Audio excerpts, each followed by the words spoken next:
Welcome to this video of Editors League. In this video, we're going to break down the complete basics of After Effects. You're going to learn everything from all the way to opening After Effects to the deep tools that you need, and then hopefully later on, we're gonna level up the After Effects skills. But yeah, this video is for you to set the foundations. And a major problem a lot of motion designers and advanced editors face these days is actually that they don't know the right basics. They do things in a very old styled manner, in a self-thought manner, and this is a hard realization that you have to learn the basics again even after you become an expert, because it saves you time from a lot of areas when you edit. So enough chit chat, let's dive in right into After Effects. Okay, so one of the very first things that you would need is After Effects itself. Now let's break down the process of downloading After Effects. Now that can be done through downloading an app called Adobe Creative Cloud, as you can see on my screen. And then once you have Adobe Creative Cloud, you subscribe to a $15 to $20 a month subscription. Make sure to use the affiliate link below if it exists. If it doesn't, then just go to Google and search up for Adobe Creative Cloud and get this thing running. And then you could say and tell them that you're a disc, and then you can tell them that you're a student, so that way they can give it to you for all the way down to even $15 a month, which worked for me in the very starting. And then after some time passed, they did take the prices back to normal for me, and I requested to $20 a month, and it worked. So with that being said, let's dive in to After Effects. So you can see I have pretty much a lot of versions from After Effects: 2023, 2020, 2024. Well, there is no major difference between 2024 and 2023, but I do use 2024 for a lot of my projects, and 2023 I barely use it just because 2024 is more new, so I can mess more with 2023 settings because I wouldn't care about them. So with that being said, let me open. Again, doesn't matter, even if you're following this tutorial with After Effects 2020, there's literally barely any difference. However, if you are a beginner, I'd suggest you go to AE 2024. So once you open After Effects, this is probably how it would look like. And if it doesn't look like that, just go to Window, Workspace, Default. So Shift F10. Or just go to Window and then Workspace, All Panels, which will look like this. So the first things first, you have to understand what the screen is. What are we looking at? Why does it look so complex? First time I'm opening After Effects, and this is the thought in your head. You're like, what the hell is this? What the hell is this? What the hell is this? What the hell is this? And obviously, even if you already are an expert in After Effects, this video is for you, because there's a lot of things you might learn here and there. So obviously my aim here is to basically completely teach you After Effects within this class, whether it is basics or whatever, but we're going to be starting with the complete basics. So first thing we need is basically footage to work on. The first thing I'm going to do is literally import the footage. Now in order to import the footage, you just do right click over here and you get import file, and this is the files that I'm looking at. So let me just import this. So yeah, this is way one of importing. Another way you can import is literally just do Control-I and boom. And you can also drag the files over here. Let's not get too much into the types of ways to import and all that BS. Now you can see with our footage that we imported, we can organize this in a certain way. Over here we have this create a new folder, which is the only thing you'd need in order to organize your files. I can do, for example, video, footage, video, whatever. Select all this, add it over here, and then I could do like a folder for audio, which in this case we don't really need, but this is just for the sake of it. So now I have these organized in like a folder. You can see the audio is inside this folder and the videos are inside this folder. So yeah, literally what we gotta do is create a composition now. So yeah, first things first, what is a composition? Composition is equivalent to a sequence in Premiere Pro. So if you know Premiere Pro, sequence, or if you watched the last video, you could understand sequence very well. So composition is like sequence, but in After Effects.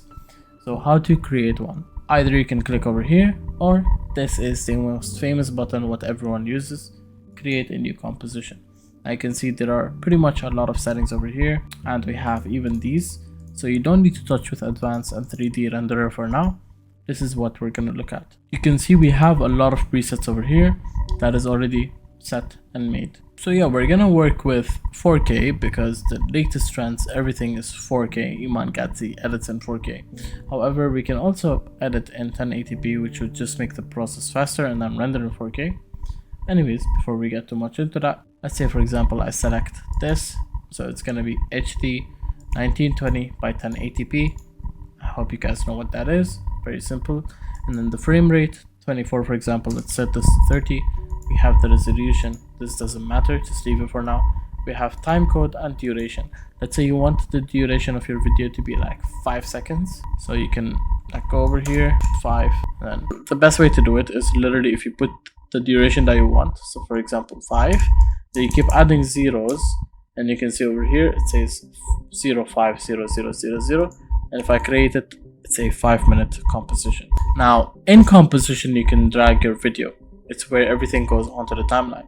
Composition is very important because once you create the composition, this is where you can edit and where you can preview your edits and everything as the composition and the window of the composition. So you can see over here, the preview is the composition. And for you, it might be black. For me, the setting is a bit messed up, so don't worry about that. Anyways, we have our video over here, which is cam 1.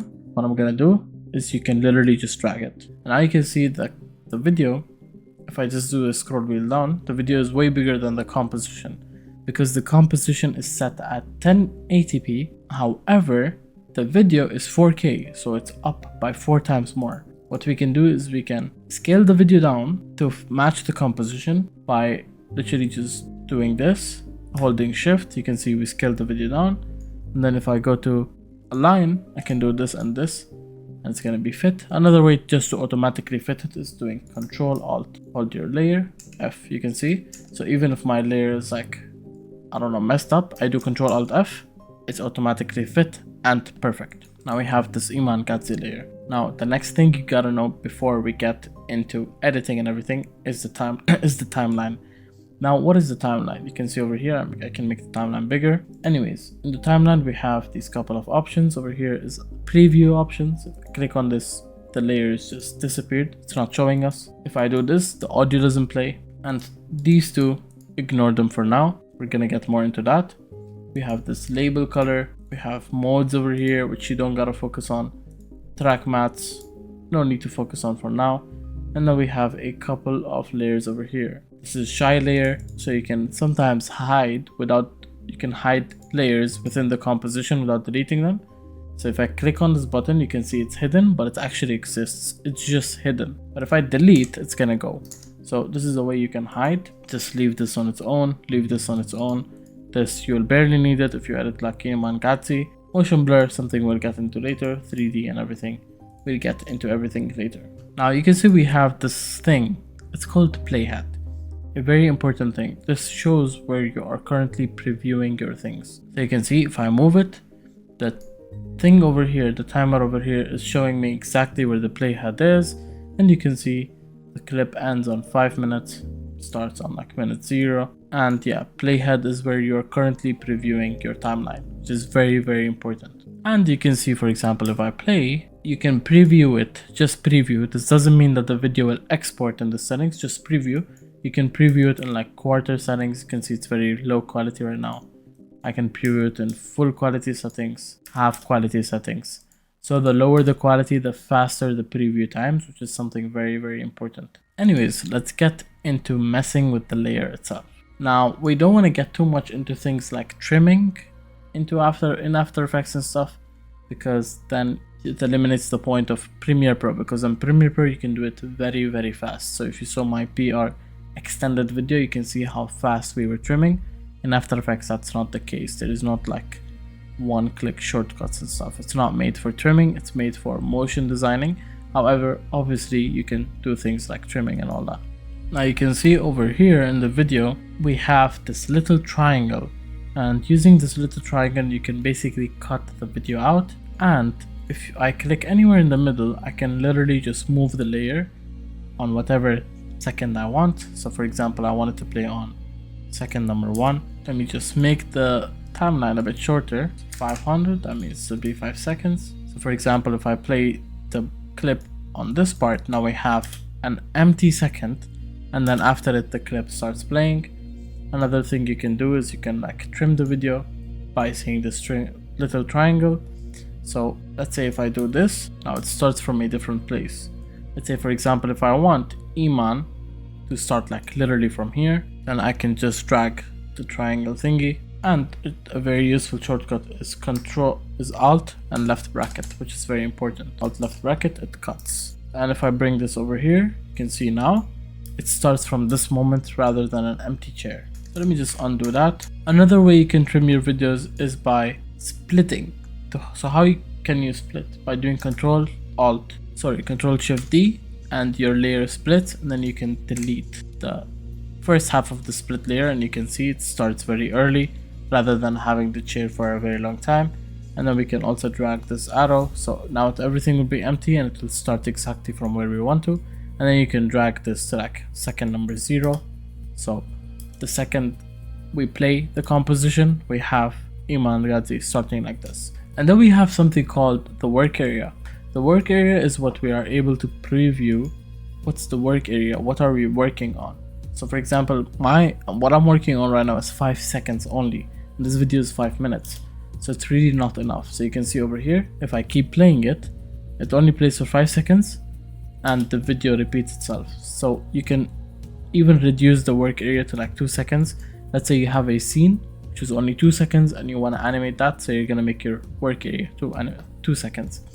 But in this case, we just want to make the work area for the whole video, so I'm gonna do 5 and then 1 2 3 4. You can see over here it says 5 minutes. And now if I zoom out using this, I can zoom out the timeline by literally like taking this. Now you can see our work area is 5 minutes, and I can drag the video all the way upon how I want it. Now, very important note, we need to save this file, because if we don't save it, if I close After Effects, everything we have done will just be gone. So how to save it? You go to File and you do Save. You can see in video 3, Editor's Rig module, I'm gonna do After Effects Basics Training, and over here we have this video saved. So if I close After Effects and I open, everything will be as to how we left it in the first place. So yeah, now let's break down the workflow and everything in After Effects generally, just in order for us to understand what we are looking more at a deeper level. So we have these things over here which you might not be able to see actually. If I click over here, you can see it disappears. You have these little buttons which show them, which I suggest having like the first 2 on and the last one off. So you can see over here we have this. Let's sync the audio with the video. So the audio, I believe, is gonna be exactly synced with the video if I just play both of them at the same time. A lot of fluff out there. So listen, there is a lot of fluff out there.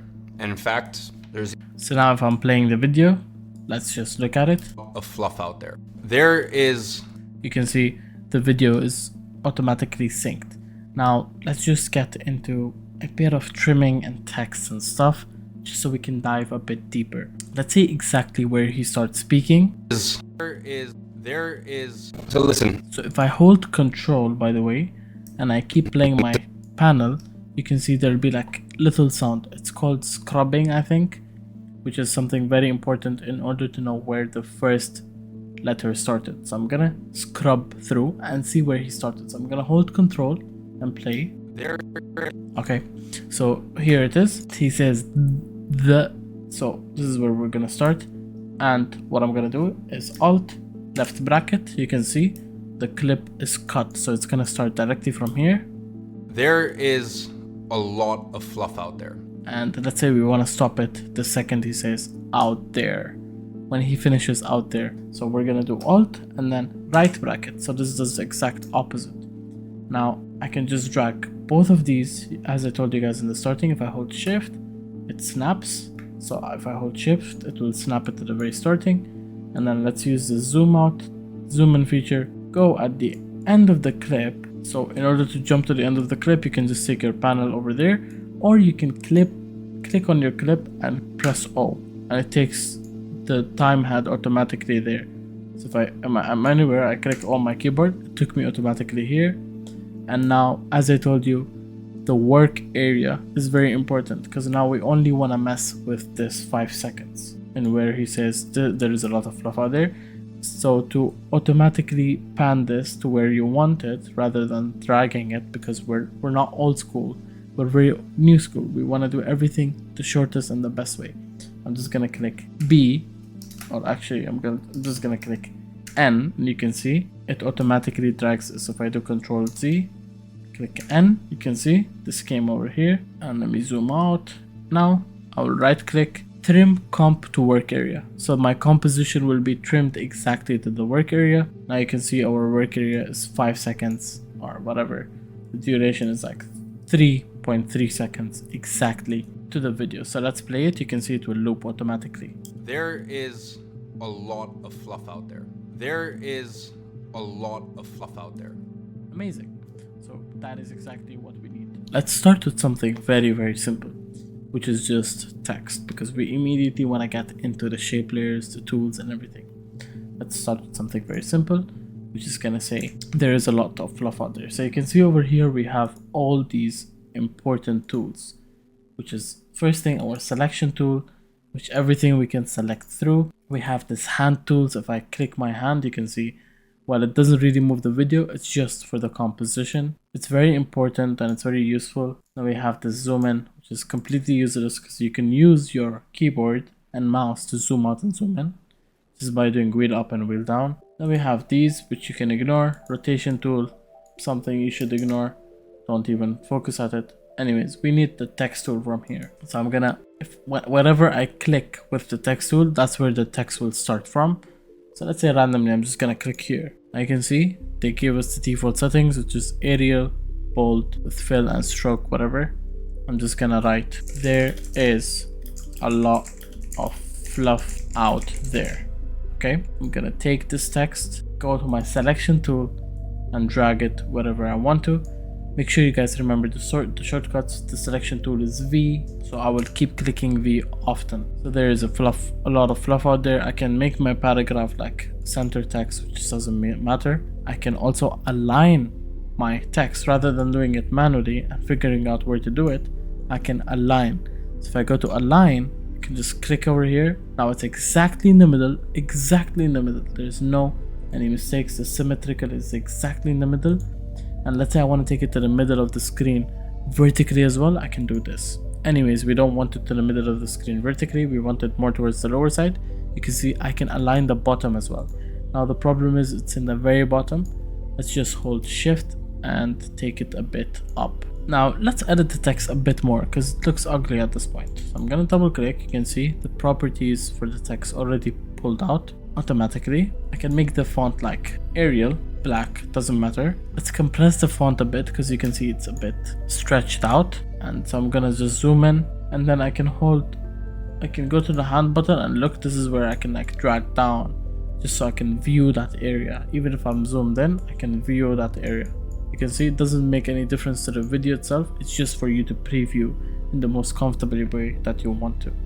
So we have this text that says there is a lot of fluff out there. I'm gonna change the fill to something that is white. Let's make this a bit more compressed. As I said, I'm gonna hold control, which makes it move at a very slow pace. So I'm gonna compress it. If I even select all this and I go to like character, you can see over here we have way more settings. So I can like compress the text, compress even the actual compressions of the text. This way I'm gonna make this like 90. You can add like stroke if you want to. You can see we have very big strokes. If I do like small strokes, you can see they're visible. This is a stroke. You can change your stroke color by going here, making it whatever you want. And this is our fill layer, which is basically what the color is filled with. And you can see I have my text selected and this is selected. That means it automatically makes it all capital. So yeah, let's keep that at capital. We have this to make it bolder, to make this go italic mode, this to go like small caps or some shit. I'm not sure what this is. And then we have this BS options, which we don't really need. So yeah, there is a lot of fluff out there. By the way, instead of going to the hand tool, if you just hold space on your keyboard, you can like move this however you want. and then you literally just release the space and it takes you automatically to the selection tool. Something very important, so you can see if I want to move anytime, how I want to move. I want to take this over here, I want to have deep looks, then holding space helps a lot. There is a lot of fluff out there. Let's set the anchor point in the middle. So I'm gonna do Control Home, Alt Home. Now the anchor point is in the middle.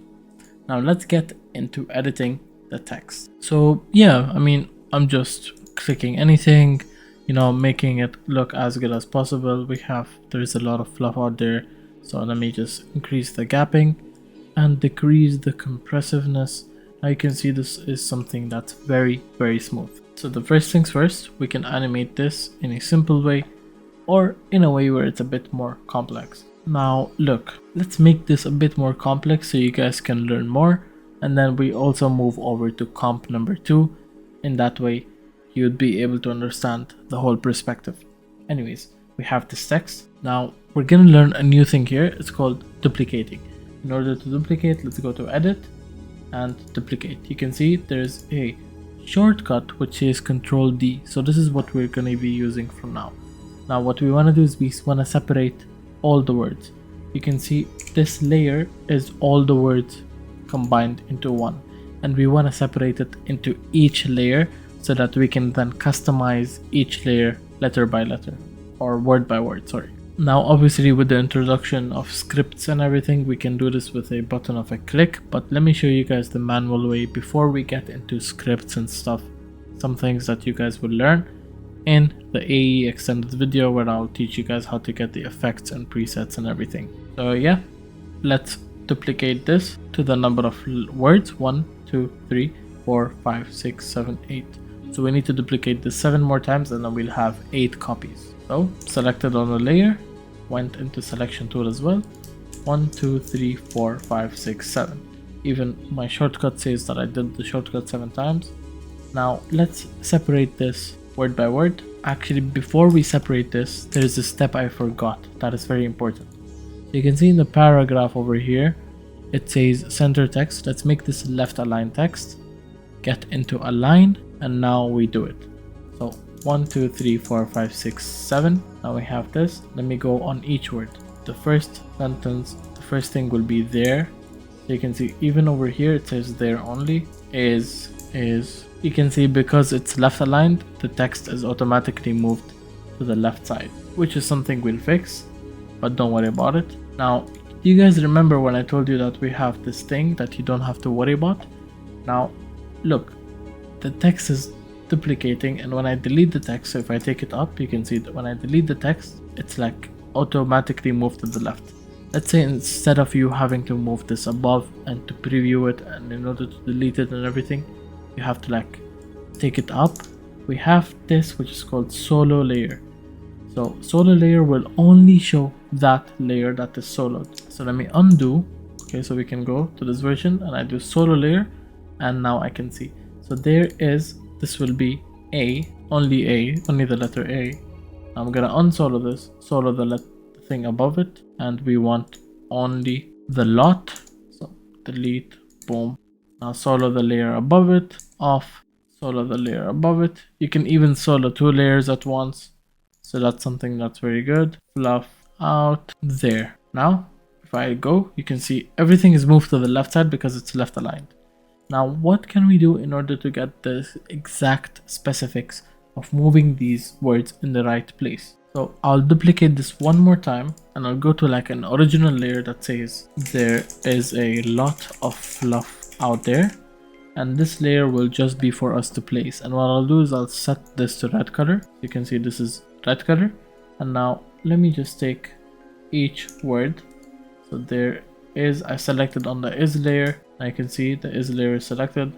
I can just move everything to its right placing. Obviously if it's not placed exactly, that's fine, but yeah, you select and you hold shift so it like moves, you know, proportionally. But if I don't select shift, look, it will go up and down, which is something we don't want. So if I hold shift, it's way better. It will move like on the horizontal line, basically an auto aligner or something. But yeah, I'm gonna keep holding shift so that it's perfect. There is a lot of fluff out there, so we have another there. And yeah, can see the red is basically hidden. This one can be fixed a bit more. So let's fix. This one can be fixed a bit more. This a bit more. And this a bit more. Yeah, I mean, we don't have to make it pixel perfect. And now you can see we have each layer. Now I can delete the red layer. Nothing affects. Each layer is separated. Each word is separated onto a layer, which is something that we wanted to do in order to animate it. Now let's select all of this and put the anchor point in the middle. Now how to put the anchor point in the middle, and what is an anchor point? So supposedly, let's say there is an iPhone. So we have this iPhone of mine, and let's say I want to spin this or I want to rotate this, and I'm holding, for example, the middle of the iPhone from here, and I rotate it. You can see it's rotating towards the upper side. But if I do it from the middle of the iPhone, you can see it's rotating from the exact middle. So these, where you place your fingers, is basically what you call an anchor point. So let me give you an example over here. If I'm gonna rotate, okay, let me press over here, go to transform, and if I rotate, you can see it's gonna rotate towards the anchor point. And this anchor point has to be in the middle of the word, which is very important. So I'm gonna select all of this. Okay, select all the layers, press and then hold shift, select the upper layer so everything is selected, and then I'll do control shift home and then control alt home or alt control home, whatever. But yeah, now you can see the anchor point is moved to the middle of each text layer. So now if I rotate, you can see it will rotate from the middle. Anyways, let's get into the properties panel. How did I even rotate this? This is called transform. So transform, self-explanatory word. It means how you can transform your layer, how you can transform it by position, how you can rotate it, how you can scale it up and down, the opacity, the transparency of the layer, and everything. This was also covered in the Premiere Pro model where I went on the transform. But even if you did not watch that, let me make this very perfect. However, if you did watch that, you'll know fundamentals and stuff of this. That means you'll pretty much just adapt what you learned in Premiere Pro for transform onto After Effects. Anyways, now let's get into transform. Let's say we want to position our layer. We want to move the position. You can see if I move this, it moves it up and down. If I move this, moves it right and left. And if I want to go like diagonal and stuff, then I have to do it from the layer itself. You can see if I even select the layer, the properties is automatically getting adjusted. So I'm gonna undo to take it to its default position. And then we have scale. You can see if I scale it up, it goes very big. If I scale it down, it goes very small. And then we have the rotation, and we have opacity, which is the transparency of the layer. So we also have this clock thingy. Now what is this clock? This clock is called keyframing, which is one of the most important factors when it comes to After Effects. Why we use After Effects, why we use Premiere Pro, how is everything animated, how does the app understand that I want to move my layer from this moment to this moment in this amount of time using keyframes. The app is not smart, but you can use keyframes in order to explain to the app what you want to do. So let's say I want to move my layer for it to go from all the way down to coming up, which is the animation that we were going for. So I'm gonna do a press on that clock. So now we have this little dot, which is referred to as a keyframe. And let's say I go 1 second from here and I place another keyframe. Now you can see the adjustments. There has been no adjustment, so there is no changes. Keyframe is basically, it remembers the properties that you have put on that certain dot, and then it creates the motion. So if I go on this keyframe and I place this down, you can see we have this line that's made. We go on the hand tool. This is how the hand tool helps. And as I told you guys, if you hold space, you can just do the hand tool as well. You can see it created a motion from this keyframe to this keyframe. And if I play it, it ends at the second one, and after it, it's just like still over there, like an image. So you can see, this is why keyframe helps us. Let's say if I was to even keyframe the rotation, for example, so I will click on the timer over here, and let's say I want to rotate it by, boom, like 180 degrees. You can see it's gonna keep rotating. Same case for the scale. If I just take the scale, I move the thing over here, I'm gonna do this. You can see Now it's coming in a very weird way. Anyways, let me undo all of this. We only want to do position in this situation. So we want the position to, There is, as you guys can see, to all the way here. Now we want to do this for all the layers. So what is a faster way we can do it? Is that we literally go select all of the layers and we press over here, go to transform. If I select P, you can see all of them are keyframed. If I go on transform and open it, you can see everything is automatically keyframed. And this is because we don't have the arrow click down. Arrow means expand. If it's not expanded, it just shows you as a bit of a dot, which you cannot adjust. And in order to adjust, you have to press expand and then you can adjust. But you can see once I added on one layer, all of the layers got added as well because I had everything selected. So let me select everything again, hold shift, boom, click, and position it down. I can see all of them have the movement. Now this movement is very, very useful, very important. And let's say now we want to make the movement a bit more smooth. We want to make the movement more synchronized. Like, why did we even separate all the letters, all the words into different layers in the first place if everything is gonna be coming in this way?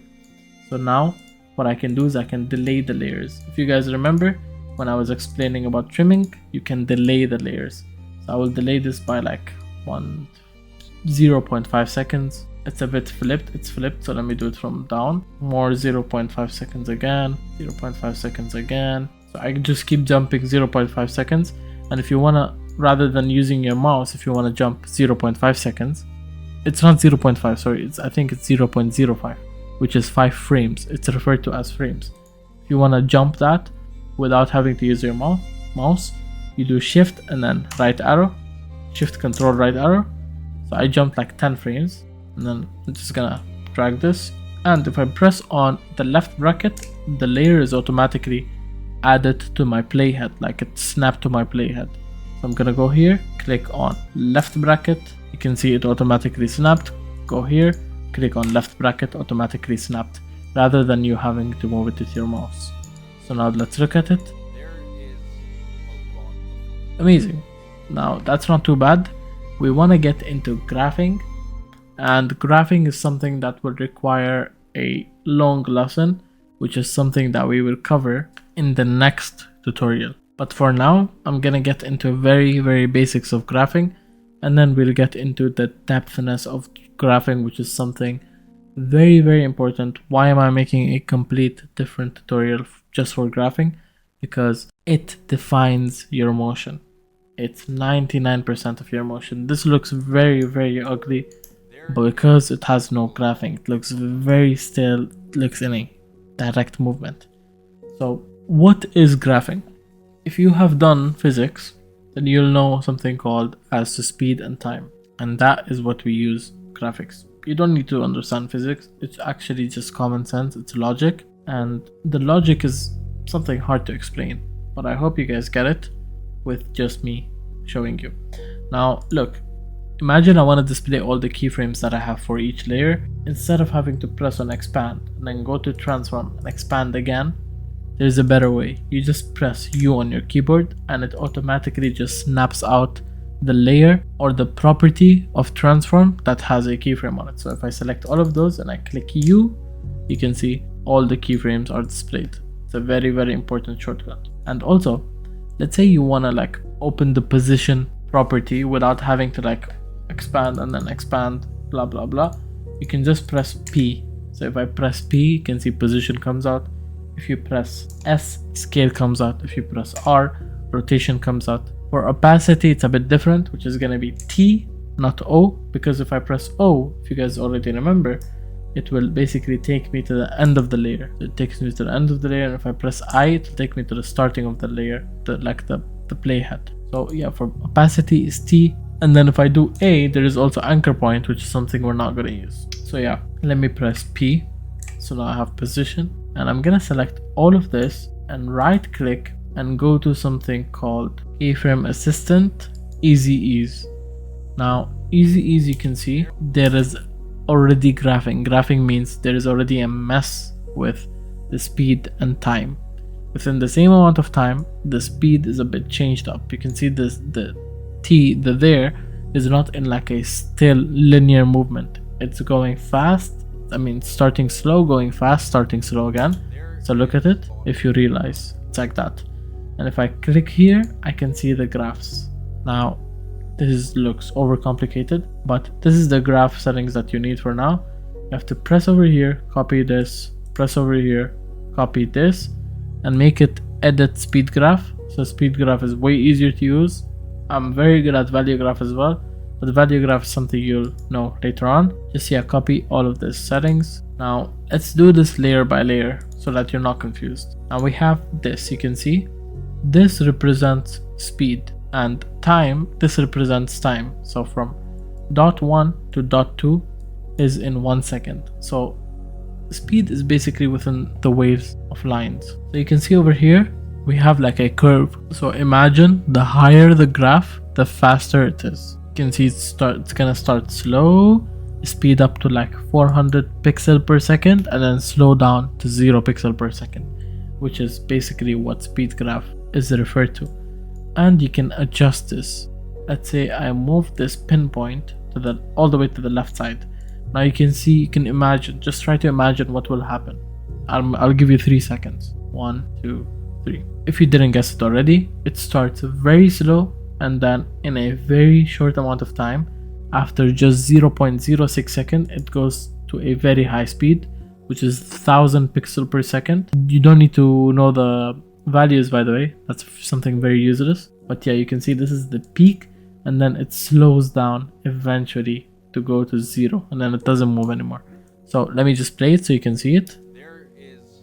Can you see? I'm gonna solo the layer. It starts slow, goes all the way fast, and then slows down. You can see at this point it's very slow, but at this point it's very fast. I just play like 0.05 seconds and it's like going very fast. So this is actually the graph that we're going for all of them.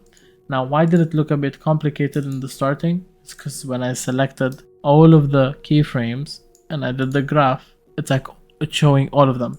But if you think about it and you like select the right side, it's actually very hard because it's overlapping.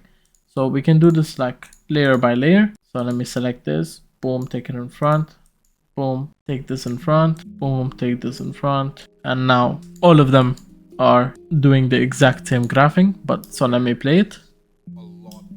Let me unsolo the layer so everything is playing.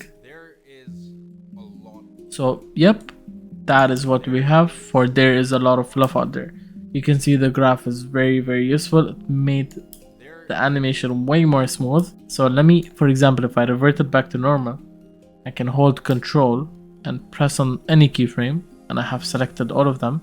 We go back to normal, which is referred to as linear. And look at this. Can you see how much shit this is now that we compare it to this? It's a major difference, which is why I'm making a complete different video. And this is something that's very important.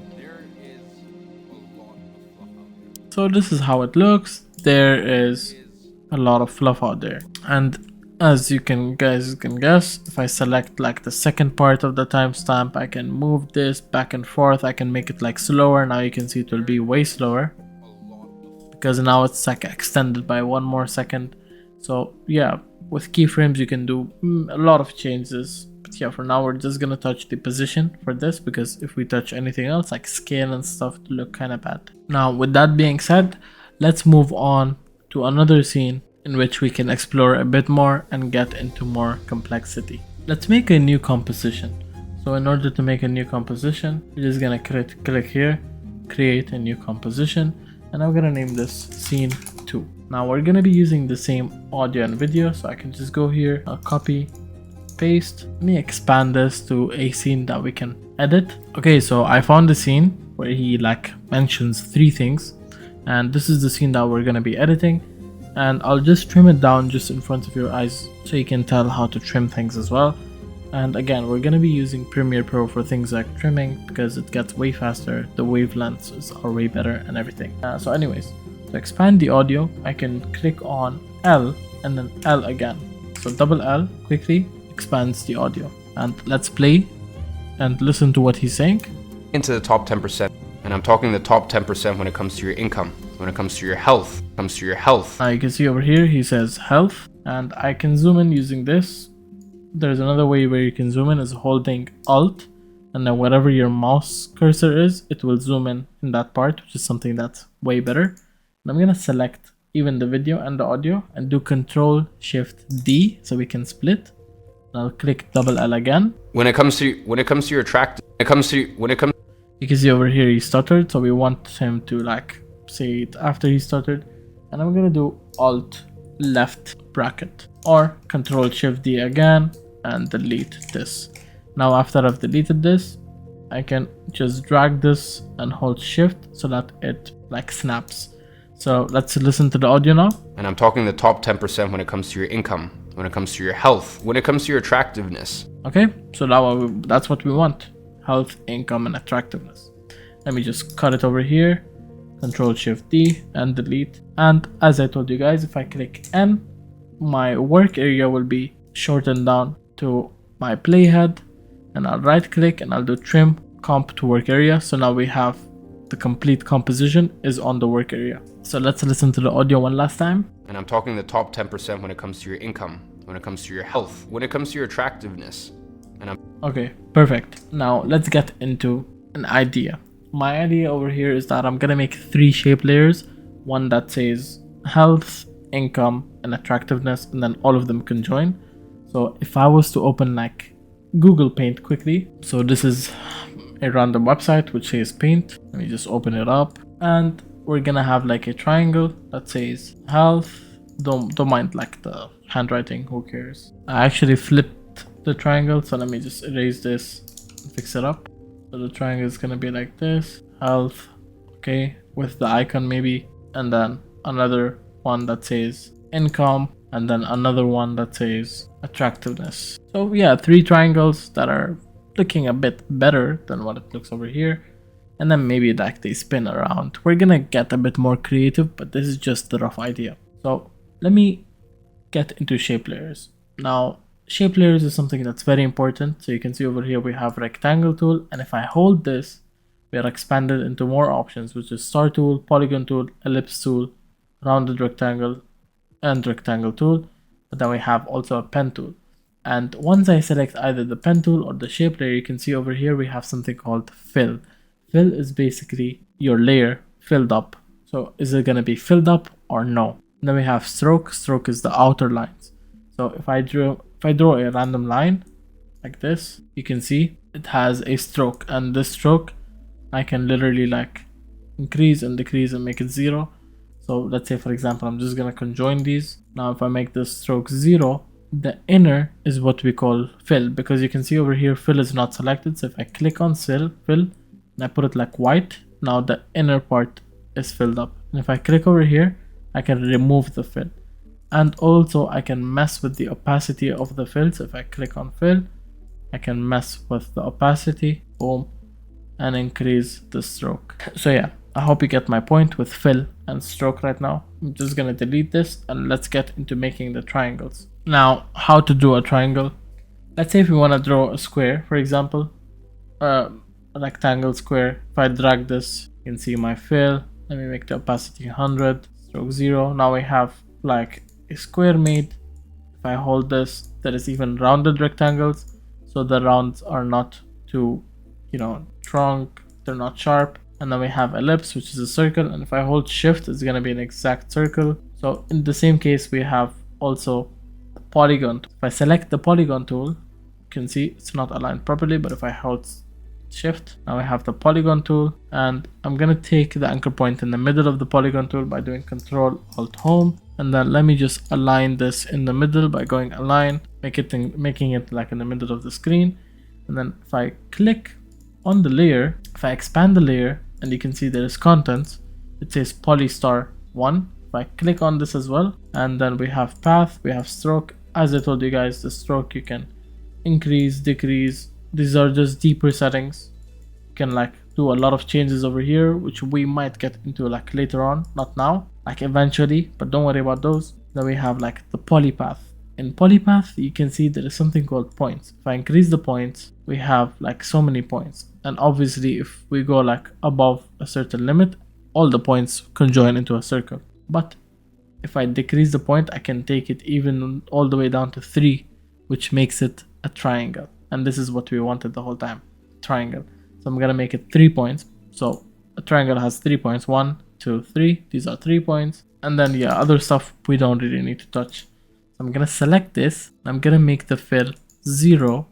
I'll make the stroke around 7. So it's between 5 and 10. And then let's get into like just creating some text. I wanted to get into icons. Then icons is something that is very hard to draw. However, if I search up Google and I literally write health icon image and make sure it's PNG, we have like this icon. I don't know if this is PNG. I don't think it is. We just go on another health icon. For example, this one. Let me save image. Boom. And I can drag this right into After Effects. I can now scale this down. If I press S, if you remember, I can scale this down and we have like a triangle with the heart. I'll select selection tool. I can zoom out. You can see now we have this. I can make it bigger so that it fits more. And I'm playing the video in quarter quality, by the way. Not sure that how that happened. And I can like scale this and even like drag it down. Keep scaling this. Drag. Now you can see it looks a bit big, so I'll scale it down. But yeah, this is a rough of something that we have. Now let's create more versions of these, the other triangles. Before creating the other triangles, let's duplicate this triangle so we don't have to remake it. So I'm just gonna duplicate selected triangle, duplicate, Control D, Control D. Gonna select both of these, take them up, label them as a different color, and then I will select 2 of these. Okay, so now we want to join them into one layer. So imagine if I want to move my shape layer, even the heart is moving with it. The heart is not moving with it, sorry. So let's say I want to join them into one layer. You can see this is the heart layer and this is the triangle layer. We want to join them into one. How? If we select both of these and we right click, we have something called pre-compose, and this is very, very important. I'm gonna tell you guys in a minute what it does. If I press on pre-compose, we have these options. The option should always be move all attributes into a new composition, adjust new composition duration to the timestamp of selected layers. I'm gonna select OK. Now you can see it says pre-comp 1 and it's like one layer. It's conjoined into one layer. And if I press this, there is a composition within the composition which has joint layers. So I hope you get my point. That's why it's called a pre-composition. It's like a composition within a composition. And in this composition, even like if I do any changes, for example, let's say I add a line and I go to the main mother composition, we can say it's added over here as well. So let me just delete this. Now we have this composition with the heart triangle. Let me just hide this so we can get on with the other triangles. So we had health, income. Let me search up income icon, PNG. Or I'm just gonna write money bag icon PNG, something very simple. Select this, save image as, boom, drag this, scale it down. Now we want to use the image that is already made as a reference, so we make sure everything is scaled to a certain level. So I will take this pre-comp and you might not be able to see it, but I will move it to the left. Okay, ignore this extra shape layer, and just so we can match the placement and everything. So I'll use my hand tool to take it to the left.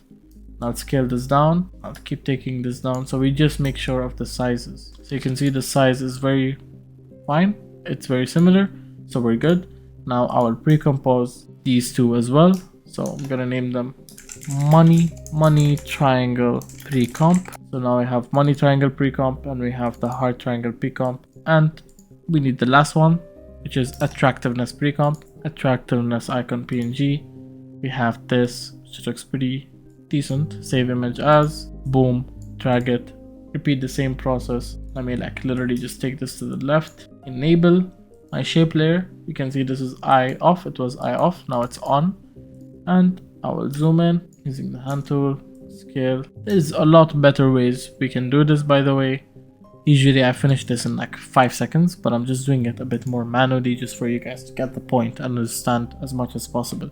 And then through that way you'd know the shortcuts and everything. We can't be taking shortcuts from the first day, you get me? So yeah, now we have these three, and let me pre-compose this and name it as eye triangle. And literally, let's get into animating these.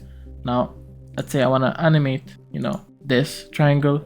Let's say I'll make it like come up on the left, and this one I'll make it come up on the right and whatever. But yeah, let's sync it to the video, by the way. So let me increase the desktop audio and let's sync it to the audio. And I'm talking the top 10% when it comes to your income. So I can also place a marker by pressing M, not M, sorry, by pressing on the star button, or I think Shift 8. So now Shift 8, I can select this and I'll write income. So this is where it will be on the left side, because in English we start from the left side. So the money is in the right position. When it comes to your health. Here he says health.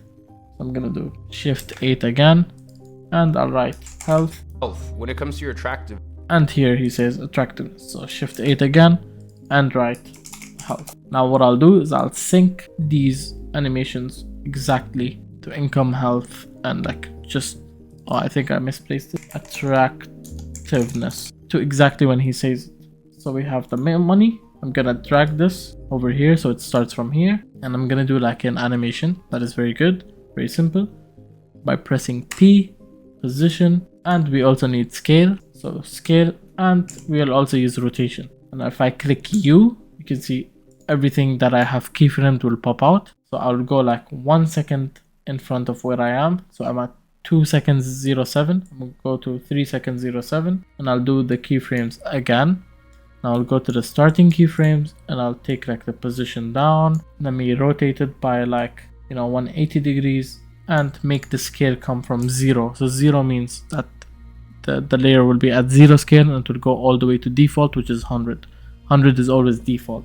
0 means non-existent. So now if I play this, you can see when it comes to your health. This is the animation that we have, just something that's very, when it comes simple. To your health. And we need to graph this up. So let me take this and do right click, keyframe assistant, easy ease. You can see there is a shortcut which is F9. So I'm gonna use F9 this time because it's a very important one. F9, go to the graph editor and just drag this. And you might be able to see that this is flipped. That's because it's just the way rotation works. The scale is not flipped. And position, so if I play it now, when it comes to your health, you can see how smooth it is. It is a bit fast, so we can extend this, you know, and I'll drag the layer a bit earlier so you can see income. When it comes to your health, when it comes to your income. Okay, when he says income, the layer should be popped up, so I did delay it a bit. Comes to your income. When it comes to your, here he says health, so now the health will come on the left side. I will actually zoom in Iman Gadzi and I'll take him to the middle of the screen, just because he's not in the middle of the screen currently, just so we can spread the elements. Now we have, you know, the health triangle. Let me do the exact same process. Position all the way like from down. Gonna place another position keyframe, take this down. You can see now it's gonna come from down like this. And what I'll do is I'll copy paste this scale and rotation rather than recreating it. For position, why can't we copy paste? Because then it's gonna copy paste the position of that layer. It's gonna like overlap. It's gonna take the position exactly there. So we can only copy paste the scale and rotation. So if I copy and paste, and if I press U right now, you can see I'll extend out the position. Press F9 on the position. Boom. Let me just do the graph, and now you'd be able to see health. When it comes to your health, when he says health. So let me just drag this so that at this point it's already here. Health.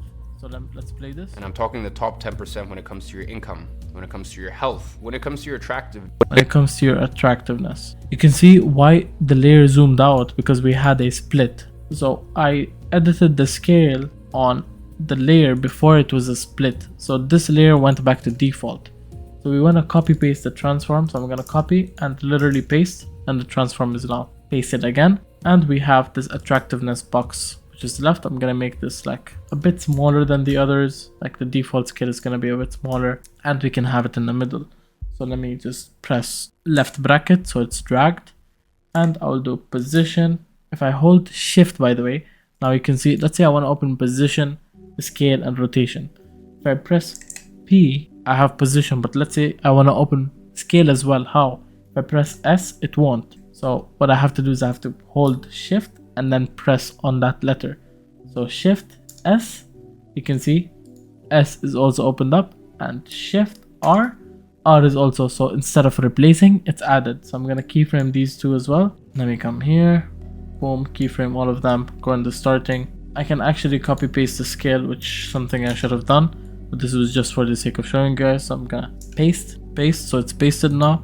And I'll drag the position so it's fixed as well. F9, let me do this. And now let's look at the animations. The top 10% when it comes to your income, when it comes to your health, when it comes to your attractiveness. And I'm talking the top 10%. Okay, over here you can see that the layer disappears, but that is because it's starting early when it shouldn't. So I'm gonna just drag this keyframe like this, for example, and I'm gonna bring this out here, and I'm gonna just remove the extra parts for no reason. Now, top 10% when it comes to your income, when it comes to your health, when it comes to your attractiveness. So yeah, we have this very, very simple animation, which is very clean. By now, you guys should have understood a lot from After Effects actually. Now, let's get into more things as making this animation even better. How? We're gonna add effects and presets, maybe adjust on the colors and stuff, and final adjustments, and then get right into rendering. So yeah, let's adjust these, let's make it better. How can we make it better? First thing, we have like the effects and presets. You can see over here there is a panel called effects and presets, and in the video where I go over the scripts and effects and presets, this is something very important because I have a lot of presets. You can just copy paste a lot of external effects that you would need to download, maybe crack, maybe you purchase, and scripts as well, which is not something we're going to cover in this video. So let's add like a glow on these layers. So I'm going to write up glow.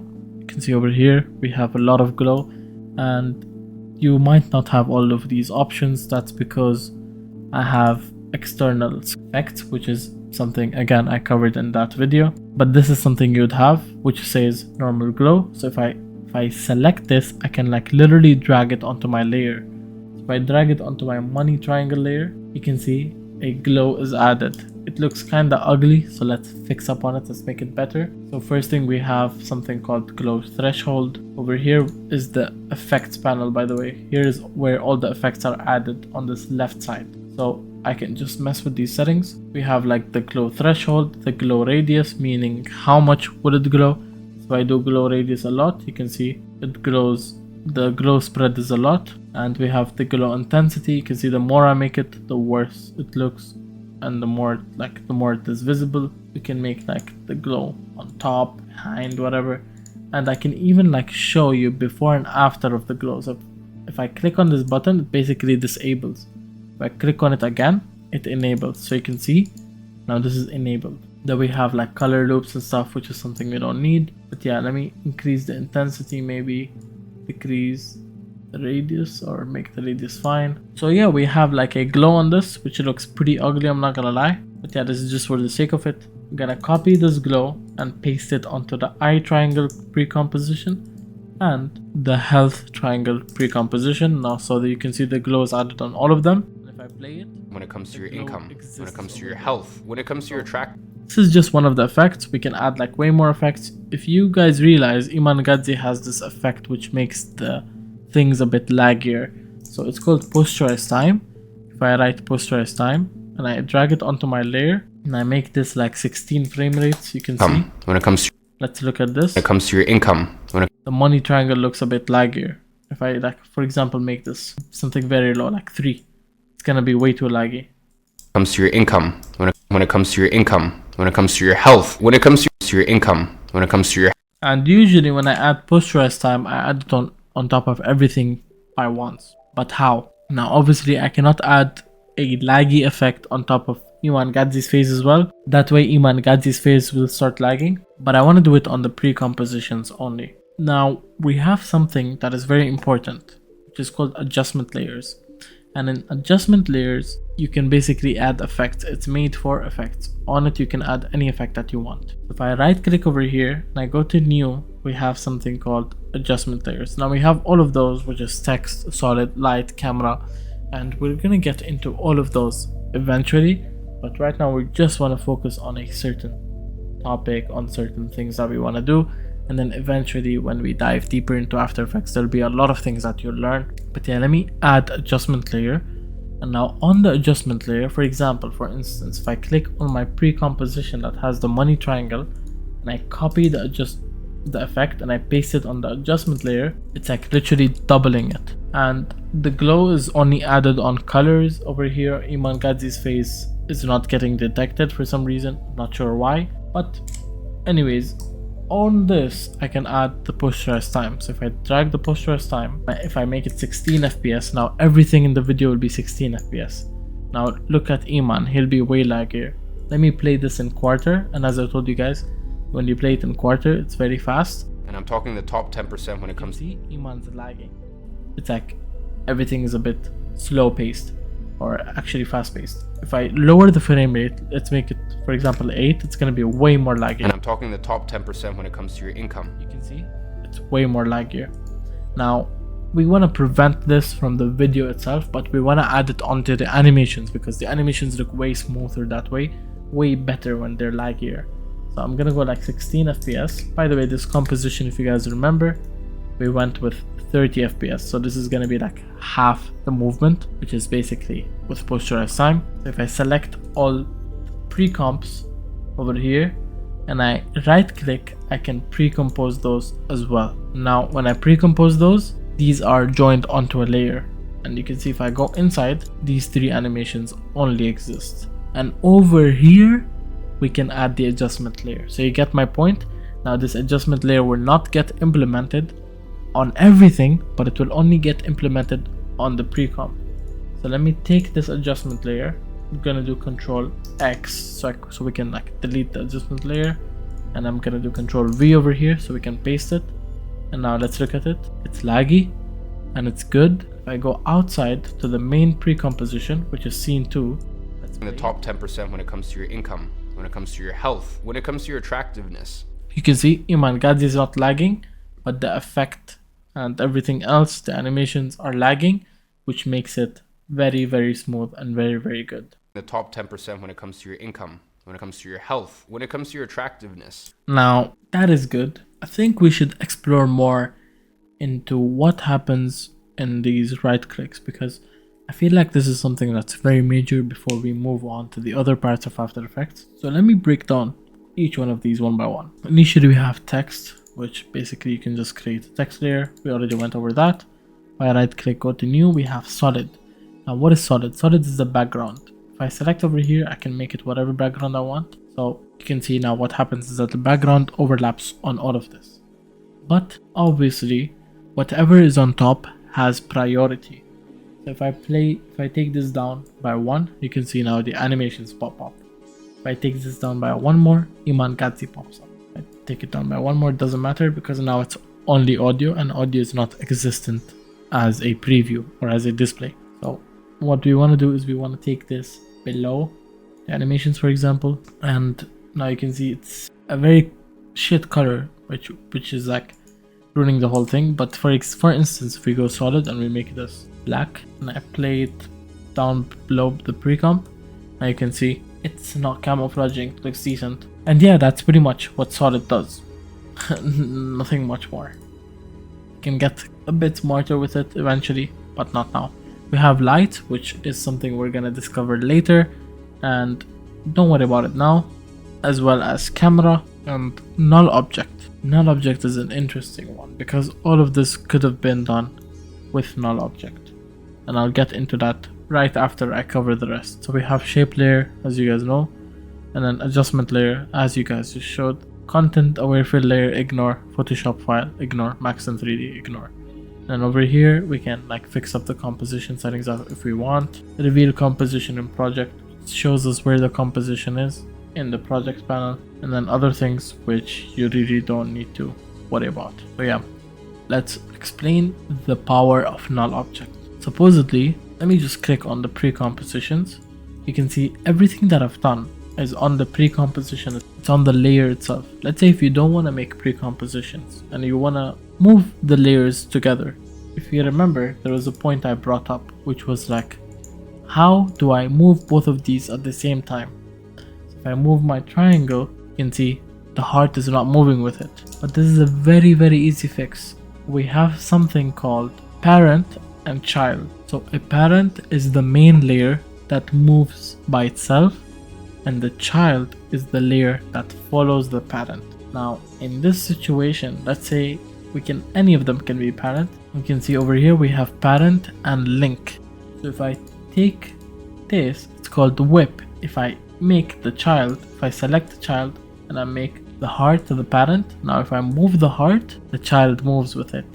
But if I move the child, the heart doesn't move with it, because now the child is linked to the parent, but the parent is not linked to the child, so it doesn't come vice versa. So if I undo, you can see this is linked to the PNG, and if I try to link the PNG to the shape layer, it doesn't work, because you cannot link two things at once. There will be a logical error.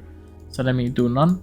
If I can also link, for example, the PNG to the triangle. Now if I select the triangle layer, the PNG is moving as well. The PNG is the heart, by the way. Let's say if I even go to like align the PNG, the heart is aligned automatically. If I rotate the PNG, or sorry, the shape layer, the PNG rotates with it. So it's like the child is following the parent. This is what a null layer does, or this is what the concept of null does, but it's not a null layer. So we have something called null layer. So if I do null object over here, we have this little box that's created. Now this box can be linked to in order. So if I move the box anywhere, the things that are linked to the box will move. So supposedly, let me select both of these and I link them to the box, which is null. And if I move the box, everything moves with it. Why? Because both of these are linked to the null. So they are the child and this is the parent. I hope this is pretty self-explanatory. I hope you get this more. If you don't, this will be broken down a lot into deeper animations and deeper things that I do. I would suggest you just to double check everything on YouTube, search up everything on YouTube.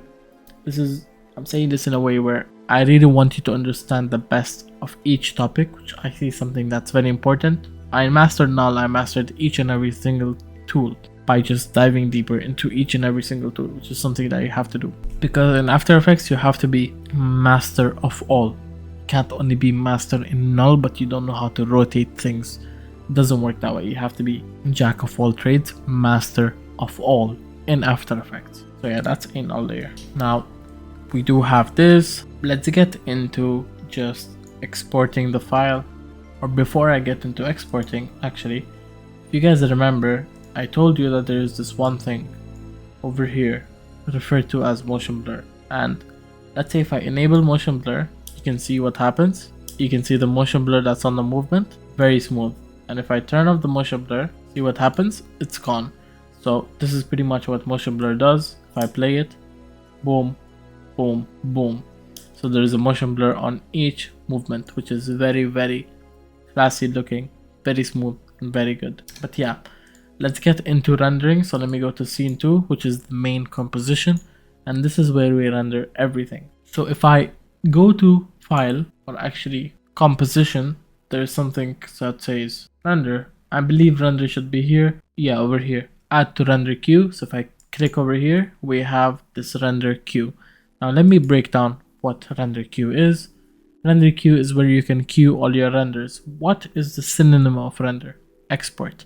Now I have this video in my editing app, but how can I get it into my gallery? By exporting. And that's what we need to do. We need to export this. So how do I export? There are settings over here. So if I click on this, you can see we have all these settings. Honestly, I barely use anything over here, except sometimes I do use proxies when the files are very heavy. Proxies help a lot, and this is something we'll dive deeper into later on, not right now. If I go over here, lossless, you can see I can select the format.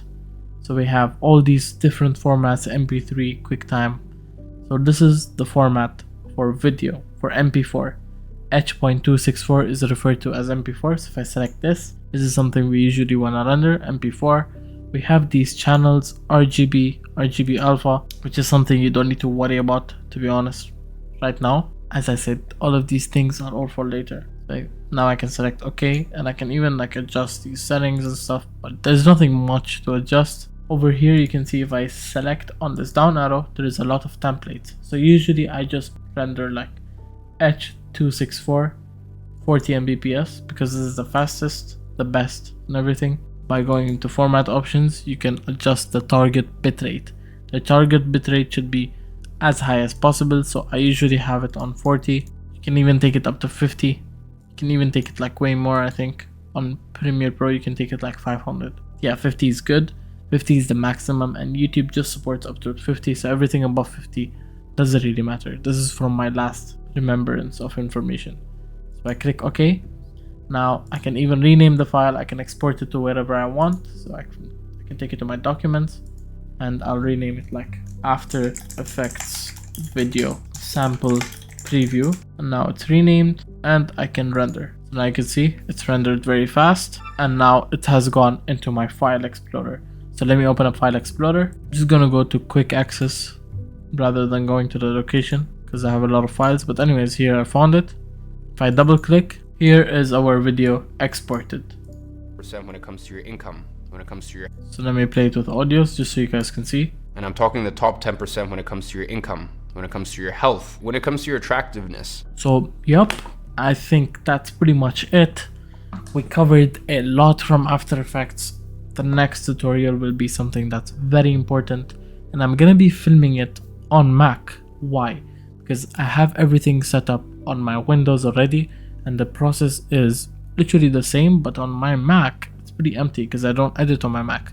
So I'm gonna download everything with you guys, all the scripts, everything that we need, just right in front of your guys' eyes, and that way we can literally like crush together. And yeah, with that being said, I hope you guys enjoyed this video.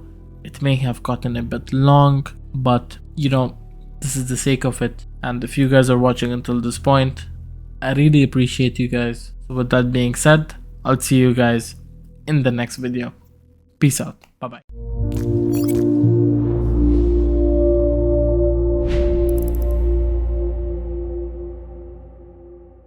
Hey, what is up guys? Welcome back to another video from Editors League. And in this video, I'm going to be showing you guys how to get the best workflow possible for your After Effects. Workflow as in, what's the workspace that we need, what are the plugins and extensions to speed up our things, and make sure you check out the PDF below, because over there I stated out all the plugins, all the extensions, everything that I use.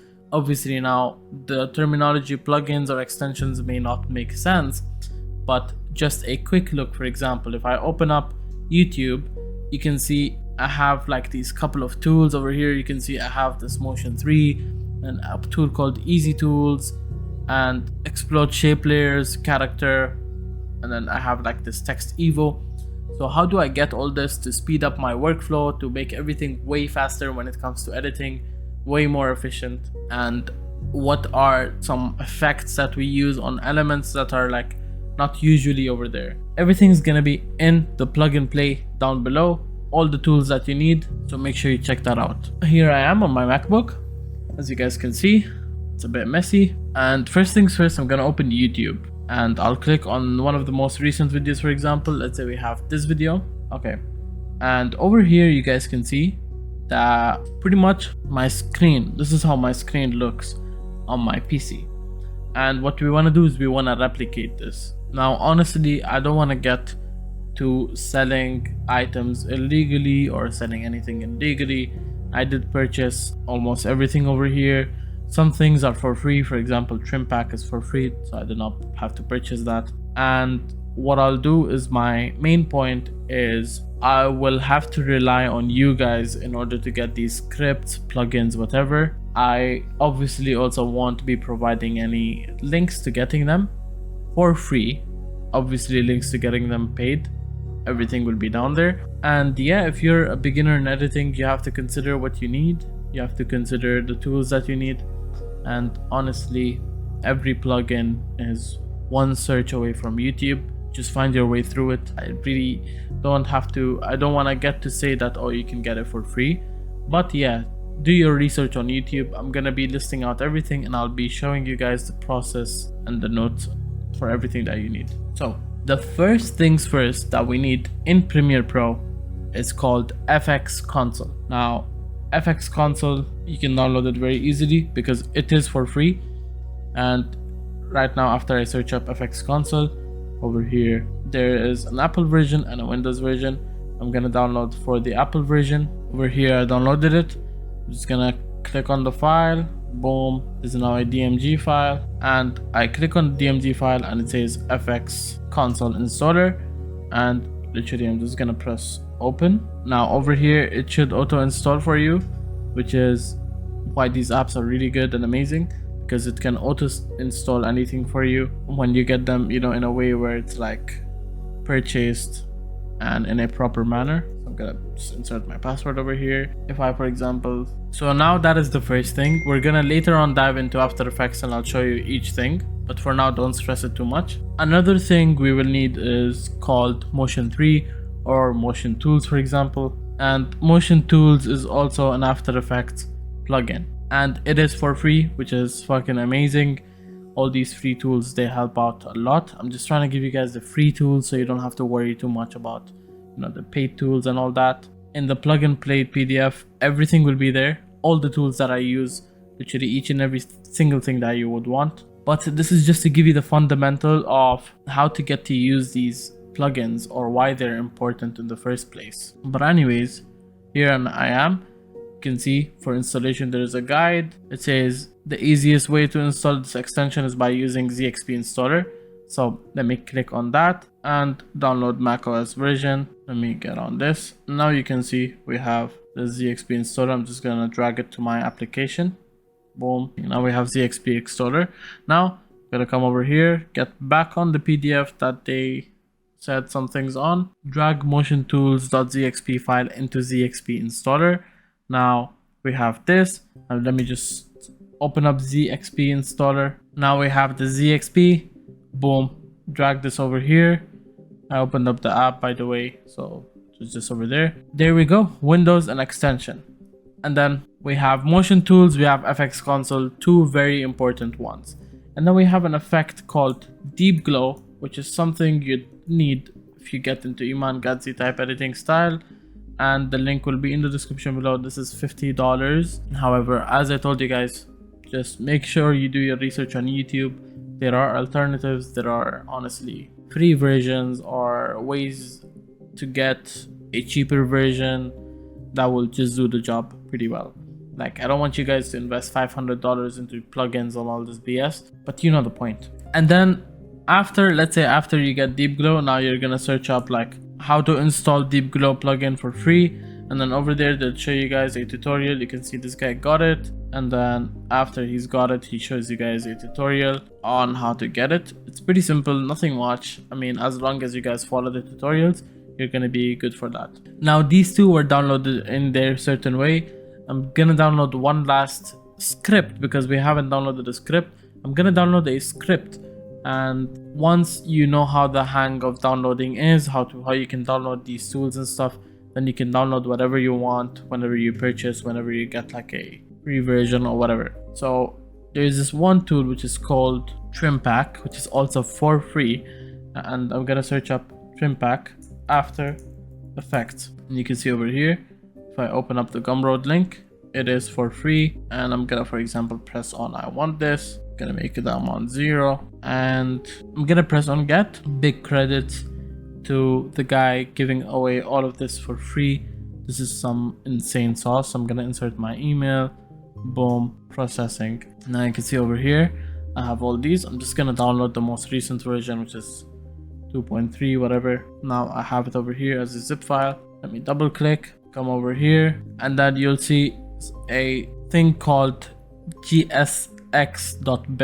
Now getting this is pretty simple. All you need to do is literally open up a new Windows or a new Finder window. Over here we have a new Finder window, and then you go to applications, and this applies the same if you're on Windows. If you're on Windows, you have to go to documents and then program files, and over there you'll find After Effects, and you're gonna see Adobe, and then click on After Effects.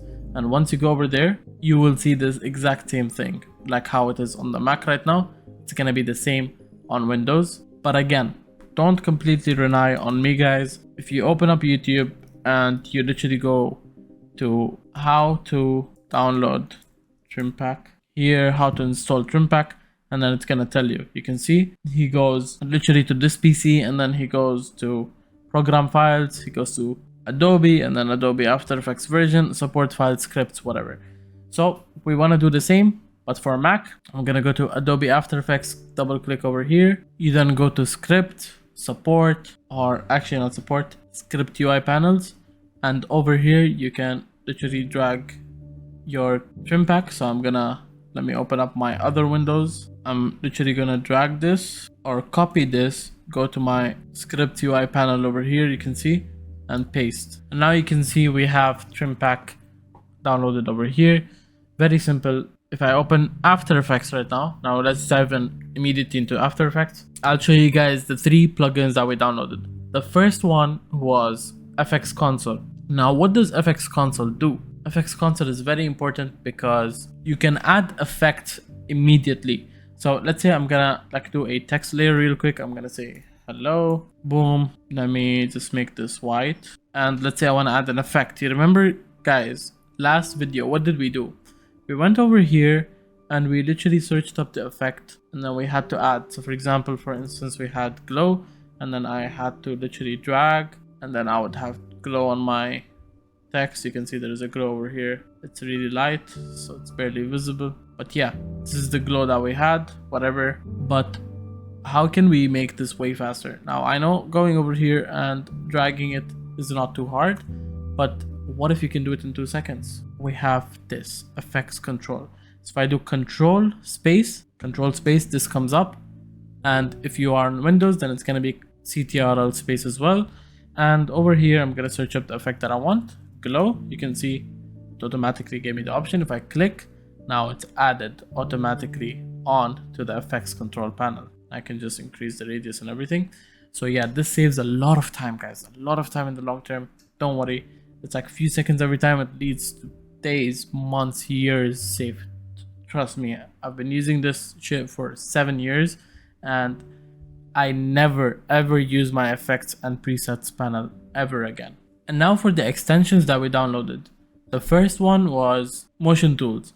So this is something Iman Gadzhi's editor himself uses. You can see if I get on extensions, it downloaded all versions of Motion Tools. Personally, I use Motion Tools Panel 3, or actually, I'm not sure what these are, 4, but yeah. Okay, look, it says we have this error, network access disabled to allow. Please go to preferences, then general, then click off allow scripts, check off. Then it automatically opens this for me without even having to go there. And then you have to go to scripting and expressions. And over here, you enable this allow scripts to write files and access network. Now you can see, if I click X, go back to extensions, I add, for example, this one. It says I need to log in. The login is obviously free, not much of a deal. So I have this, which is gonna register from here. And now you can see we have this crazy fucking tool. And you can drag this wherever you want. So let me get back to my other video. You can see over here, I had it dragged beside. So let me show you how you can set those up, just so anytime you wanna get all the tools and stuff, you set it up. But yeah, we have this. If you can see, when I drag my mouse cursor to the top of the gray area, we get this little window over there, if that's visible. And using that, if you drag it, now it allows you to pan it anywhere. So usually you have to pan it on this side. So what happens is now it's kind of squeezed in, but actually that was incorrect. So let's say I did a mistake. You can literally take it from here and you can drag it and it will drag. Or if you want to just unplug it again, you go over here, undock, and now it is undocked. You take it, you can bring it over here. You can see now it's pretty much with the preview, which is how we want it actually, which is amazing. So this is a window of its own. And now we're gonna get more into what these tools do, but these save a lot of time, guys.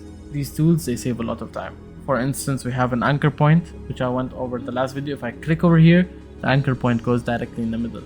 If I click over there, it takes it to the corner. So this is an anchor point director. We have things like sequence layers.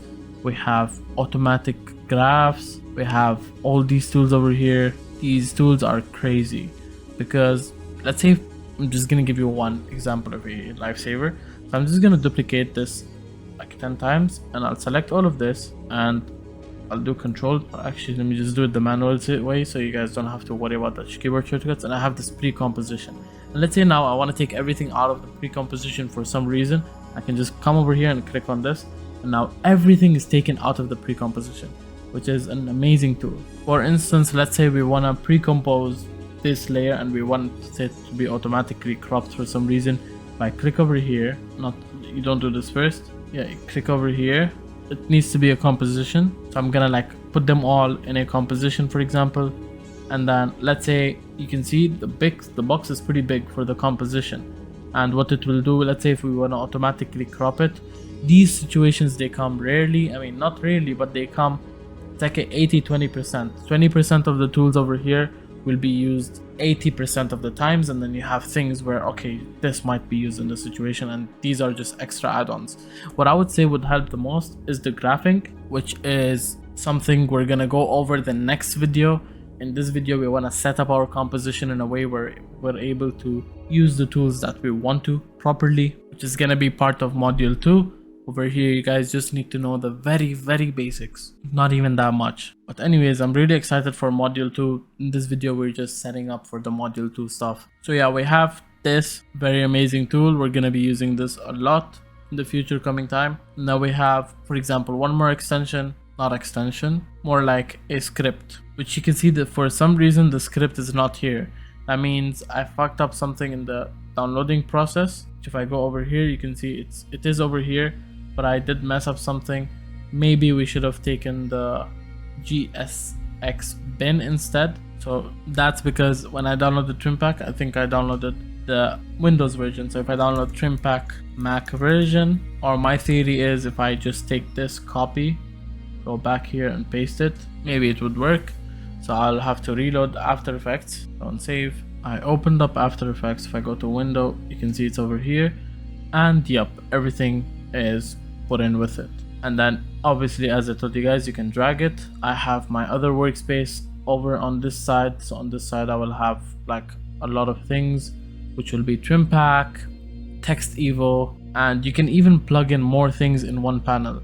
So let's say, for example, if I want to put this over here as well, so it will be like a selection. So if I go over here, let me just, yeah, you can see now the cursor changes. So I can drag it, I put it up over here. You can see we can switch between those two, which is something really amazing and very efficient, especially if your monitor is small. So my MacBook monitor is 16-inch, which is something that I will do when it comes to this. I'll be forced to using only one of the areas so that other areas are free for use. Yeah, you can see pretty much we have this undock panel. Again, the PDF will include everything that I use, and over there from the PDF I'll link download videos and download links to each one of them, as well as like a plug and play directory in the PDF to explain how I set up my whole workflow. But yeah, if I just go back, it's nothing too complex, actually very simple. Now, motion tools that we have, this one is even better than the one that I have over here. This one is a paid version, which I paid for personally. And then I even added a section which you can see, like if I take, for example, the align out, if I undock it and I take it to the left, you can see now we have an added section. So yeah, let's set up our workflow actually. The first things first you'll need to do is basically undock this, if it's not already like undocked, and you pretty much want this to cover the whole area. And this is how we want it. This is how we want it. The timeline should cover the whole horizontal screen. And now you can see everything over here will be like plugged above. And then pretty much I can take this out like this. And I have my align. If I go to Windows, I can find way more things. So we have paragraph. I'm gonna undock this and take it with align as well. Just gonna take it to the same screen. You can see over here I have easy tools above. So I do have the easy tools, and download link is gonna be in the plug and play.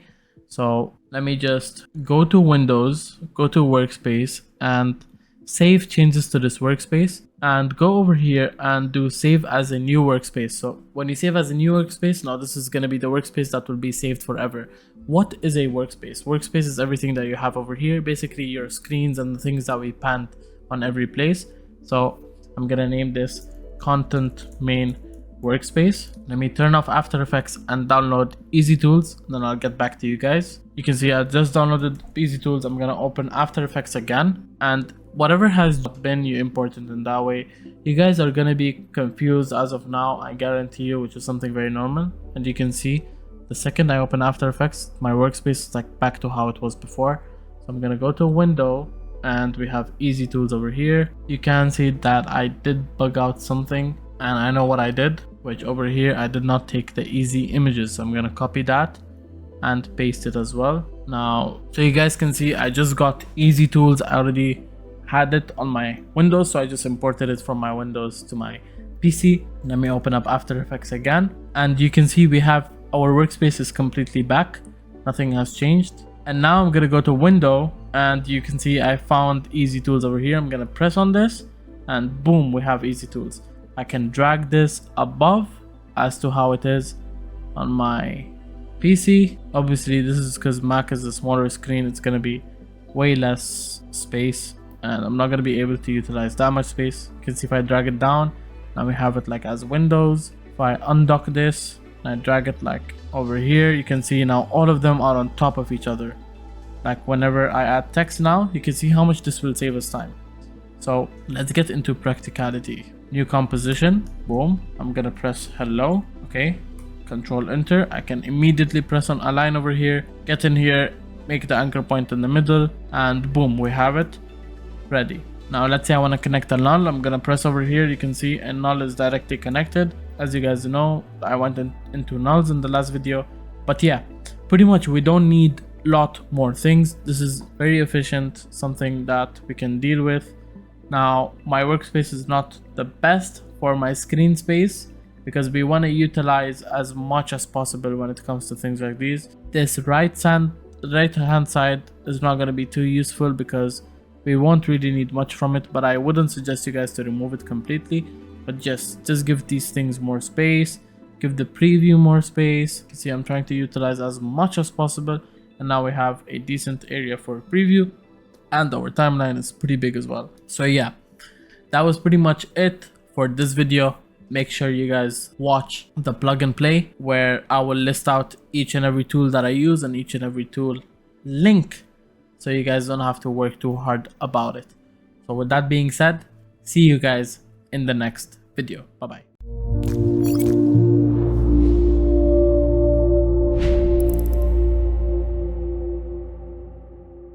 Welcome to this episode from Editors League. In this video, we're going to cover how to use Premiere Pro. If you guys didn't know already, Premiere Pro is an app famously used by most or top people in the game, especially when it comes to things like movies, films, series, whatever it is.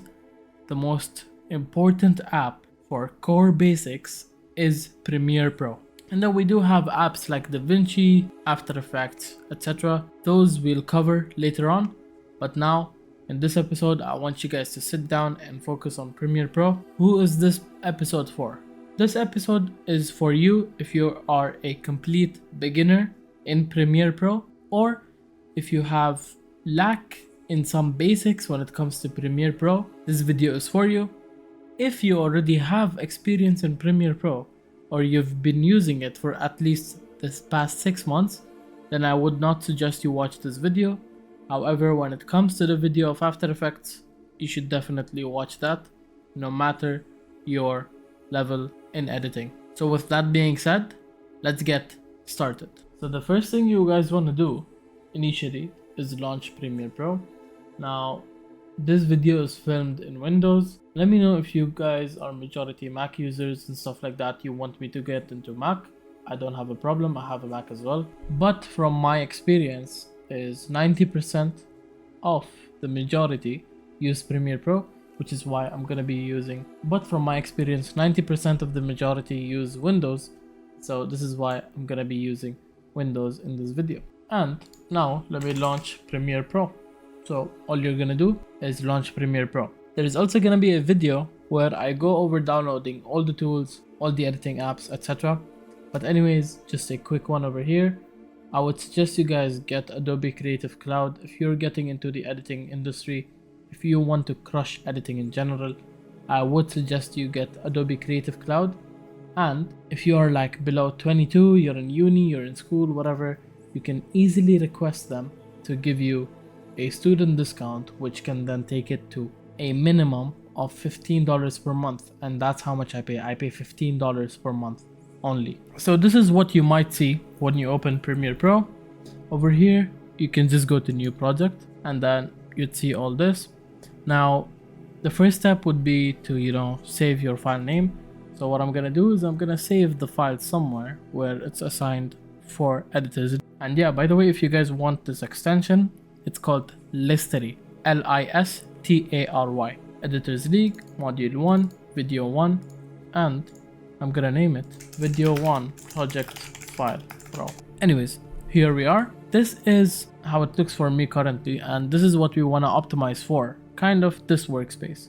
So let's go to Windows and Workspace. All these screens, they're called Workspace, okay? So go to Workspace and then go to All Panels. And I think this is what you're gonna have. And if I just go to Reset Saved Layout, I believe this is how it should be. So you're gonna have all these tabs over here. This is your timeline. This is your import media. This is where your program is gonna be. And this is where your selected clips, effects control, and etc. Now the first thing we wanna cover is these three tabs over here. So we have a tab called Import, okay? And then we have a tab called Edit. We have a tab called Export. Now, our most important tab is Edit.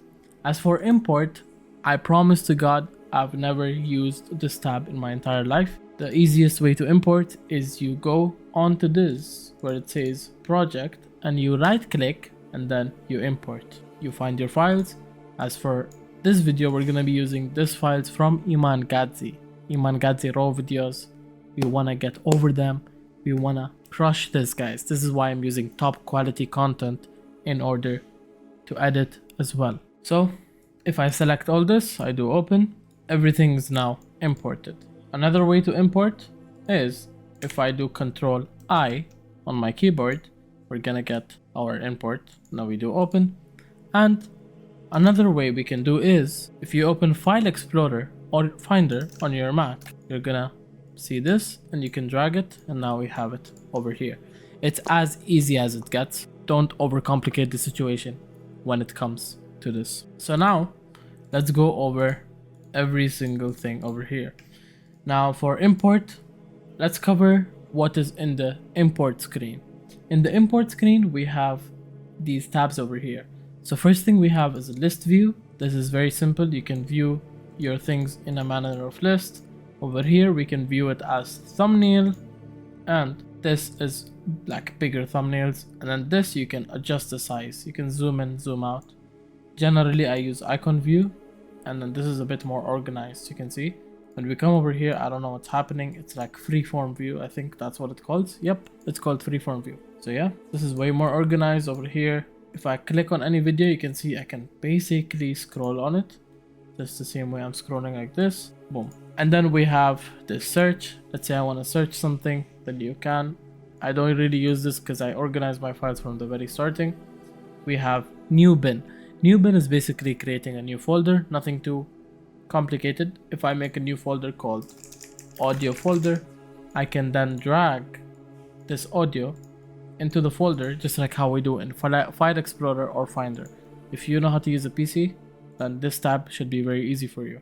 So I'm gonna make a new bin called videos, and then over here I'm gonna have my videos. Now we're organized in a way where my audio file is over here and my video file is over here. This gets very important when it comes to complexity, and the file are a lot of files. So yeah, and then we have new item. Now we're gonna go over new item later on, but this is one of the most important things when it comes to Premiere Pro. Over here we have all this stuff: sequence, project, shortcut, offline, files, whatever. Anyways, before we get onto the timeline, let's go over what these are. So the first thing we have is, if I double click on a video, now I can preview the source of the video, which is very important when you want to preview a video before you import it. So you can see over here, I'm able to preview my videos. If I see this cam 1, I'm able to preview cam 1. and I'm able to preview cam 2. And if I put on the audio, you can hear that there will be audio as well. You can literally hear the audio. And over here we have a couple of things we can do when it comes to previewing the file. Keep in mind this is called preview. What the original editing of the file will be done on the timeline. You can see our timeline is empty. We don't have a timeline. It says no sequence. Sequence is basically where a timeline runs. So let's say if we're running a project, one single project where it has all the videos, it will be on a sequence. We'll get into that just as we get into the timeline. So over here we have the preview. I'm gonna get more into the preview once I get into the timeline. We have effects, control panels and all that. But yeah, let's get into timeline. Now, supposedly, let's say I want to make a sequence. Again, a sequence is where your timeline is created. So if I drop this, you can see we have a sequence now called cam 1. And you can see the icon over here says sequence. However, what Premiere Pro does is that it chooses the thumbnail of the sequence, same as the video that's imported in the starting. So what I do is I label this to any random color, as well as I rename it to sequence 1 and then main. So this is our sequence. Sequence is where our timeline is, you can see. Now for example, let's say if I move the video, our sequence right now is black, because whatever adjustments is done in the sequence, this is what's counted over here. Not very necessary information, this is just basic things I'm telling you. Anyways, now this is the first way to create a sequence. Another way we can create a sequence is pretty much by right clicking and going to new sequence from clip, and now we have a sequence. And we can view our sequence settings as well. If I go to sequence over here and I go to sequence settings, I can view all my sequence settings over here. You can see it's 25 frames. The frame size is 3840 by 2160, also known as 4K. And then we have fields, square pixels, time code, color space, audio, and etc. I think the sample rate of the audio should be 4800, that's fine. 48,000 I mean. Preview file format, for me it's QuickTime. Doesn't matter what you have, to be honest. I don't think it's much of a problem. Anyways, here's our sequence, and you can see now in the same sequence I can import other clips. So I have cam 1 and I have cam 2. You can see, and I didn't overlap them. Now let's just explain the basics of timeline. What is timeline? Timeline is pretty much where your edit happens. So this is what we call a timeline. The way the timeline works is that whatever clip is on top is prioritized. So you can see this clip is on top, so it's prioritized. If I take cam 1 on top, now cam 1 is prioritized. If I take cam 2 on top, cam 2 is prioritized. So the thing on the bottom is not the priority, but the thing on the top is what's displayed. Generally, we don't add two clips on top of each other. So let's say for example, if I want to display both of them, I can just do this. Now both of them are playing. You can see both of them are exactly synced as well. And now if I take the clip below it, which is the bigger clip above, that thing is covered, because now this clip is as priority, so it's covering what's below. If I take this down, then it is displayed because this is on top. It's priority, but it's scaled out. Anyways, you'd get that more later. Don't stress it right now. Now let's explain what are these things over here. The first thing we have is insert and override sequence as nests. Just ignore this. I promise you, in my life, I don't even use the terminology used over here. When you get to use it, you'll know when to use it. And then we have snap in timeline, which is very important. Now let's say if I drag this clip over here randomly and my snap is off, for example, and I want to add it like right after this clip. Now I have to do it very accurately, and I still don't know if they're synced. You can see if I zoom in, I can tell that they're not exactly sequenced. Now they are, but yeah, what snap does is that no matter how zoomed out you are, it assists you in this situation. So I can just throw it, okay, boom. Now if I zoom in, you can see it's sequenced properly. So it snaps. It snaps even at the ending, it snaps at markers, starting, whatever it is. It snaps basically the corners and stuff. Any element in the video, it snaps. And then we have linked selection. Very simple terminology, nothing too complex. Now, you see when I move my audio file or video file, my audio moves as well. This is called as audio, and the upper part is video. You can see this is MP4 and these are audio waves. Now, sometimes you really don't want your audio with your video.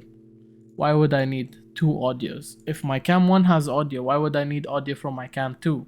You get it? So now, if I want to delete my audio, it literally deletes my video as well, which is stupid. You can see over here, if I try to delete my audio, it deletes my video. Now, what helps in link selection is that if I tick this, I can now delete my audio separately. And if I move, for example, the video, it can move. And over here, you can see it says that it is unsynced. The video is unsynced with the audio right now. So this is a detection of unsyncing. Usually we don't unsync unless the video with the raw file is unsynced. But yeah, I will turn this back on. We don't need it in most situations, to be honest, link selection. And there are ways where you can unlink it permanently without even having to remove this. If I select on the video layer and I right click, I can then unlink. Now it is permanently unlinked. This doesn't matter if it's turned on or no. And you can see it doesn't even say unsynced anymore because it is like, it has no connection with the audio file anymore. Over here, it's more like temporary, you know? So I'd rather than do unlink, I'd rather do this, which is way easier. And it even tells you if anything is unsynced. So I'll turn that back on. Then we have add marker. Marker is for references. You see, I can add a marker and then I can even name the marker something. For example, SFX, whatever, it doesn't matter. Now, if I click on it, the name is over here, inserted. The marker can be anywhere. Depends on the timeline, depends your use case, but I use markers a lot, especially when I want to mark specific chapters that I want to animate in the video. I'm gonna clear the markers of this, just copy the settings that I have. We don't need to really go over this. And then we have these things over here. You can see right now, this is called panel head, by the way, or I think it's called head panel, I'm not sure. But yeah, this is the current preview that you're seeing. Where are you at the timeline? So what you're exactly previewing over here is what is exactly on the head panel. Now, let's say if I toggle, what happens is that we cannot see it anymore because we toggled it off. And let me show you a concept. You remember cam 1? You see, if I turn off cam 2, what's below it will now show. So this is how priority works. I hope you understand. And I hope I didn't make it too complex, but it's very simple. And then we have mute track. When it comes to this, don't really focus on it. For these, you'll know later on, but yeah, you can just leave this default, to be honest. And then we have, with audio, we have something called solo track, mute track, toggle sequence lock. For toggle sequence lock, this is something you don't need to prioritize as of now. It doesn't matter a lot. But then we have mute track. Let's say I want to mute my audio. Let's say we have a lot of audios, boom, boom, and I want to play only this one, then I mute both of these. Sometimes you can have a million audios and you can't really go mute each one by one to hear one. So what happens is that we then solo track. So what happens when we solo track is that it plays the layer only that is solo tracked. So this layer is now highlighted as orange. Only the audio from this layer will play, and these two audio layers over here are like non-existent unless I untick this. So let me delete those. So yeah, that's pretty much it when it comes to video and audio in the timeline. And then we have a bit more, which is, you can see if I right click over here, something comes up, which is, it shows us preview from here. And this way we can basically customize things based on this line. Now, if this line is not existent, then you might have not copied my settings over here. So yeah, I suggest you copy. Now, let's say this line is customizable. So go to show clip keyframes and make it opacity. Now, for example, let me just hide this, the layer below. If I decrease the opacity, you can see the brightness is going less. Basically, what's behind it is becoming more transparent, but there is nothing behind it. It's just a black screen, which is why it's literally just becoming dark. But if I turn this on, for example, you can see the layer behind it is now more visible. You can see if I increase opacity, now it's not transparent at all. If I decrease it a little bit, it's more transparent. What's below it is more transparent.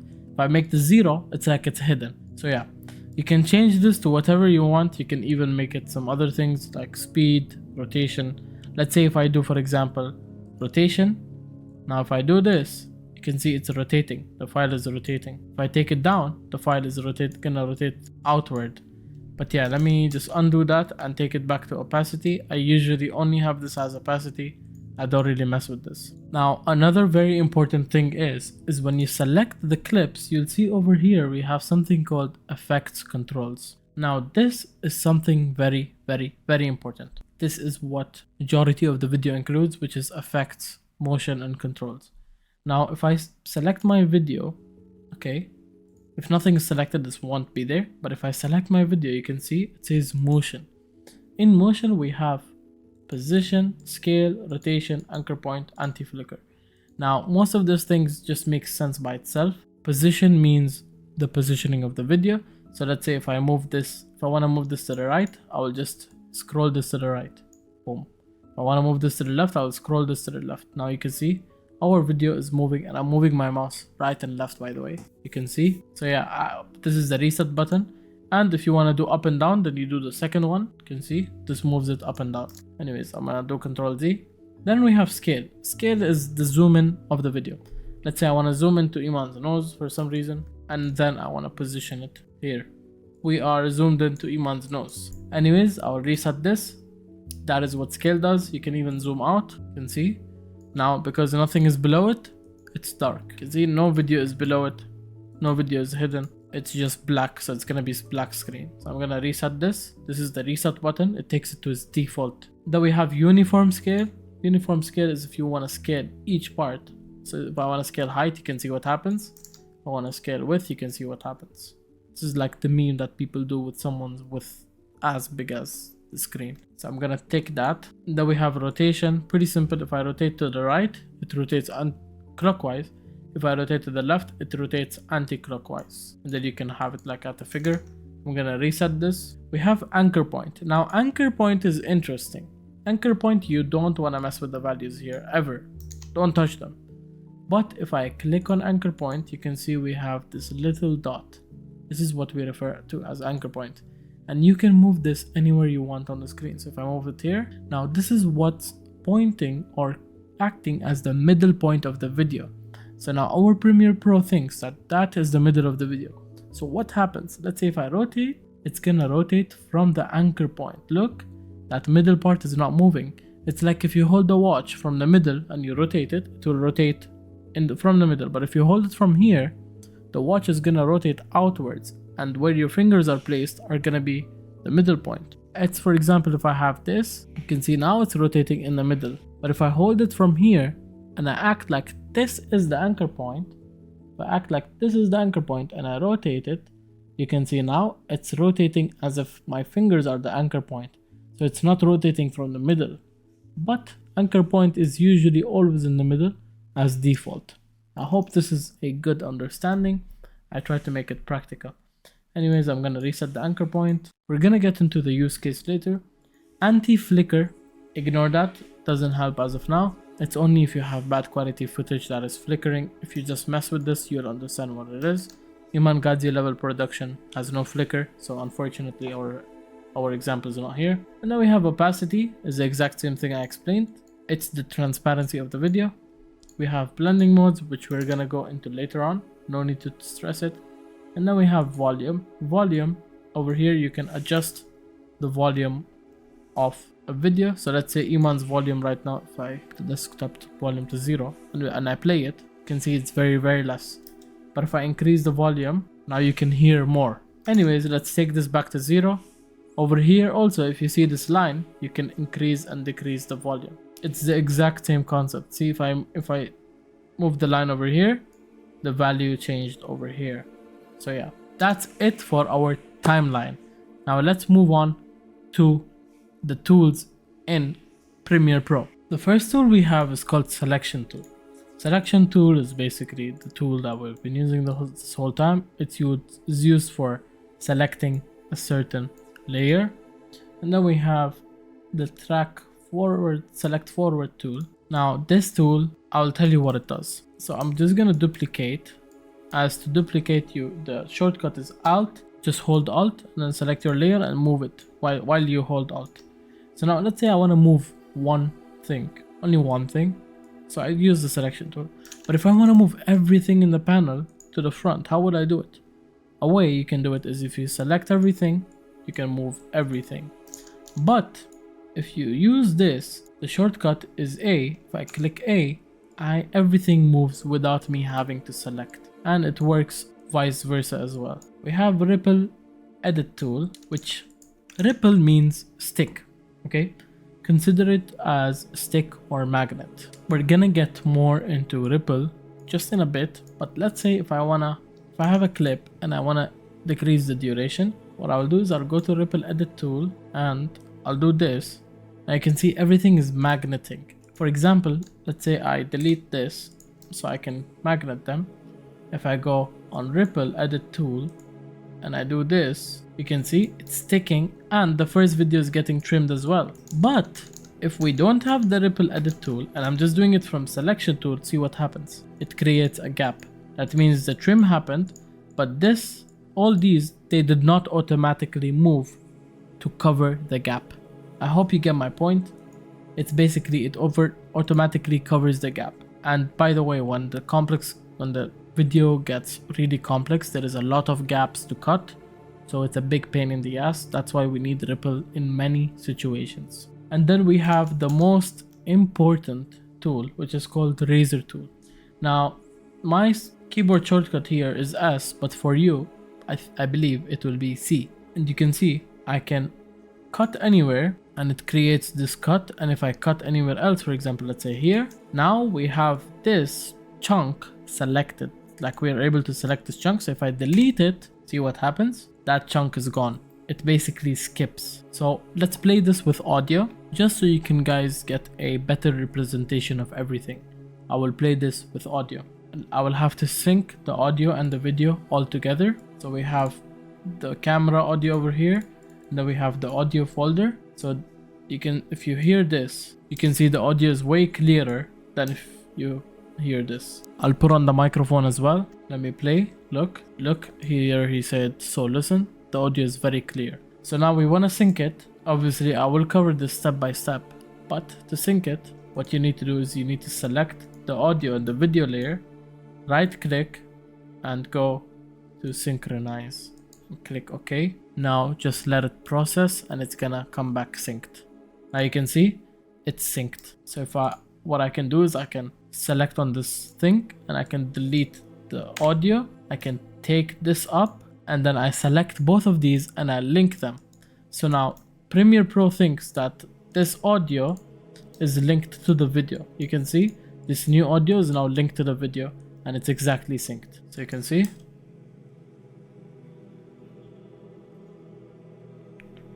Yep, this, you heard it. Now you saw that there was a crazy gap in the middle before he started saying so, he walked and then he sat on the chair and everything. Let's say we want to cut that out. We're gonna go onto our razor tool, select this, delete. Now you can see if I start, the clip starts from here. Yep, that was the video. Now we can delete this and the gap is gone. So now you understand what razor tool does. You can see over here, we play the audio. Now he stops. Now we want to go on to the next sentence. So over here, if I just play the audio, you can see there is a lot of gap. I can just scroll real quick. Look, so we want to start it at so listen. So I'm gonna do a cut and I already did a cut over here. Now I will delete and delete again. And now let's see how seamless it is. Obviously it's a bit shitty because he moved his position and whatever. We're just gonna cut so listen.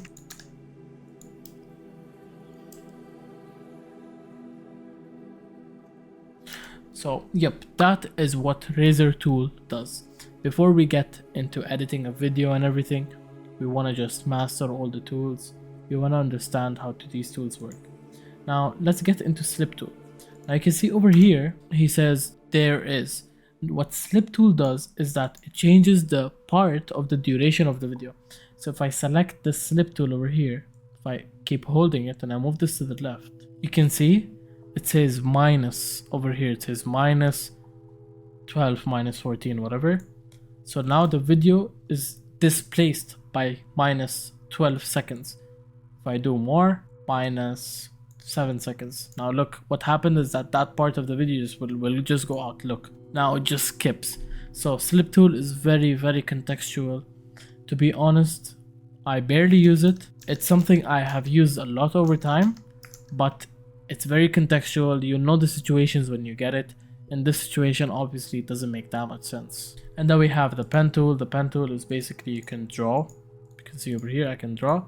This we won't need for Premiere Pro because our course is specified towards how to edit like Iman Gadzi. This is what Editors League is for. Or how to edit talking head videos in general with animations and stuff. And then we have rectangle tool. You can see the rectangle tool does the same job. You can change the color and the stuff of rectangle tool in other places. We'll go over that. We have the hand tool. Hand tool is used for the timeline. You can see if I want to move my timeline to the left, I can use hand tool. As if I usually what I do is I zoom out and zoom in. Let me just activate the application where you can see what I'm clicking. If I hold Alt on my keyboard and I do scroll wheel back down, you can see it zooms out. If I do scroll wheel in, it zooms in. And now let's say supposedly I want to go towards the left, like I want to see where my head panel is. Instead of taking this and moving it like that, I can just click H on my keyboard, which is hand, and I do this. Now I am moving my timeline based on where I want to view it, because the timeline obviously we cannot fit it onto the whole screen. Let's see if I extend it out as much as possible. We can extend it, but yeah, this is used to move where you want to check your timeline at. It's very useful and I use it a lot, but it doesn't have any real effect on the video. No effects on the video, it's just how you want to preview things. Then we have the text tool, very important tool. Hi, over here you can see this is the text tool. Now that I got into text, let me cover what these things on the right are.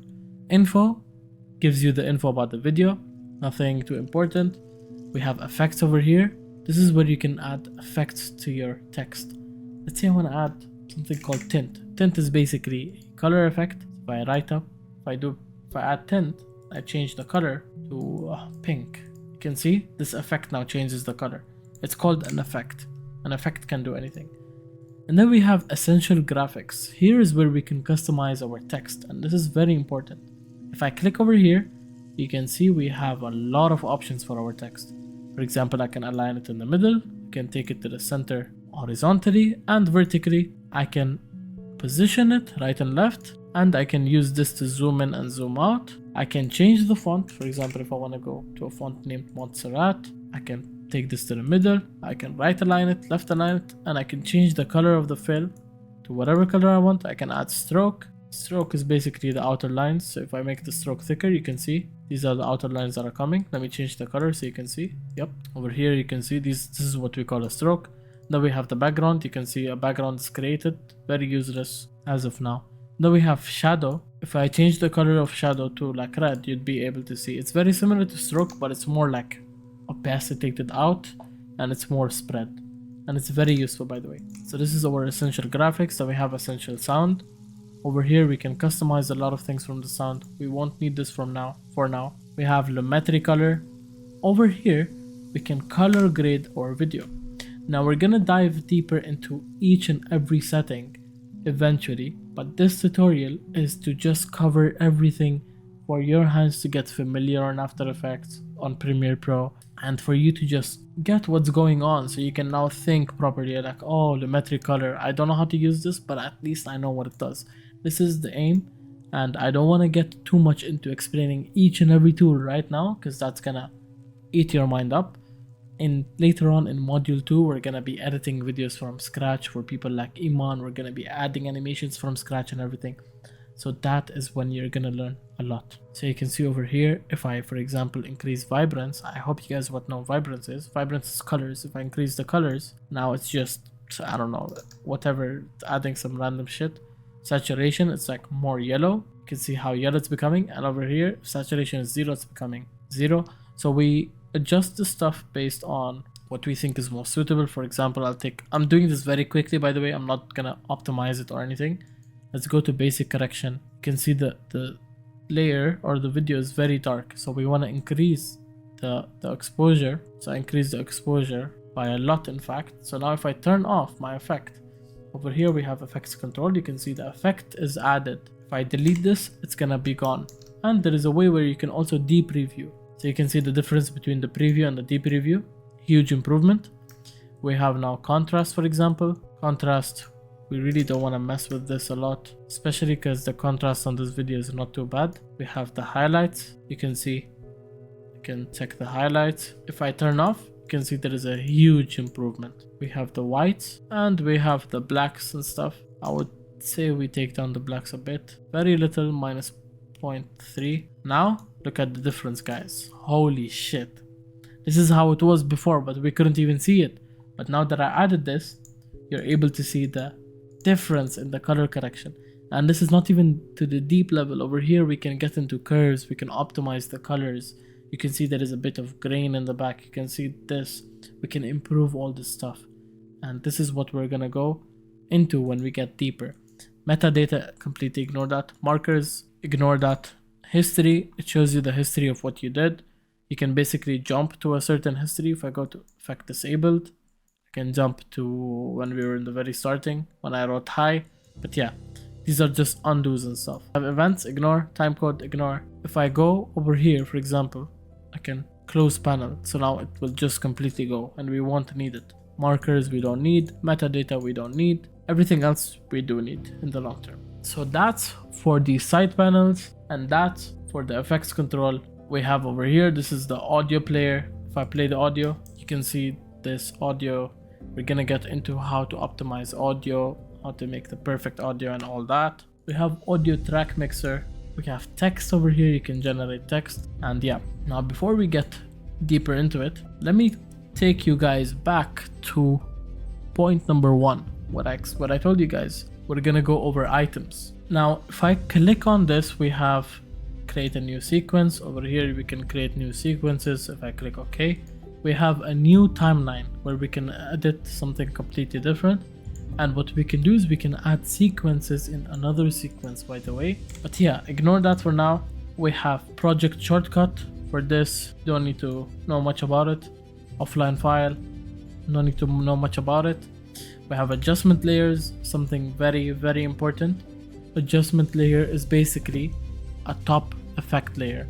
So let's say you have multiple videos and you want to add effects on all the videos. It doesn't mean that you're going to add on each video one by one. So this acts like an effect control layer. Any effect that you add on the adjustment layer will be added to all the videos below it. As I told you, the videos in the time panel are prioritized.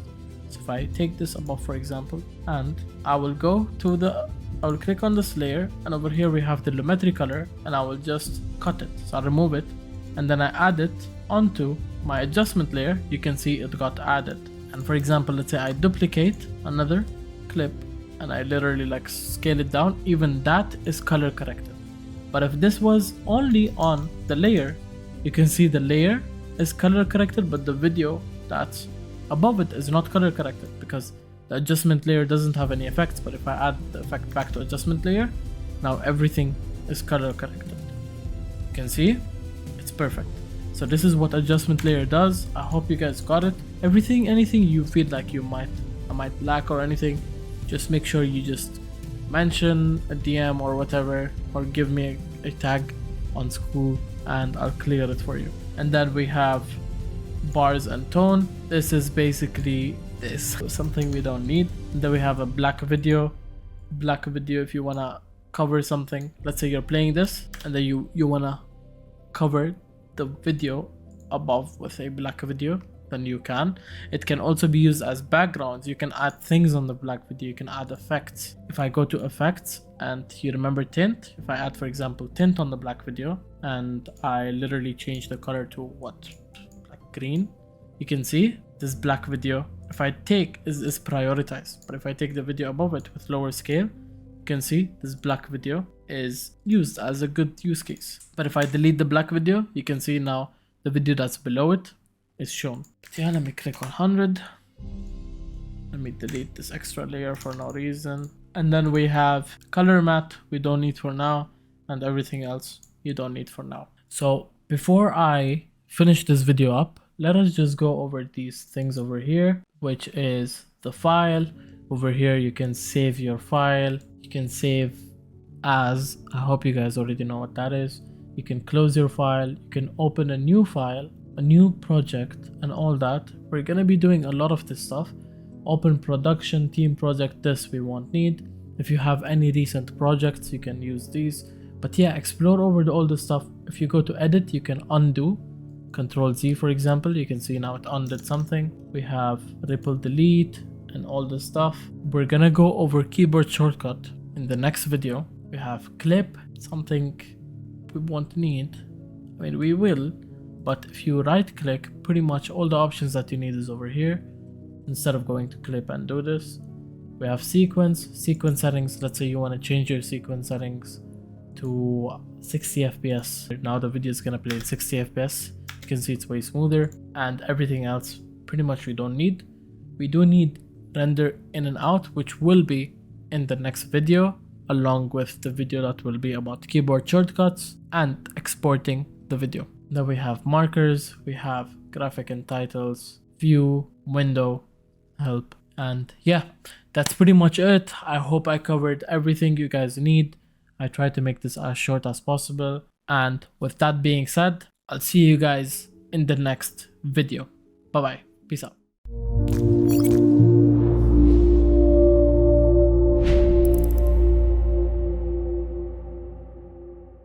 In this video, we're gonna be going over Premiere Pro Extended, as I discussed in the last video. It's gonna be more towards the trimming side and the shortcuts that you need when it comes to trimming. Why am I making this into a separate video? This is because I'm trying to emphasize how important this point is. And why is that? Because if you learn and if you watch this video, whether you're a beginner in Premiere Pro or new or whatever, this video will save you lots of time when it comes to trimming, and it will be the main outlier for you to understand the difference between why we trim on Premiere Pro and why we trim on After Effects. So with that being said, let's dive in to Premiere Pro. I hope you guys can see my Premiere Pro, and yeah, let's get straight into trimming. So the first thing this might help is how to synchronize audio and video. Now let's say this is the cam audio. We have cam audio, which is camera number 1. And how do we synchronize with the audio? So what I'm gonna do is I'm gonna drag the audio like how we do usually into the timeline, and I'm gonna increase the audio of the video. And how do I do that? If I right click, you get something called audio gain. You need to make the audio a bit louder for Premiere Pro to understand, because right now you can see the audio waves, they're very low. So let's make the audio waves a bit higher. I'm just gonna make it like 25, a random value, and then I'm gonna select all of this, right click and do synchronize. Now let's just wait for it to synchronize. Okay, now the video has been synced, so let me just play it for you guys to listen to to understand what is in the video. So, ladies and gentlemen, so you can already detect that there is audio and there's like background noise which is coming from the camera. So let's use the unlink feature that I used, that I told you last time. So I'm gonna unlink it, delete the camera audio. You can see that it's labeled at the same color, and let's listen to it now. welcome to Digital Launchpad. You can see how smooth and clean that is. So yeah, this is a part of understanding how to synchronize, which is very important. So I hope you guys know how to synchronize, and I'm just gonna take this up, select both of these and link it. So now this will act like one layer.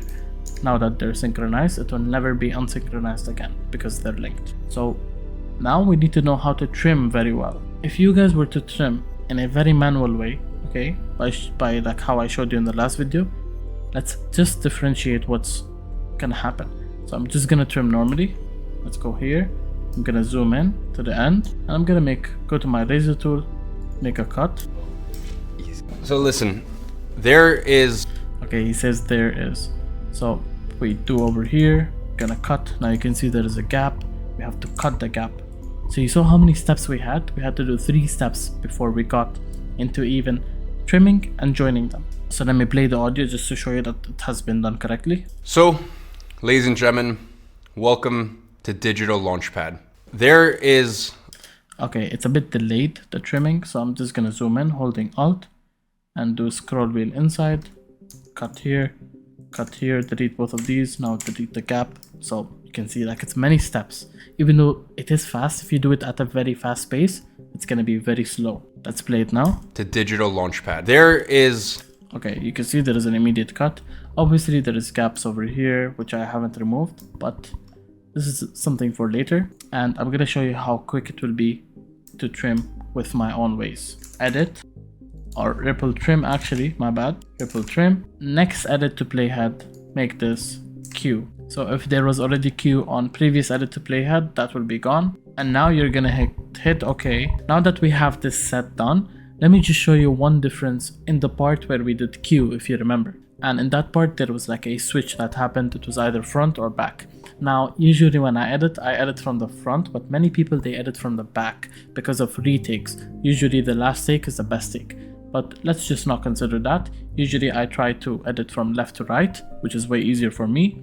But I'm going to show you guys the difference. So let's say I have this playhead. Instead of me having to press on the blade tool and cut, it's now way easier. All I have to do is press on X or press on W. Usually I use W, that's why I said X or W, but it's the same concept. So if I click on X, you can see wherever my playhead is, the split is done. So over here, you can see the split is done, which is very, very important. And then if I go in front, for example here, and I click Q, you can see what happens is that the front part is gone. And that is why, because I'm editing from the right side, so the rest of the video is gone. Sorry, I'm editing from the left side. But if you edit from the right side, if you edit like in the opposite way, from minute 10 to 0 rather than minute 0 to 10, everything on the left is going to be deleted that has a gap. So if you do that, then this will help. Otherwise, you gotta go to edit, keyboard shortcuts, and let's go back to the ripple trim. So over here I wrote ripple trim. I'm gonna make it ripple trim previous edit to playhead. I'm gonna make this Q, so what's above will be gone. Now if I click Q, see what happens. Did you see? Basically, just to give you a representation of what happens, is basically this was done, there was a cut done, and then it got deleted, and this. And we saved all of this with just one button. So look, this is how it looks now. Let's play it just so you can see. Obviously the trimming is not done properly, so let me do it properly. Cut here, boom. Look at this now. You can see I had to do a lot of buttons, but now if I do what I told you guys, if I click Q over here, I go here and click Q. Let's play the audio just so you can tell now. So, ladies and gentlemen, welcome to Digital Launchpad. There is a lot of fluff out there, and you can see what happened. So let's cut another take just for your reference. Now over here he stuttered obviously after he said digital launchpad, so let me just play it just so you guys can remember again. Out there, okay, sorry. So I'm gonna press X over here, okay, and I'm gonna go on the next take. What is the next take? Let's just play through and so we can tell. So listen, there is this is already the same take, so we want to go on to the next take, like the part where he continues, because he already said there is a lot of fluff out there. So listen, either they stay... Okay, here he changed the sentence. There's even a lot of fluff in my own YouTube videos. And the issue is every single creator out there either... So listen, there is a lot of fluff. There's a lot of fluff out there. But what you get with digital... Yeah, you can see over here, he did a lot of takes for a whole minute. There is a lot of fluff out there. There's a lot of fluff out there. He said it like 10 times. And then over here, he says the correct sentence. And supposedly we should be taking this take, but this is just for the sake of showing you guys. Now you can see there is a huge gap between that join and this join. But if I go over here onto my playhead, where he starts saying the correct sentence. But what you get with Digital Launchpad is a clear-cut path. Okay, so he started over here, so I'm gonna press Q. Did you see what happened? Everything that was in the middle, a split was done, and the clip was joined, and the gap was removed. So this is an amazing tool. If you use this, it saves you a lot of time. So let's just play it. You can see how quick I did that. To Digital Launchpad. There is a lot of fluff out there, but what you get with Digital Launchpad is a clear-cut path to cutting through the noise. And you can see there is a gap over here in the sound, so I'm just gonna do that really quick. X, boom, Q. And getting what that was a very quick cut. The noise and getting what you want done. X. Let's go to the next take. you want to like keep it handheld or something and record. He's talking to the camera, so let's ignore that. Incredibly easy with the right direction. I'm not gonna use that camera. When it comes to your attractiveness. So listen, it is Okay, over here, press Q. You can see, very quick. what you want done. So listen, it is, and then he stops. Let me go over here, X, boom, Q, boom. it is incredibly easy with the. So I hope you guys understood what I'm going for, what I mean, and there's a bit more manual way of doing it. Personally, I don't always use my playhead when doing it. So what I do is I actually sometimes use my blade tool because it helps a lot, and I feel like it's something that is also very useful to use, blade tool, especially if you want to trim like many things together and there is a lot of gaps rather than you having to go through the playhead. So another way is that we go to edit, okay, we go to keyboard shortcuts, and you already have your blade tool. However, we have something called the ripple delete. So if I go ripple delete, you can see I have my ripple delete set as Z. Now this is mainly for if you trim using the blade. So if I go over here, for example, let's say I want to cut a quick gap. Let me play this. And I'm talking the top 10% when it comes to your income, when it comes to your health. You can see there's a huge gap over here. Now I can go on my blade tool by pressing C. For me it's S, don't worry about that. For you it's going to be C. Click over here, go over here to remove the gap, select and press Z. Okay, so this saved one step, which is still not that useful. So I'll tell you what this helped with. Instead of me having to delete and then delete the gap, it joined it automatically. So anything that joins automatically is referred to as ripple in Premiere Pro, which is very important for you to understand because ripple is a very important term, and I have my ripple delete set as Z. So yeah, this is the difference with no ripple, delete, and this is the difference with ripple, which is going to be Z. So you can see it saved us a step. So yeah, I mean, both the methods are very effective, both the methods are very fast, and I would suggest you guys to use both of them. It depends on the situation, but personally the first one is something I use way more. So I hope you guys get this video, and I hope this was a representation that was pretty enough for you guys to understand what I'm going for. So yeah, with that being said, I think we're ready to move on to After Effects. So I'll see you guys in the next video. Peace out.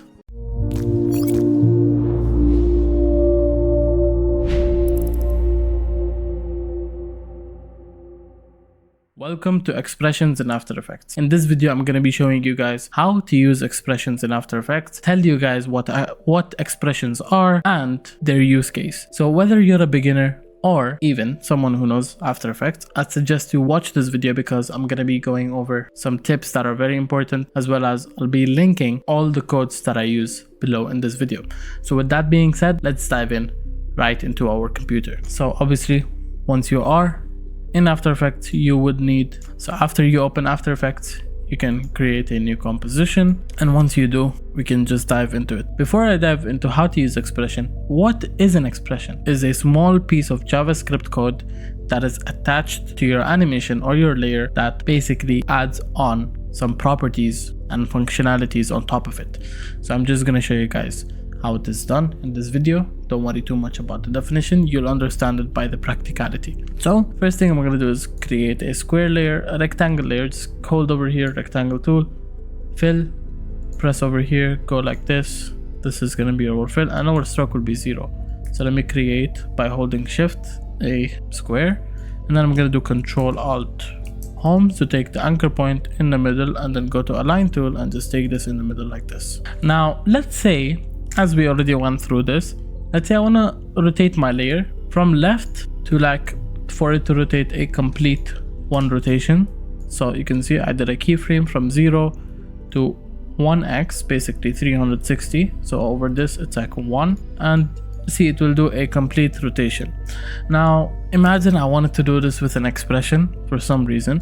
Let's say I wanted to already like just do keyframing or something. Let's say for example I wanted to do a positioning from down like this, and then for it to come over here after 3 seconds, come up now with a quick rotation as well. So like a rotation that goes around 180 degrees behind or 270 degrees behind, and then if I play the animation, you can see this is our animation. I don't know why my preview is not working.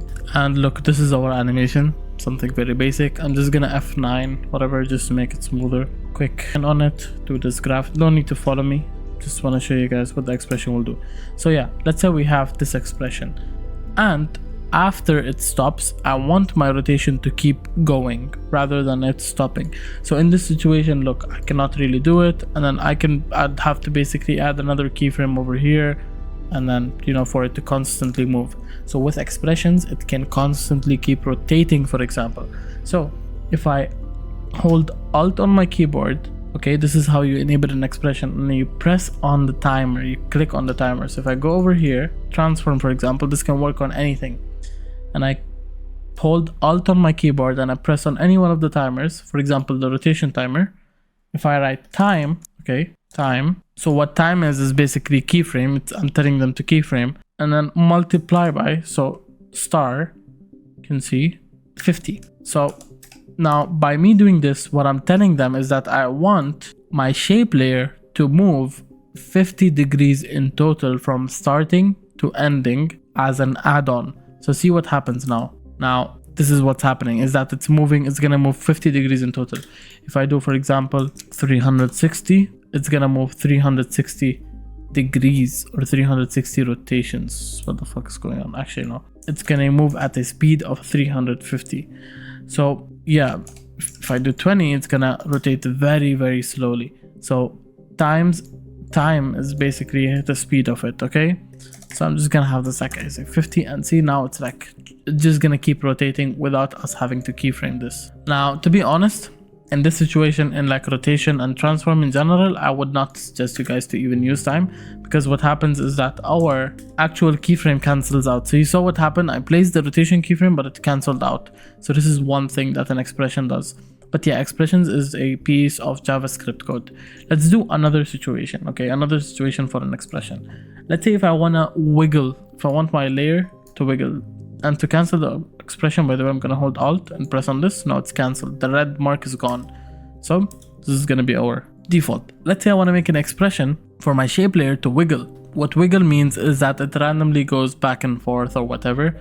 So let's say I want my scale to wiggle. Wiggle means back and forth again. So if I just bring up the terminology of wiggle, move or cause to move up and down or side to side with rapid movement. It's like kind of a normal wiggle movement, whatever. You'll know now. So let's say if I go to position, I'm gonna hold Alt on my keyboard and I'm gonna do wiggle, okay? Press here and I'm gonna do 1 and then 5. So now see what happens. I don't know if you can tell, but it's like shaking. But now why is the movement so small? Like why is it so less? Because the amplitude, okay, this is known as frequency. Frequency is the first number, and the second number is known as amplitude. Amplitude is the amount, how strong do you want it, and frequency is how much does it happen within this time frame. So let's say if I make the amplitude way more, 500, you can see it's happening, the whole expression is happening, but okay, like it's a big amount, but it's not that fast.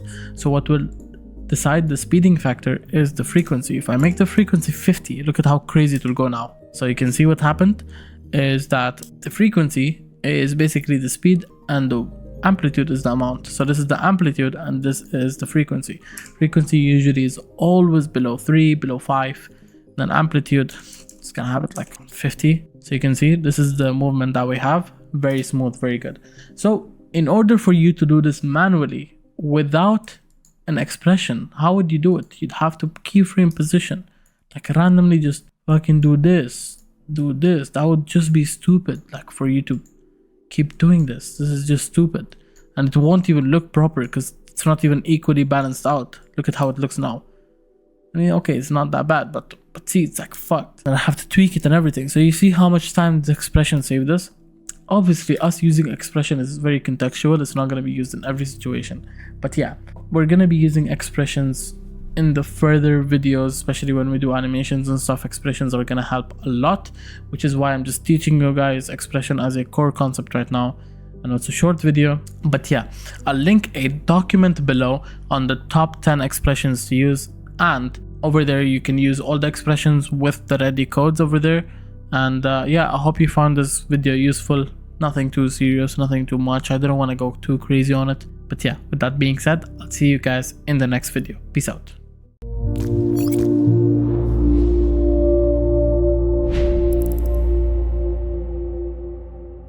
In this video, we're going to cover how to graph in the most efficient way in After Effects and basically the complete understanding to graphing.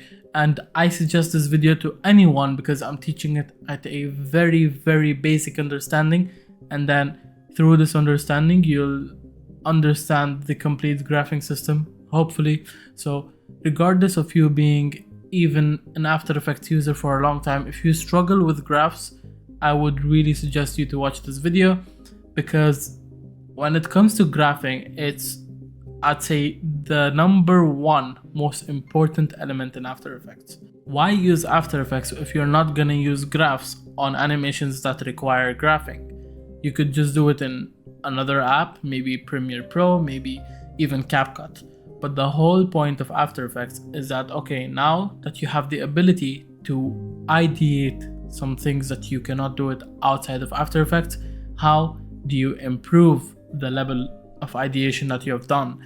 It is through graphing, and that is why graphing is extremely important. So that is what I'm going to cover in this video. Let's hop in right into it. So I'm going to be using circle just to represent the graphing, and don't worry about what's happening right now. Just going to delete it, and let me just go over each type of graphing. So as I covered in the Premiere Pro video where we can use position, so now I'm gonna click on my shape layer, do P, press P, and I'm gonna go to like 2 seconds from here. I'm just gonna take my circle over here. So you can see this is linear movement, and in the linear movement, by the way, ignore these lines. These lines are just for you to see it as a representation. So completely ignore these lines, the outlines over here, but you can see it's very linear. You can see the ball is moving at a very linear pace. There is no changes in speed. Now this is the normal position that we have, which looks like this. So this is like this one dotted triangle, or I don't know, 4-side triangle, and initially things like these, they look kind of ugly, and our point is we want to make this look as good as possible. So how do we do that? What's the use of graphing? Why would we use graph? Now if I were to duplicate this, and I'm gonna just take this above, now see what happens just when I graph it. So to graph it, you press F9 on your keyboard, or you right click over here, and it's gonna say easy ease after keyframe assistant. Always use F9, it's a very useful hotkey. And now let's look at the difference already. You can see now what happens is that it starts at a very slow pace, and it starts spreading out a bit more, and then it slows down again. You can see now the circles are getting close again. And this is what happens when you graph it, is that, okay, these two keyframes are at the exact same timings. You can see this ends at the exact same time and starts at the exact same time. But what's the difference? It's called spacing. So spacing and speed, or the way it comes. So you can see over here, it starts slower, so there is a delay, it starts slower, and then at this point it's faster, and so then it slows down again and the animation ends. So you can see the difference already. This looks way smoother, and that's not even close to what we want yet. And if I go over the graph, you'd see there's like a path that shows. At the starting, it starts at 0 pixel per second. By the way, if you don't see the same graph, you click over here and you choose these settings. So you can see at the starting it says 0 pixel per second, and then in the middle point it's going at its peak, which is 980 pixels per second, and then it goes down back to 0. And you can see over here, let's look at this, slow, fast, and then slow again. And this one is just literally at a linear pace. It's consistently moving at 650, so it moves at 650 until it ends. But over here it goes slow, and then it peaks, and then it slows down. Now this is speed graph, and I haven't gotten much into it, but you can see right now if I select any of the sides, we can see there is a handle, and this handle is what allows us to adjust the graph. So supposedly if I take this to the left side, completely to the left, see what happens. I want you guys to already guess to understand what happens. I know we already went through this, but here I'm gonna, for the next 20 minutes or whatever minutes, I'm gonna elaborate a lot about graphing. So this is very important, guys. I want you guys to guess what will happen. I don't know if you got it right or wrong, but it starts at a very slow pace, and then it goes, even after 0.10 seconds, it goes to a maximum peak immediately. So there is a little bit of gap. It goes at a maximum peak. You can see over here, this is speeding up. It's already speeding up. Over here you can see this is the maximum peak, and you can see it's spread out a lot because now it's jumping. It's like I moved from here to here because it's at the maximum speed, you know. And then over here you can see it's like very close.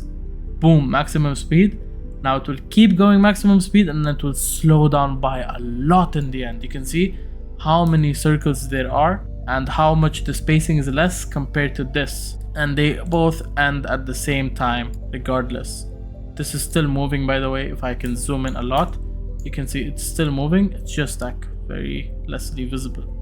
But yep, I hope you guys were able to guess what that is, because over here it goes at maximum speed and then it slows down a lot. So this is basically a representative for speed.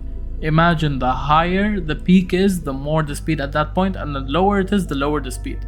So let's say, for example, I want the speed to be maximum peak in the middle. Now over here it's not in the middle because we're 2 seconds. So what's the middle of 2 seconds? Which is 1 second.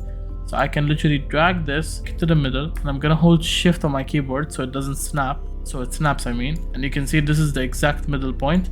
Now over here there's a problem, is that both of them are 100%. So what happens is that, I want you guys to understand, it will be very, very, very, very slow, and then at the second one it will go at an insane speed, which is 27,000, and immediately after it will go very, very slow. So let me just show you guys an example. Look, it barely even started moving, but now see what happens. Boom, you can see how fast that was. The gap between these two balls, the spacing between these two balls explains it. Immediately it goes fast. So it starts at a 0 pace, boom, after 1 second it jumps to 25,000 speed, and it goes back to 0. So imagine this like a car, that you're going at 0 miles per hour or 0 kilometers per hour, and then after a second you literally press on the accelerator fully, like fully.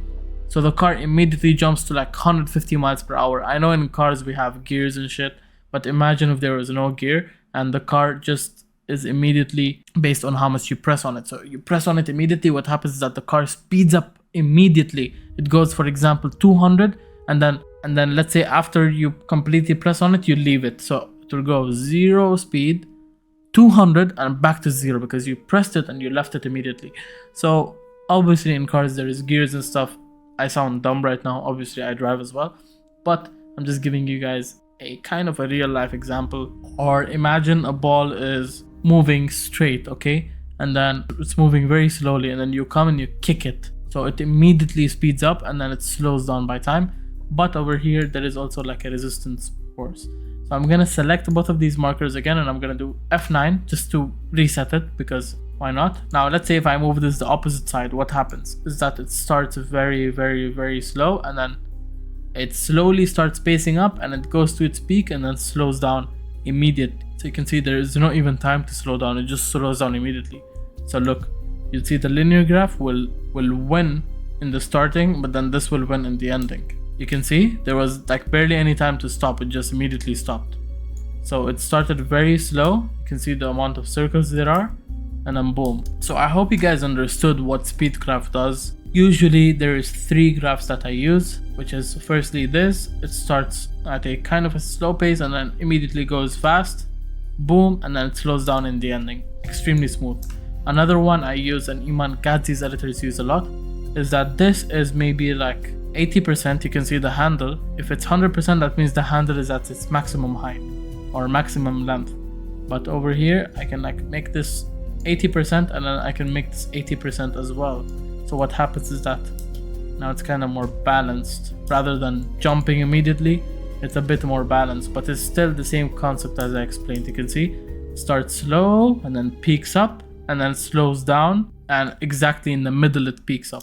So the peak is in the middle. You can see over here, boom, immediately. And the balls clearly show the gap that, okay, at this point in the middle, it was fast because it's jumping ball by ball. And then in the end, it's like very slow because you can see the balls combined together as well.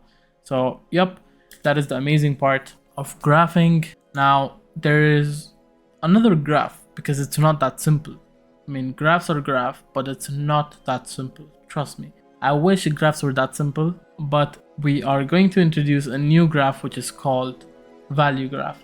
Now, value graph also makes a lot of sense. So if I go to the graph editor over here, if I press on this and I select my keyframes and I go to value graph. So we were on speed graph. That means we were basically considering speed over time. At 1 second, what is going to be the speed? At 0 second, what is going to be the speed? So it's speed over time. But at this point, we're gonna now do value graph. And you can see immediately after I do value graph, it's a bit weird. Like I don't even have handles. Now, that is a bit weird because in After Effects, positions cannot be edited with value graph unless they're separated. Everything else can be edited with value graph in After Effects, as in scale, rotation, and opacity. But position cannot be unless you separate them, which I have no idea why it's like that. But yeah, now how do we fix this? If I go to the graph and I press P, if I go to my layer and press P, and then I click on my position and right click, you can see there is separate dimensions. So what happens is that we have the X position. I hope you guys know what X is. And Y position. Y is basically up and down. X is basically right and left. If I click on Y position, immediately you see that there is literally no speed. It's like the value is just over there. And even if I go to speed graph and I click the Y position, you can see it's at 0 pixels per second because it's not moving. The object, it's not going up and down, it's only going right and left. If I go on X, you can see the speed graph exists. If I go to value as well, you can see the value graph exists. It goes basically from this value to this value. So this is value over time. Now, what is value? As of now, this is our easing. So this is exactly how it is. Basically, you can just edit with value graph. Value graph is very helpful if you want to do certain type of movements and stuff. To be honest, I use value graph a lot, but I'd suggest you not to use value graph, especially as a starter, because value graph requires a bit more understanding. However, we will still go over value graph right now. So you can see our thing is eased, and let's say I go on any handle and I can adjust this. So if I take this down, for example, see what happens is that we are messing with the value. We're not really messing with the actual value, but we're telling them that, okay, at this point, the value will be over here. So we're telling After Effects exactly at this point, the value is going to be 400 pixels. So it's only going to move this much. And at this point, it's going to be in the ending. So you can see there's a big jump. Like we don't even give it time to get to the ending. So the value is immediately jumping. Now, if you have a look, see what happens is that boom, it's jumping. It's immediately jumping. There's a huge jump. So basically, this is also like pretty much understandable, is that the lower value will be down and the higher value will always be up. And then you can mess, okay, at this point, at the higher value means ending value, and the lower value means the starting value. So at the starting value, how sharp do I want my graph to be? So let's say I want to tell After Effects that I want my ball to move at a extremely slow pace and then speed up in the middle or gain speed in the middle, so that the middle is the peak and then it slows down again. Basically, this graph in the speed graph. Let's say we want to do this graph in the speed graph. How will I tell After Effects that I want the same with value? Look, for example, I'm gonna take this. Now this is already telling us that it's gonna start more delayed. You can see the more I extend this, the more delayed. And I'm gonna hold shift. You can see my handle is going up and down. I'm gonna hold shift so it snaps. So I want this to be more delayed. So we're already telling it that, okay, for the first 15 frames, it's gonna be at this speed, and then at this point, it's gonna gain speed. And let's say I want it to gain actually completely in the middle. So I'll do this, and you can see there is a strong gain in the middle, and then it slows down. So if I take these, I'm just gonna spread them casually, and I'm gonna play it. You can see at the middle, it's peaking. So basically, it's how close the upbring is, how closely it's going up. It's not that complicated. You just have to understand what we're looking at. At the starting, it's obviously going to be slow because you can see right now the graph is low. It's still floating on the ground, and then it goes up. And once it goes up, it's constantly going up, and then it slows down again. So what does this mean? That it starts slow and then it's constantly speeding and then it slows down. And let me just elaborate the value graph a bit further. Let's say I'm gonna just make this a bit faster. So what happens when I move this, basically the keyframe is moved in front. Don't think about it too much. And then in the end, let's say I want my value to go back to default. So what will happen is that it will come like this and it will go back. So let me press F9 to reset the graphs. And you can see over here now we have this. This is what we're looking at over here because it's going back. So at this point it comes to here and then it's going back. So you can see the value where the ending position is. It goes back to the starting position. So this goes back. Now let's say I want it to start immediately. Like I don't want it to even wait a second before it jumps. So what I'm gonna do is I'm gonna take this over here. Now over here you can see we literally don't give it time to even speed up. So it's jumping from this value to this value immediately. Now let me play it so you can see. Can you see how fast it jumped? Like we didn't even give it time and it's already to the ending. And if I want to make this sharper, I can literally even drag this more. And now at this point you can see what happens is that it immediately jumps to the ending. And then at the end it's very slow. But let's say I want something a bit more stable, that it starts slowly and then it gains speed in the middle and then ends slowly. And then I'm gonna do this over here, the same over here. Take this. Now let's take a look at this. Boom, boom. So start slowly, speed up, go slow in the end, and then back again at the same pacing. Let's say I want my graph to end in the middle at a very sudden pace. So I'm gonna select all of this, press F9 again. By the way, if I go here, this is basically easy use as well. Now let's say I want it to start extremely slow. You can see it's gonna start extremely slow. Like for the first literally 15 or 10 frames, it's still at a very low value. And then I want it to end very fast. So the animation is gonna be a bit fucked. Let me do the same over here. I'm gonna select this and do this and see what happens now. I want you guys to guess what happens because this is a bit of a complicated one. I'll give you 2 seconds. 1, 2. Okay, what happens? Let's look at the graph. It looks like a pyramid. Why?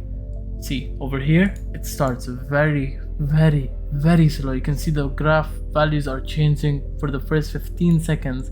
The ball hasn't even moved. See, the ball hasn't even moved for the first 15 seconds. At 20 seconds, it starts pacing up.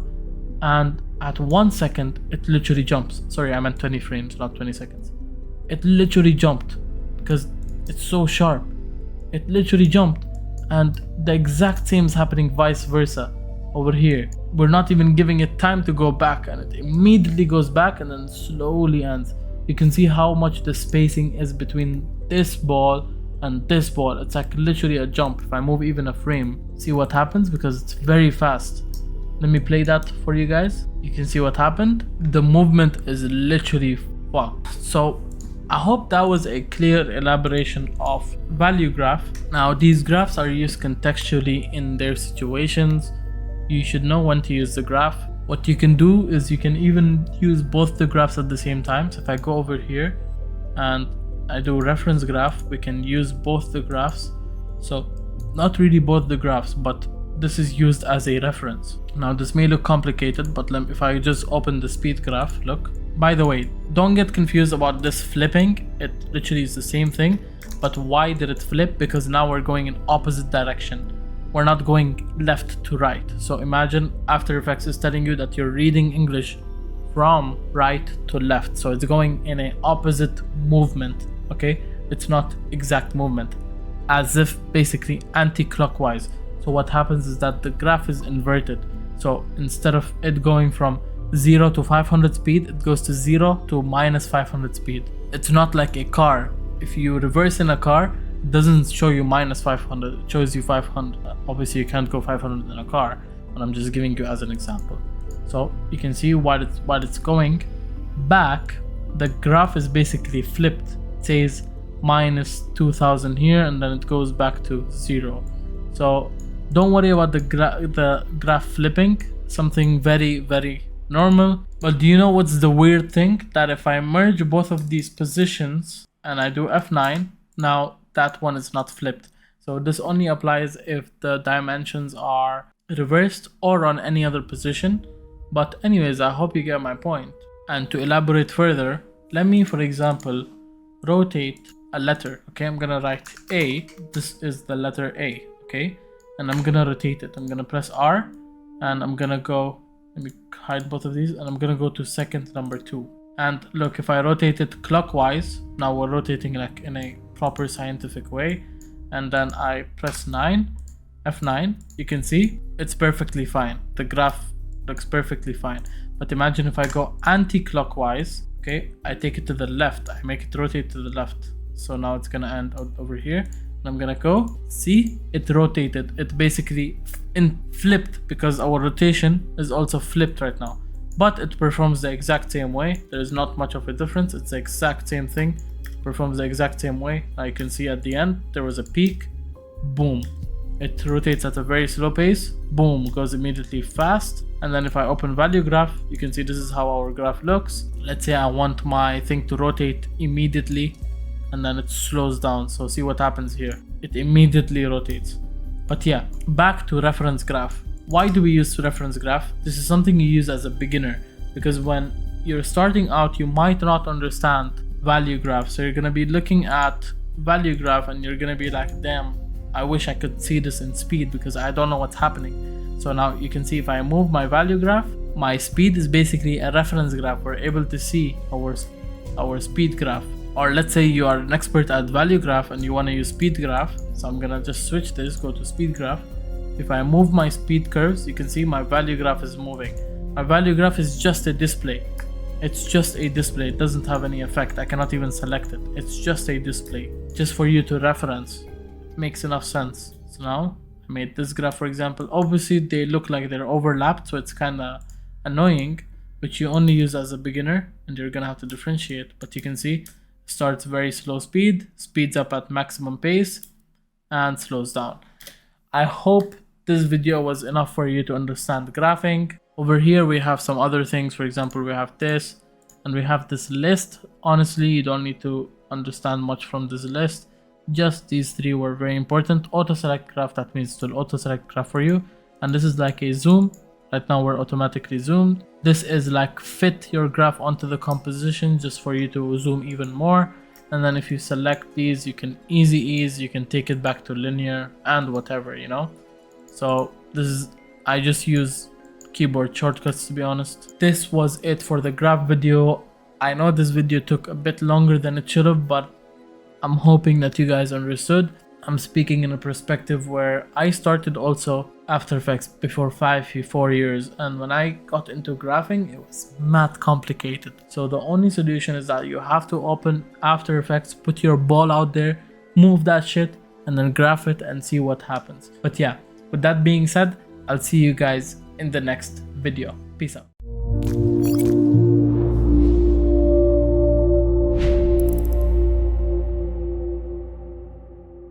Welcome to maths in After Effects. In this video, I'm going to be going over what is maths at a very basic level.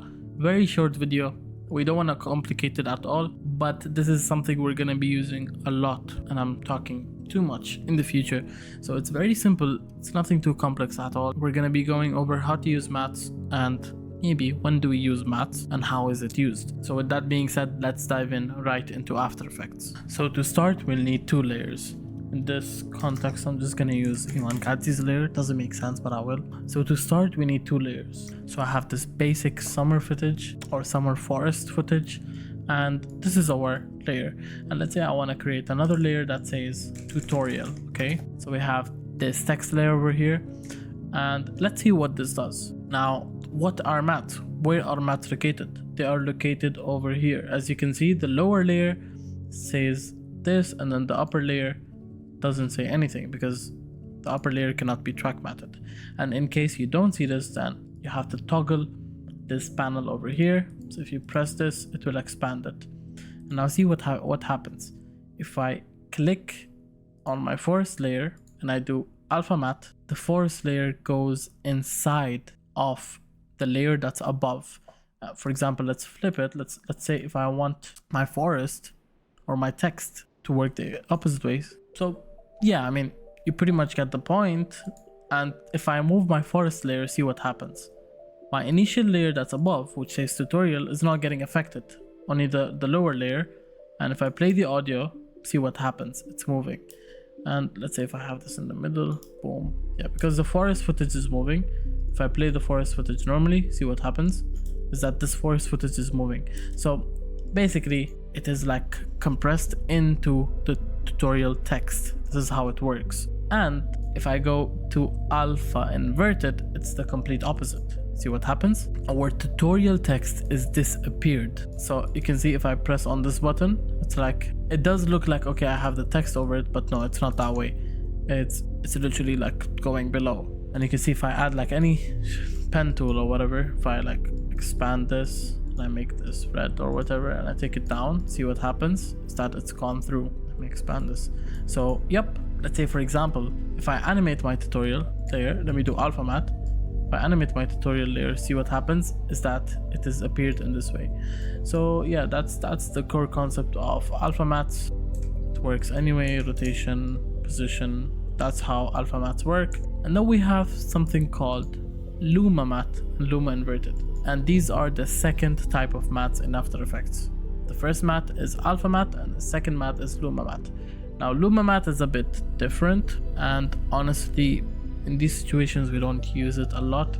Barely we use it as it has more disadvantages than alpha matte. But for example, let me go do luma matte. There is no difference made. Why? Because luma matte works in a way where only if the text has like colors and stuff, has different type of blending parts, then it would affect on the actual video. So let's say if I add a gradient ramp on this, I think maybe see what's happening right now. Can you see? Is that the luma matte is like affecting that. But if I do alpha matte, that's not happening. So luma matte works a bit with, rather than a 0 to 100 like alpha matte, it works not exactly that way. It takes the blackness of the blending. So if I take this to a blue color, for example, to see how dark it becomes. So this is how luma matte works, and luma inverted works the same exact way. I don't know if you guys are able to see, but the tutorial is still written like with dark shades. If I change the colors over here, you can see what's happening. And this is actually used a lot, but especially in contexts like this, if I go like green, it's kind of blending in. You can see they use this a lot in many situations. And yeah, I mean, that's pretty much what luma and alpha matte is. Nothing too much. I don't want to go too deep into teaching you guys what luma mattes and alpha mattes are. You just need to understand the basics of it, and I hope you guys understood the basic. Make sure you guys completely follow with me, especially with things like this, so you can tell what's happening. So now that you guys understand this, let's go a bit deeper into it. I mean, nothing too much. We also have an effect named as set matte. This works in a very similar way, just with a bit of more options, and you can just add it as an effect. So let's say I want to matte my forest clip off of the tutorial text. And what I'm gonna do is I have to go to effects and preset panel, and I'm gonna write set matte over here, and I can literally drag this. And once I drag this, now you can see we have many options over here. We have these options. It works in the exact same way. Now, you guys remember how we used to matte like this, where it mattes on the layer above? Okay, it always mattes on the layer above. Here, this does not matter. Whether it is the layer above or the layer 10 layers above, you can do this from any part. So if I select take matte from layer and I do tutorial, see what happens. Now, why is it not working? Why is it showing this as white? It's because my tutorial layer is on, so I'm just gonna turn that off and see what happens. It's working in the exact same way. In case you have like another layer where it's more a bit complex, then you have to unpress on this option. But yep, pretty much that's it. Like if I go on other options as well, saturation, it all won't work because it's a plain text. It won't work. But if I add, like for example, let's say gradient on this, gradient ramp, you can see now this text is not acting like anything. It's just there, but then we're setting the matte off of it. And you can see if I do invert, it works in an inverted manner as well.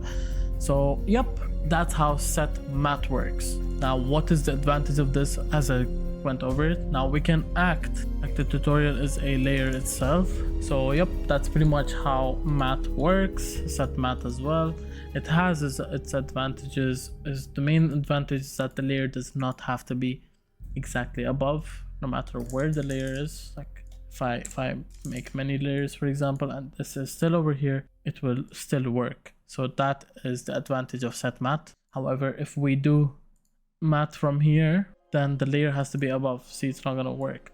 It has to be above. If I remove set matte, if I take this up, it will not work. See, I did alpha, it did not work because the tutorial layer is not above. But if I take this above now, it works. So that is the main advantage of set matte.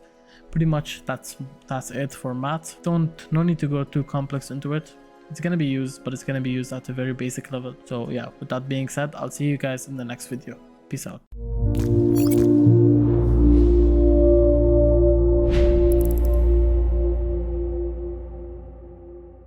Welcome to masks in After Effects. In this video, I'm going to be showing you guys how to use masks, when to use masks, and why to use masks, and what are masks.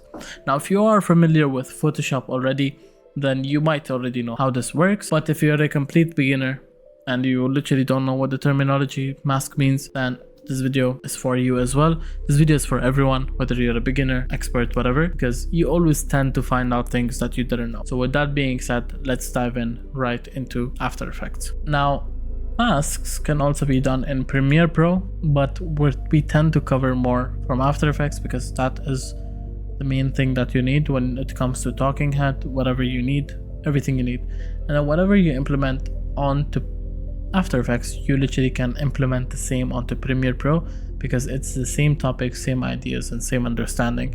So the most important thing is that you learn it in After Effects, and then Premiere Pro will automatically be implemented.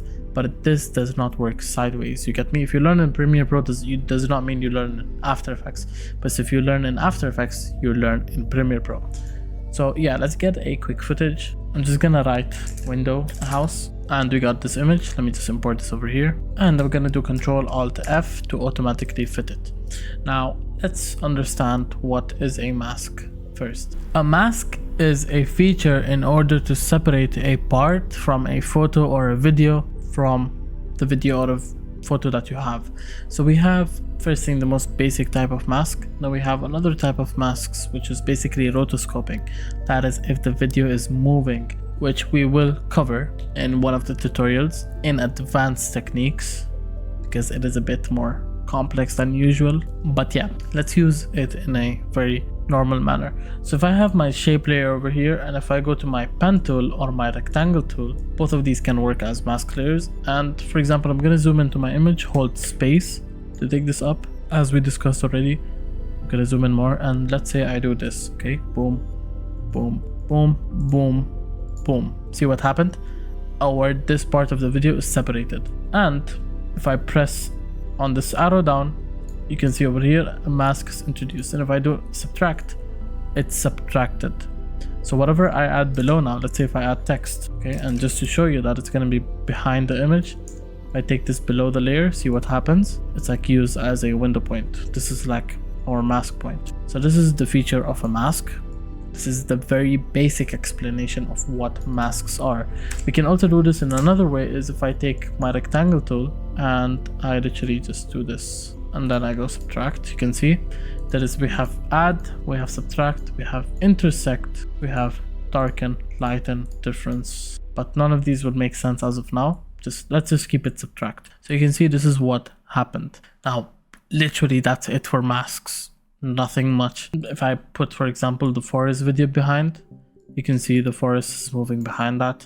And let's say if I want to fake the background, so I'm just gonna make the mask. Okay, I can go onto my mask, copy, and literally hold it. You can see if I just press on the mask, it will remove the whole mask. And I duplicate it again, copy paste. Actually, you cannot copy paste, you can duplicate by doing Control D. That's how you duplicate. I'm gonna hold Shift so it moves in the same line. Boom, do the same for this part, and then let's create a mask for these that are below. If I do this, or no need to do that, I'm just gonna go here and do this. And now I'm gonna do subtract on the mask, and I'm gonna duplicate it, Control D, press V on my keyboard, hold shift and move it, duplicate it. And now this is basically our background. See what's happening? And I can do the same over here. This is a bit of a more complex one, but it's definitely doable. And you can see there's like shading. So obviously this kind of footage, it's not suitable, but okay, just for the sake of it. For this one, I'm gonna use a pen tool because I need more accurate. And subtract. Boom. Obviously it doesn't make sense that the shading is coming from, that the lighting is coming from there, but you guys get the point. So now our background is basically this window. This is how masks work.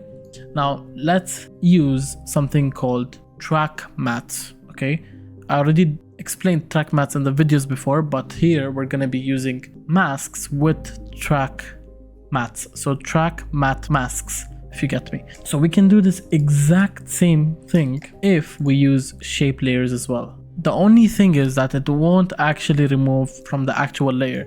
So let's say if I go to my shape tool, okay, without selecting on the layer, if I just go to my shape tool and make the stroke 0, the stroke must be 0, and the fill has to be filled, okay? And then I do this thing, okay? You can see what's happening. Is that I literally just drew a shape over it, okay? Don't overcomplicate it. And I'm just gonna copy paste, do the exact same thing I did, okay? Duplicate, move, duplicate, move. In order to duplicate this, by the way, select over here. It works in the exact same way. Now I'm gonna select on this again, and I'm gonna make another shape layer, which is gonna be like this. Duplicate it, press V on my keyboard. I'm just gonna launch an app where you guys are able to see my shortcut. Duplicate, Control D, move, duplicate it, move.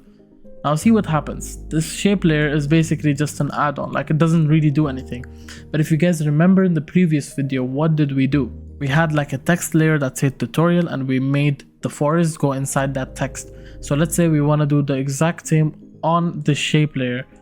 So I'm gonna take my forest below my shape layer. Okay, that's one way. And I literally do alpha matte and see what happened. It works in the exact same way. Now if I move my shape layer, it basically works as itself. I already explained this in the last video. But yeah, this is one way of doing it. And you will actually know when to use which, but in this situation, definitely we want to use the first option.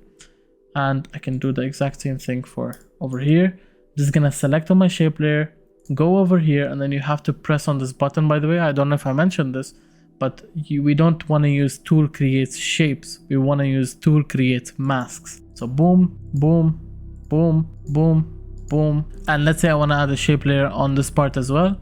Just gonna click on my pen tool, boom, do this exact same thing, boom, boom, boom, and yep, see what's happening?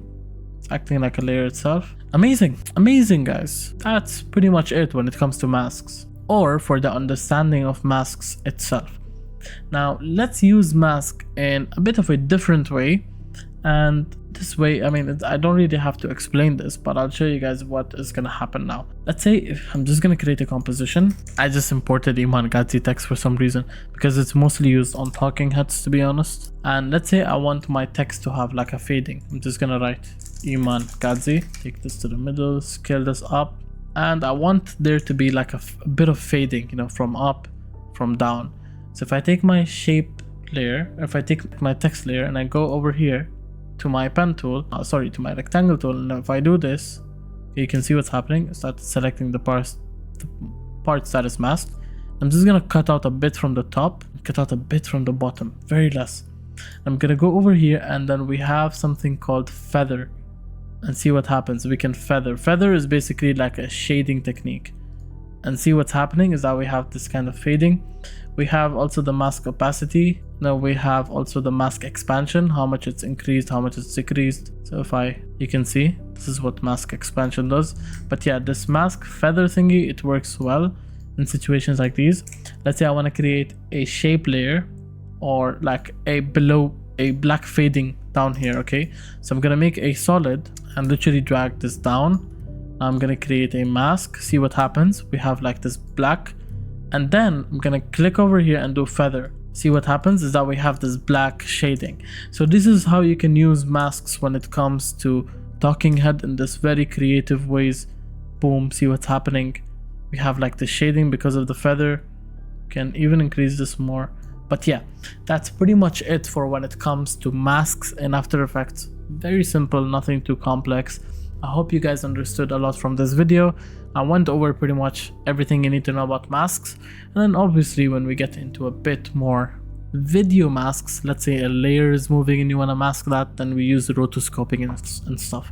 So yeah, with that being said, I hope you guys enjoyed the video. I'll see you guys in the next video. Peace out.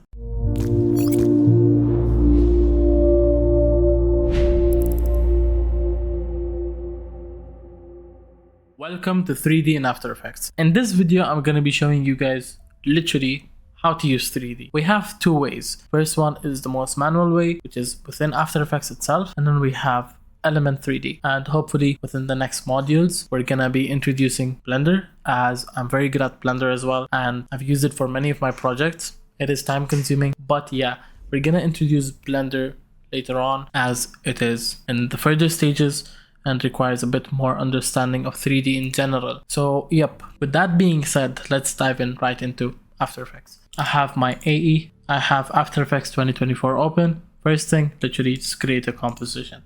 So I'm gonna give you guys the basics of what are 3D in After Effects, or what is 3D in After Effects. And this will help a lot when it comes to camera as well. So let me just write any text, and I'm gonna write hi. Okay, doesn't matter. I aligned it to the middle. I use shortcuts, by the way. Obviously, I have a hotkey, which is Control Home, which literally aligns everything to the middle instead of doing this. And I'm gonna do a font that's called Enter. You guys probably won't have this font, but yeah, I'm just doing it because I want it to look better. And literally to enable 3D, we're gonna see this thing over here, 3D layer. If you don't see this panel, then you need to toggle this on and off. And if you still don't see it, then right click over here and bring out modes. But yeah, pretty much this is the 3D. And if I enable it, see what happens. We immediately have this thing over here, which is X, Z, and Y. What does Y mean? Y means up and down. So I'm just gonna press P on my keyboard to bring up positioning. We have this, which is X, left and right, Y, up and down, and Z, because we're in 3D, we're not in 2D. Remember, we're in 3D. We cannot only go left and right, up and down. We can go even back and forth, which is the whole beauty of 3D. And how does it work? Why do we use back and forth? You're gonna know that, especially in camera, why we use it in camera and everything. So yeah, if I do back and forth, it looks like I'm scaling it up, but it's not actually that.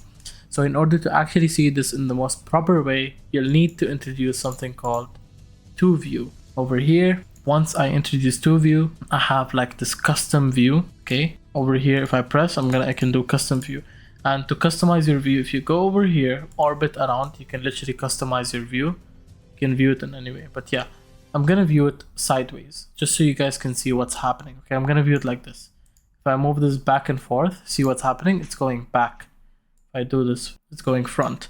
This is not same as scale. If I do scale, see what happens. This becomes bigger and smaller.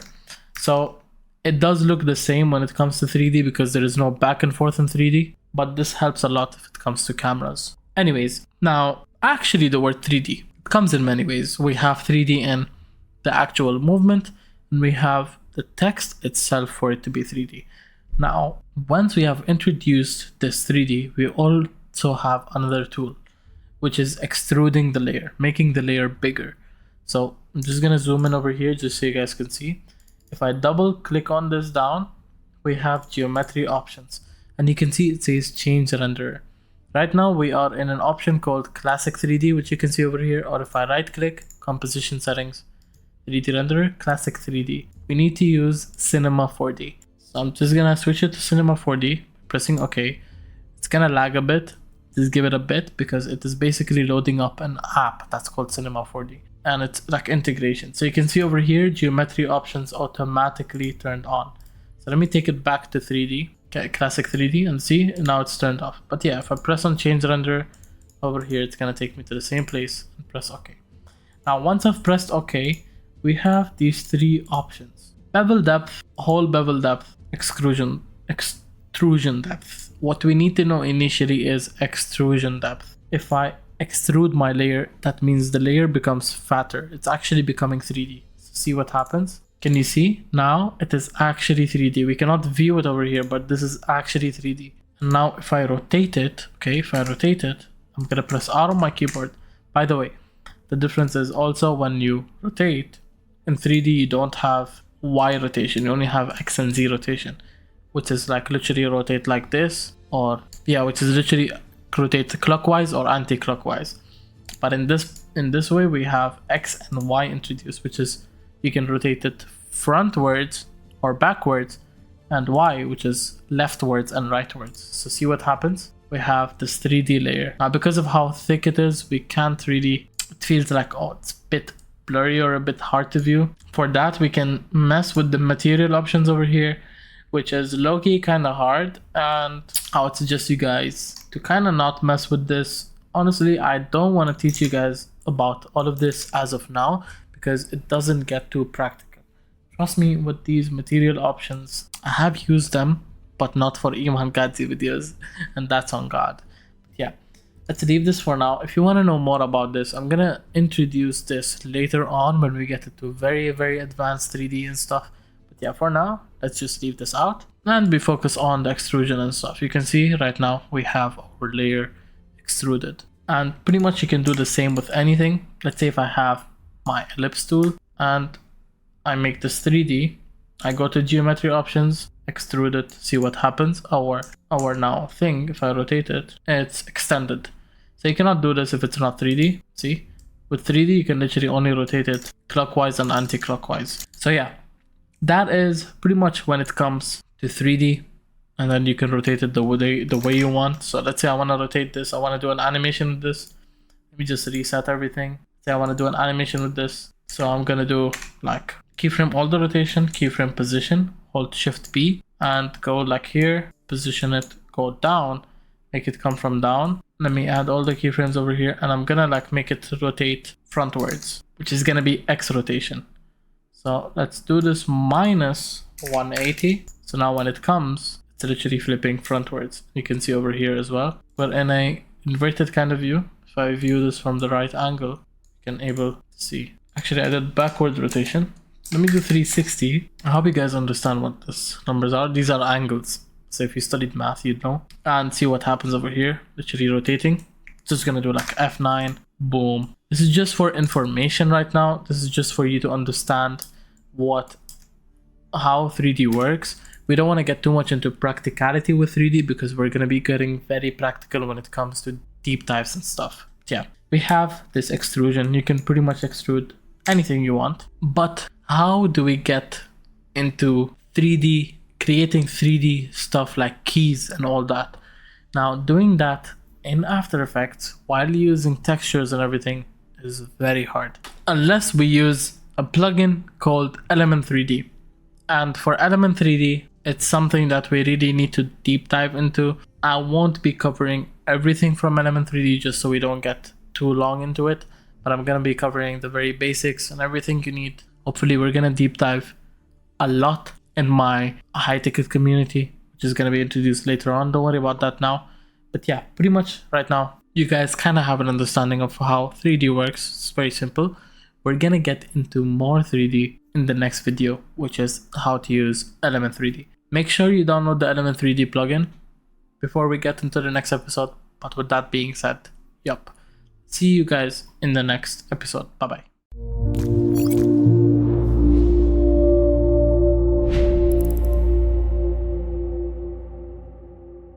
Welcome to Element 3D in Editors League. In this video, we're going to be using a plugin called Element 3D, and we're going to be going over the very basics, and then in module 2, we're going to be going into more advanced Element 3D, hopefully. But yeah, pretty much before we dive into this video, make sure you have the plugin called Element 3D.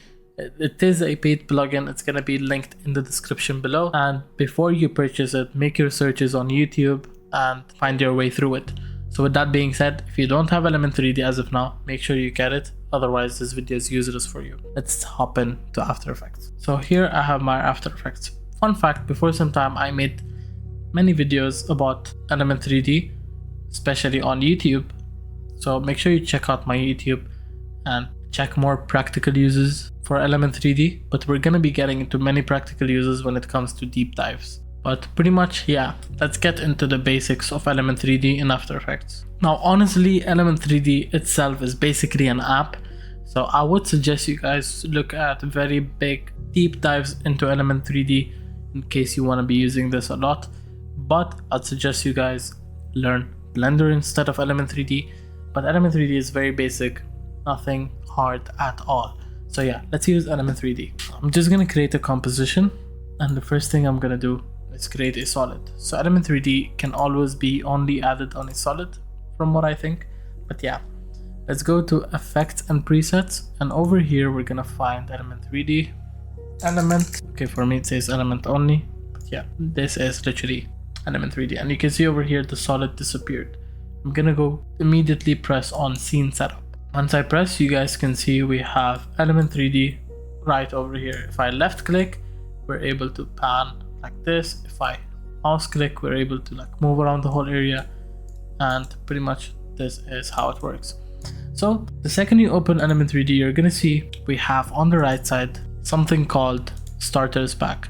And over here, if I press, for example, if I press on this, you can see we have a clock. I have this clock. Now these are obviously all like starter packs. These are like already ready-made just for you to test out things in. Floor, grass, even have wheels actually. But yeah, what if you want to import a module yourself? So if you want to import a model yourself, you literally write that model name. So I'm gonna write free key 3D model. It has to be OBJ. So the only format that is accepted in After Effects is .obj. You know how we have .png, .jpeg, whatever. For 3D we have something called .obj. So I have a couple of things over here. We have this piano, we have this keyboard key, whatever, and I'm just gonna press on the piano. I'm gonna download it, see if I can download this as OBJ. We have a zip of everything. Now I saved it in a file. Now let me go over here and extract this, extract here, piano, and you see we have the Blender file as well. Additional formats, we have .obj. So I'm gonna copy this. And by the way, what if you don't find the format that you need? Very simple, you literally just have to open up Blender, import the model, and then export it as OBJ.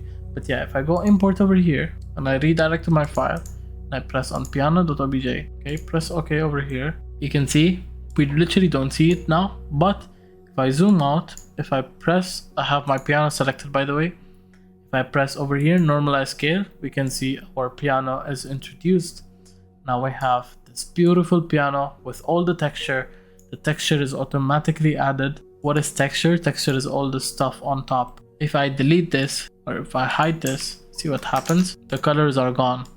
This is referred to as textures because the default colors is always black and white. And the materials, if I select over here, you can see the texture is already loaded by itself. So loading a texture is something that's a bit hard. However, if you do receive files in a proper format, if you download from the website that I did, the textures will be in a way where everything is in its correct place. Additionally, over here, if I go on presets and I go to physical, you guys will see physical. If I like throw something, see what happens. If I throw textures, the piano became red. So you can throw textures. If I throw it on my piano keyboard, you can throw textures. So if you go over here in presets, okay, don't worry about Elite Shaders Element 3D. This is an extension that you can download in order to have access to more textures, which is actually very good. So I throw something gold. If I want my piano to look classic, for example, now we have like a golden piano. It looks amazing. You can see we have, you probably don't have this, but you have physical for sure. So you can see this is named as texture. Texture is basically, if you have a phone, how is the outer image? How are you viewing the phone? It's like texture. This microphone, whatever is on top of this, is a texture. Let's say we remove this, the microphone will just be black and white. Our face has a texture. Our skin is basically a texture. Yeah, I hope you understand what the terminology texture means, because if you understand just the terminology, everything becomes easier for you. So yeah, we have this piano, and pretty much we don't want to mess too much inside of Element 3D. This is 80% of what you should literally know when it comes to Element 3D. You don't want to get too much into all of this. If I like literally go over all of this, this video will be like 8 hours, 9 hours, 10 hours. Me myself, I literally don't know a lot from this because I don't use Element 3D myself. I prefer Blender. I know a lot from Blender. So we just leave this as how it is. We want to keep it at the basic level. Trust me, you want to know this only at a basic level. It's like the 80-20 rule. Everything over here is like 20% used. Not everything, but many of the things. Except like if you wanna go over here and you wanna explore some things from your own. Let's say if I select my inside gold, whatever, this part, or not gold, the wood that's inside. If I like mess with this, the ambience and stuff, because it's a still color, nothing will happen. See, I can change colors from here as well. If I select on the wood, go over here, select on the wood, it will give us all the settings for the wood. We have like these refraction, pretty useless because it's like a solid layer. Yeah, over here I can change color, can diffuse it, make like basically the brightness of it, the exposure of it. We have the glossiness, I don't even know what that does. We have the reflection. This is if we have like the piano, the reflection will help a lot. Go on the black outline and we check the reflection out. Let me press on here. Let me check like, okay, see, I can even change the color. Can intensify the color, can force opacity of the layer. The layer is gonna decrease right now, the opacity of it. And yeah, pretty much just explore everything over here. We don't want to use advanced. We just want to know a little bit about texture. We want to know about the basic settings, reflectivity, illumination over here. This describes the color, and then a couple of things. Yeah, pretty much what it does, it's like one scroll. It just jumps you to everything. It's nothing much. Like these are not sections. This is just a jump. You can see if I press here, it's like just scrolling me more down. Now we have some advanced settings. But yeah, that's pretty much what's over here. Nothing much. Honestly, I don't even know all of this. Yeah, we have this. How do I get more creative with this? We can, if I go to presets, over here we have something called environment. Now if I press on basic 2K environment, environment is basically the room that you will be in. If I press here, for example, the lobby, where is usually the piano in the lobby. So if I press on the lobby, I click over here, you can see this is how it would look in a lobby. And obviously it's like pretty small sized, kind of a weird thing. But yeah, now when it comes to like the room, that kind of works in Element 3D, but still, like I wouldn't suggest getting too much into rooms and stuff in Element 3D. Yeah, you can see over here we can even rotate this layer and stuff. If I select on my piano, you can see over here we have all these transform tools. I can take this down, I can take this up, boom, scale up and down. Normalize scale is very important. We have orientation. I can flip it. If I flip it on X, see what happens. That literally switches sides. We have anchor point. Don't worry about anchor point. Don't touch the anchor point, please. Model the center for sure. If I do from model, see what happens.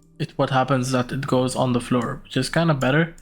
It depends on the use case. Then we have UV mapping. Never touched that in my entire life. Surface, 20% of the information, you don't need to know a lot. Reflect mode. If I do a reflection mode off, you can see we have like reflections over here. It shows lighting. If I literally disable the environment, it was like plain piece with nothing. This helps a lot if you have like 3D layers and stuff that you want to not reflect at all, because it kind of annoys it. So I'm gonna disable environment and reflect mode, so you can see if I do anything from here, it won't matter. And how do we get into the practicality of our piano? Now before I use a piano, let me use something more practical, which is the watch. Gonna select on my alarm clock, and I'll go over here to transform, and I'm gonna make it model center, so that the center is modeled, so that the model is centered. I'm gonna press OK, and now if I exit, this is what we have.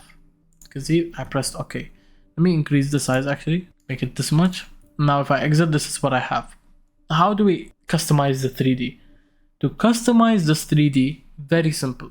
Let me go over all the tools over here one by one. So first thing, we have something called groups. The way groups work is that within 3D you can have multiple groups, you can have multiple objects. This allows us to customize each object by itself. Practically, don't worry about aux channels, don't worry about particle look, don't worry about particle replicator. We don't need that, especially if we're gonna be doing talking head videos. Same exact thing when it comes to the other groups. You can see we can have them enabled and disabled. And then we have animation engine. This is basically used to animate our layer. Now I don't use all this when it comes to animation. This helps if you have animation imported from Blender to Element 3D. Then we have world transform over here. Now from the world transform I can transform the layer, which is what's important. I can take this layer right and left, up and down, because if I take the solid layer, actually the layer is not moving, it's the solid that's moving, which is dumb. So we don't want to touch our solid. Neither do we even want to activate this. We don't want to activate this, not at all. From here, from inside these tools, we can do everything we want. You can see I can scale it up and down, and literally the quality stays 100%. And now I have rotation. This is where 3D is the beauty. Now you can see I have this rotation. And you can see over here, we can see the environment. It's like, damn, we're in a room. We don't want that. Why should we be in a room when we're like doing it on a normal layer? So let me get back into my Element 3D, literally select on my layer and go to reflect mode, disable environment. And you can see what happened over here is that our environment is fully gone. So the stop clock is actually black color. I'll go to physical and I'll change this to like red color, and the shading is automatic with the lighting that we have. But yeah, see, this is what we have. Very simple, very clean. This is how we can animate it. You can see over here we have stopwatches, but we don't want to rush this. Just leave this default. I'm going to show you guys a better way to animate these, just so we can have more creative freedom. I accidentally did Control Z, so my changes when I did it red, it kind of went away. Leave it, who cares. We have exclude groups. This is if you want to exclude certain objects. If you link each object to the group. In this situation we have only one object, but this is also very unpractical. We don't need to use this. We have custom layers, utilities, render settings. Render settings is like the lighting and stuff, which is also very kind of manual. We can set up lighting from our thing itself, but you can see over here we have like certain lightings we can do, cinema and whatever, underwater. This is why Element 3D is good, is that because everything is like a template. Even shadows, we can enable shadows. With spotlight we can do stuff. But yeah, we don't want to get too much into all that. We want to get into animating our text, our object. If I want to animate this, how do I do it? So the first thing we're gonna do is, instead of going to world transform, I'm gonna go to group 1 and press on this arrow, so we have this extended, and then I'm gonna go to group utilities, so the group utilities, and I'm gonna go to copy paste group. This is not what we want. We want create group null. So if I press on create, we have a null over here introduced, which is literally linked through its plugin to our Element 3D. And now if I customize my null, if I press on R, see what happens. I can literally move it from my null, which is really amazing. So I'm gonna do like one simple animation, position, rotation, and that's all we need. I'm gonna do like 2 seconds, make everything come like this to this point, and I'm gonna make this come from the front like this, boom, have it rotate on the X, on the Y counter. So this is the animation that we're gonna have. And press everything F9, do this graph, see what we have now. Boom. You can see our lighting on the watch is really bad, which is why we kind of want to get into lighting sometimes. So I'll go to my render setting, go to lighting, and literally make it none. So we'll have no lighting. The object will be very, very straight, plane forward, and boom, we have this very clean animation. What I will do is, actually I want to make something unique. So I'm gonna literally do here and flip all our keyframes, time reverse keyframes. So this is what's gonna happen, but our graph is messed up.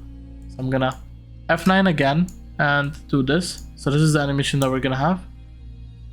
Do this, and I can now do keyframe overlapping with this as well. So keyframe overlapping, I covered it in the camera video, which now if I create a null, okay, by doing right click over here, null object, and link my null to this one, create 3D. Now I can even customize with our other 3D, but you can see what's the problem is that so I have this animation, and then let's say I wanted to go back,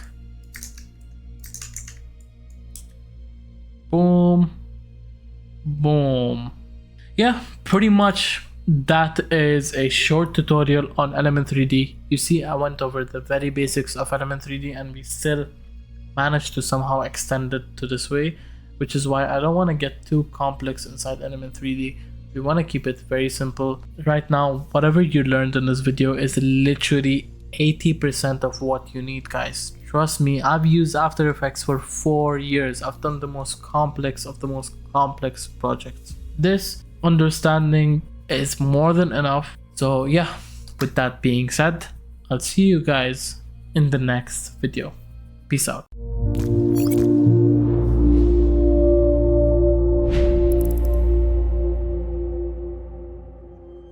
In this video, we're going to cover how to use 3D camera in After Effects specifically, and 3D camera is one of the most essential tools when it comes to editing like Iman Kadzi. Why? You'll find out. But yeah, with that being said, let's hop right into After Effects. So over here I have my composition, nothing much, and let me just get right into it. There's 3 ways you can enable camera. First way, you right click and you do camera. Second way, you go to layer and you go to over here camera. Third way, we have a shortcut called Control Shift Alt C. Now that you know that, we can dive right into cameras. Now before we get into using the camera, you need to know the camera in real life. So I'm gonna be using my phone as an example just to show you. You need to think as if this is a camera basically. Now let me go and create a camera. Over here you'll see settings. Don't overwhelm yourself with the settings that are over here. It's actually pretty simple and you only need so much. So the first thing we have is 1-node camera and 2-node camera. So what is that? 1-node camera is basically the camera is orbiting around itself. Imagine we have this room and we want to show the room with the camera. So what's gonna happen is that the camera is gonna move like this. So the position of the camera will not move, but the camera is gonna move like this. And 2-node camera is used when you wanna do it towards a certain specific object. So let's say we wanna rotate that camera. There is something in a 2-node camera called point of interest. Point of interest, it makes a lot of sense. Basically, what is the camera main interest point? So let's say we have this mic as the interest point. What's gonna happen is that if we want to orbit around the mic, it's gonna orbit like this. The camera itself is gonna move and it's gonna rotate as well. But with 1-node camera, only this is gonna be happening. The position will not move. So with 2-node camera, this is what's gonna happen. So initially, what node should we use? Always, in my opinion, I use 1-node camera because when we get to editing talking head videos, it's not that complicated. We're not going into deep 3D. So I use 1-node camera usually, and I'm gonna differentiate in this video why 2-node camera or why 1-node camera just after we have our design scene set up. But yeah, initially let's go with 1-node camera. Now we have our presets over here. If I click on presets, you can see we have all of this. Now what is the difference between This is a topic, if you own a camera you would already know what is a camera but let me just show you guys the difference between the camera on Google. So we have a camera comparison. You can see over here we have this individual. See what happens? Basically, considering that the camera is going back, it's showing less of what's back the more the and the person's face becomes wider. So let's go for a better example actually. So you can see this person, for example, he is standing in the same position, but what's happening is that when the is increased, there is less of the background shown and the object, it looks wider. And then when it's hot, the background is too zoomed in and the object is way wider. And then it's the complete opposite when it comes to lower a lot of background is shown. Personally, right now I'm using, on this camera that you see right now, 18 so yeah, I hope that was a good explanation for And then we have the stuff over here, zoom. I'd say completely ignore that, angle of view and all this. One main important thing is depth of field. You'll see over here, this will automatically be checked off for you. So you want to check this on, and you don't want to mess with a lot of settings over here. What I would say, the only thing you want to mess with is f-stop. So now let's show you an example of what f-stop is. So basically, just to give you a elaboration, the more the f-stop, the less the background is blurry, or the less the bokeh on the background. and the lesser the f-stop, the more the background is blurry. So right now my f-stop is actually not that low. That's why my background is not too blurry. But look, we have this very good example.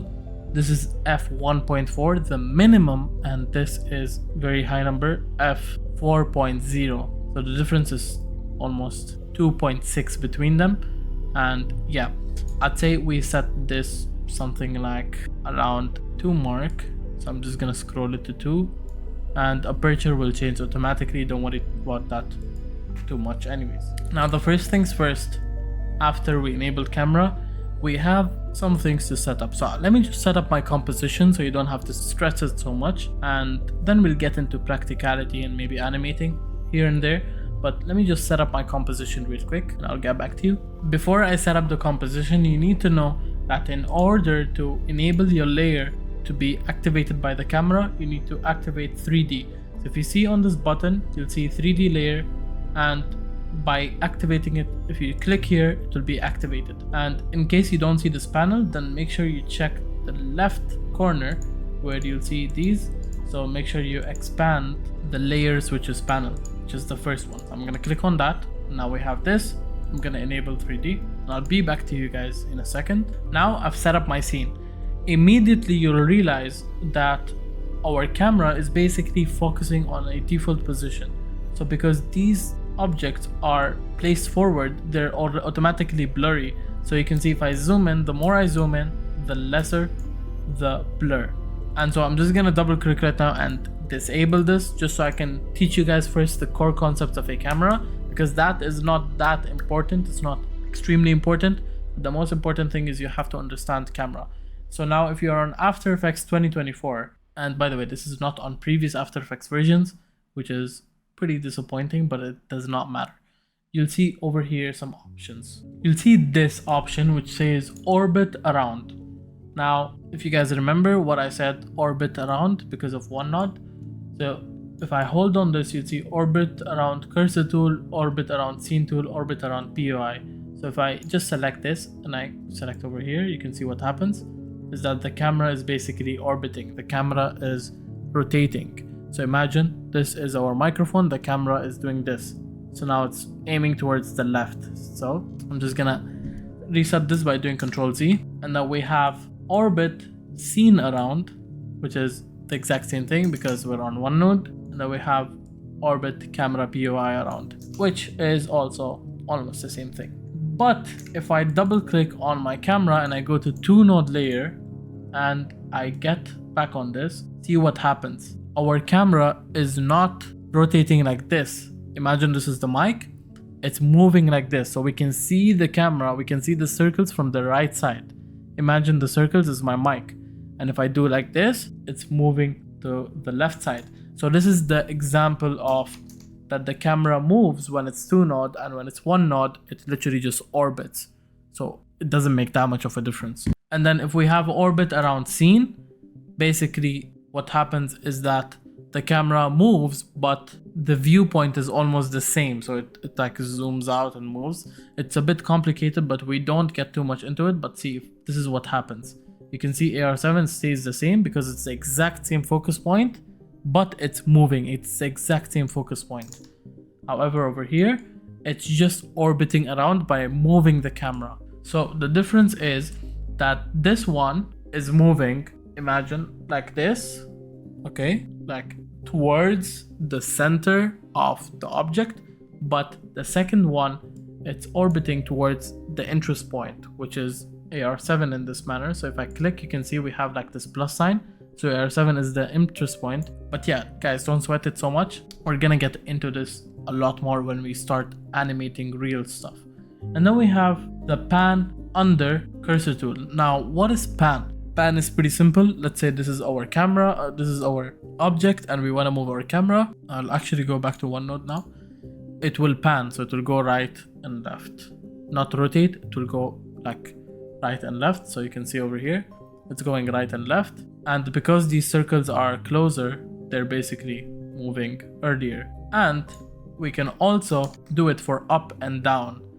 In real life, obviously, when you film, you cannot really go up and down. That's practically impossible unless you're wearing like super glasses shoes or super some shit shoes that goes up and down.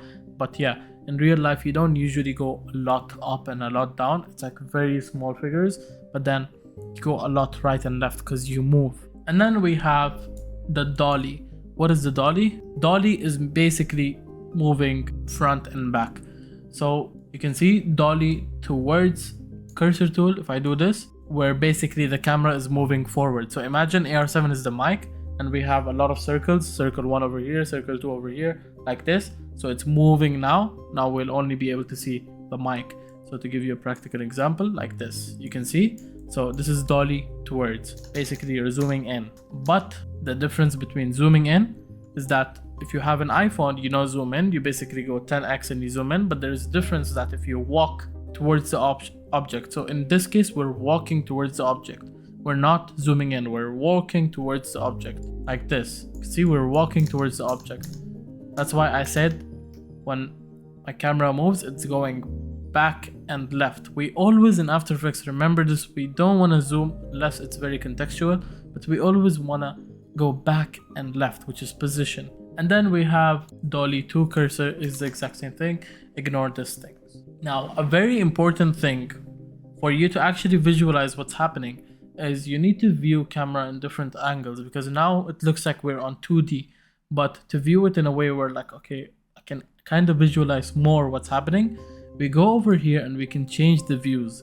Usually camera guys, whenever I use camera, I use 2 views or maybe sometimes even 4 views. So you can see now we can view the camera from above. This is basically, sorry, from the right side. So because these are 3D, we can't really, 2D we can't really see because it's like flat. And then we have from front, so I'll do front, for example, from back. So you can see now I can preview it from back. You can even preview it from bottom, and you can do custom view, which is something I do actually sometimes. So custom view, what custom view is, you can adjust on how you want to view the camera. So you can see over here, I can see what's happening, and this is exactly what's happening. This is how our camera looks. Is that we have these circles and then we have AR7 over here. This is a custom view, and the above part is also a custom view. But anyways, I always have my active layer. So I do 2 views, for example. I would have one as my active layer, basically the actual camera, like imagine my actual camera, what I'm previewing from the camera. And then the other one I would have like just to see the surrounding. So I would click over here and I'd go like custom view 1. So I see what's happening. Now, if I go to dolly again, if I go to dolly over here and I zoom in, see what's happening? Our camera is going front and back. Can you see? In the custom view, our camera is going front and back. And for example, let's say I go orbit around cursor, see what's happening? The camera is literally orbiting, like how I told you with the phone, like this. So yeah, in this situation, we're gonna have camera view like this, one where we can just see the environment and one where we have this. Now let me go back to focal length, because I guess at this point you guys understand how cameras work in After Effects. Let me get more into transform. So what is transform? So if I go over here, click over here, we can see transform. Transform is the exact same thing as all of this, except you can play with the values, which is better. So imagine if I go dolly, meaning I want to go closer to my object, you can see the position down there, it's changing. And I can also do this manually by literally just zooming in to the x-axis. So I usually always use this instead of these tools. I always prefer this because it's way more accurate. It's way more stable, way more accurate. You can see I can even rotate. If I rotate towards the x-axis, see what happens? My camera is going up. X-axis means up and down. Y-axis means right and left in this situation. And Z means it's literally rotating. Like the camera is basically rotating like this. So see what happens is that you cannot see the circles rotating because there is no it's all white. All the parts are equal, but you can see AR7 is rotating. I'm gonna, for example, add a gradient on my shape layer just so you can see the circle is moving as well. So if I go over here to my stroke and then come to this part, let me just adjust the color because it's a bit fucked. I'm gonna have this as red color, for example.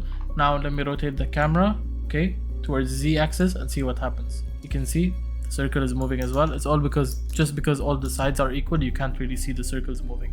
But yeah, everything moves. Everything that is 3D moves. And then, yeah, this is pretty much what we need. Orientation is also like rotation, but we don't want to get too much into orientation. Anyways, let's get into a bit of focal distances and focal lenses and stuff. The focal blur.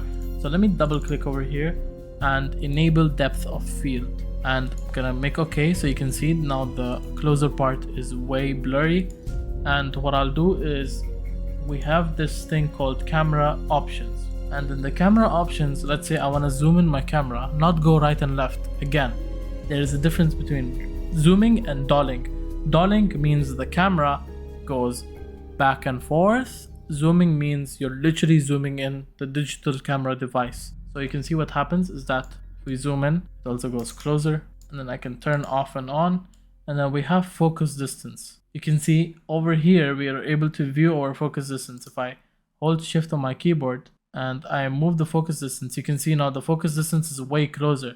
Over here you can see this box represents the focus. Now the focus is on the circle, so everything other than the focus is not lookable, it's blurry.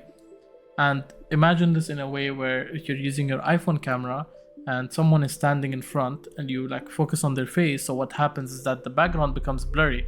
Or if you're focusing on a water bottle, everything else becomes blurry. So this is the exact same thing, except we can actually mess with it more because we're not restricted to an iPhone camera or an actual software. So we can do way more tweaks. Now let's say if I want to focus towards the middle, you can see now the back is not focused, neither is the front, and the middle is focused. This is very focused. And yeah, the focus distance, usually we have it on the main object, and it's going to be as far as possible. So I'm just going to do Control Z so we go back to our default focus, which is 2600. It's going to be the same as the zoom. And then we have blur level. Blur level is usually on 100% as default.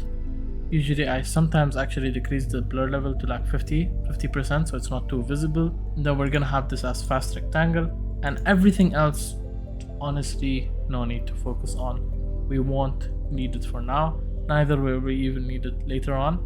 And we wanna focus on the 80-20% rule, because if I go over the 100% of After Effects, we're never gonna complete anything. So we wanna focus on what we're gonna use 80% of the time.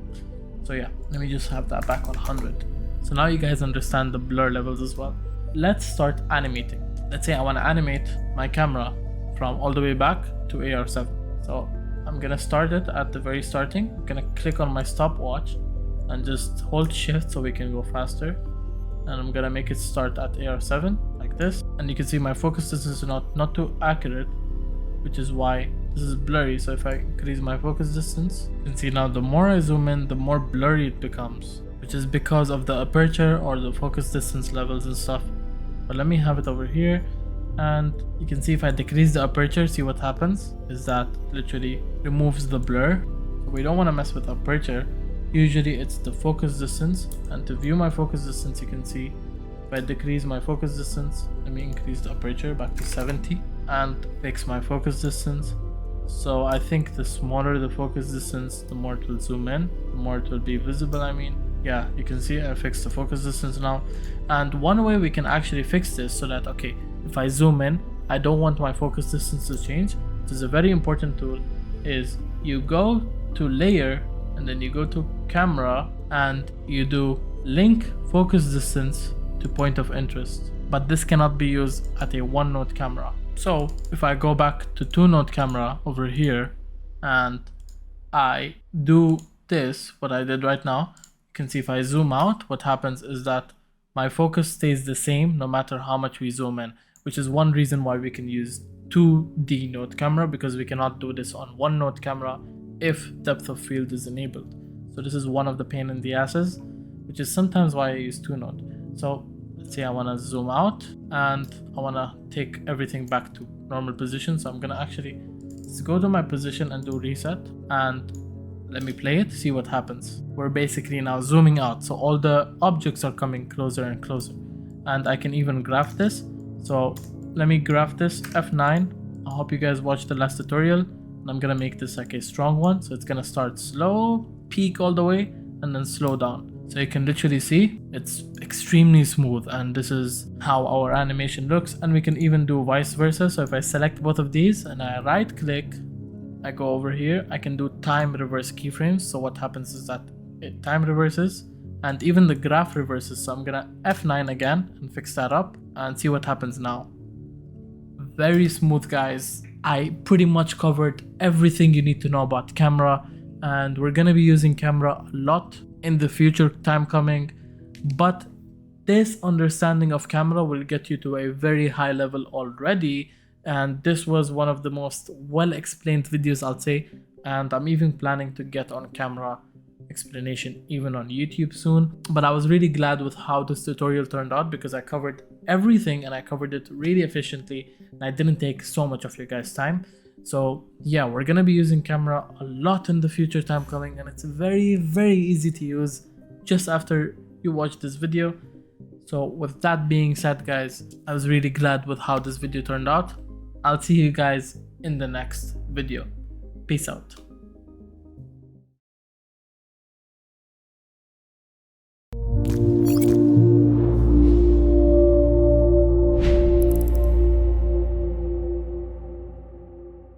Welcome to extended camera tutorial. In the last tutorial for cameras, we covered pretty much how camera worked, but in this video, the aim is to put it into practicality. I even get a lot into camera later on, especially when we do our first animations and stuff, we get into more practicality. So this video is not going to be too long. It's going to be a short one on how we can practically use camera and some things that I did not mention in the last video, such as how to actually animate the layers while the camera is going on and stuff. So with that being said, let's dive in right into After Effects.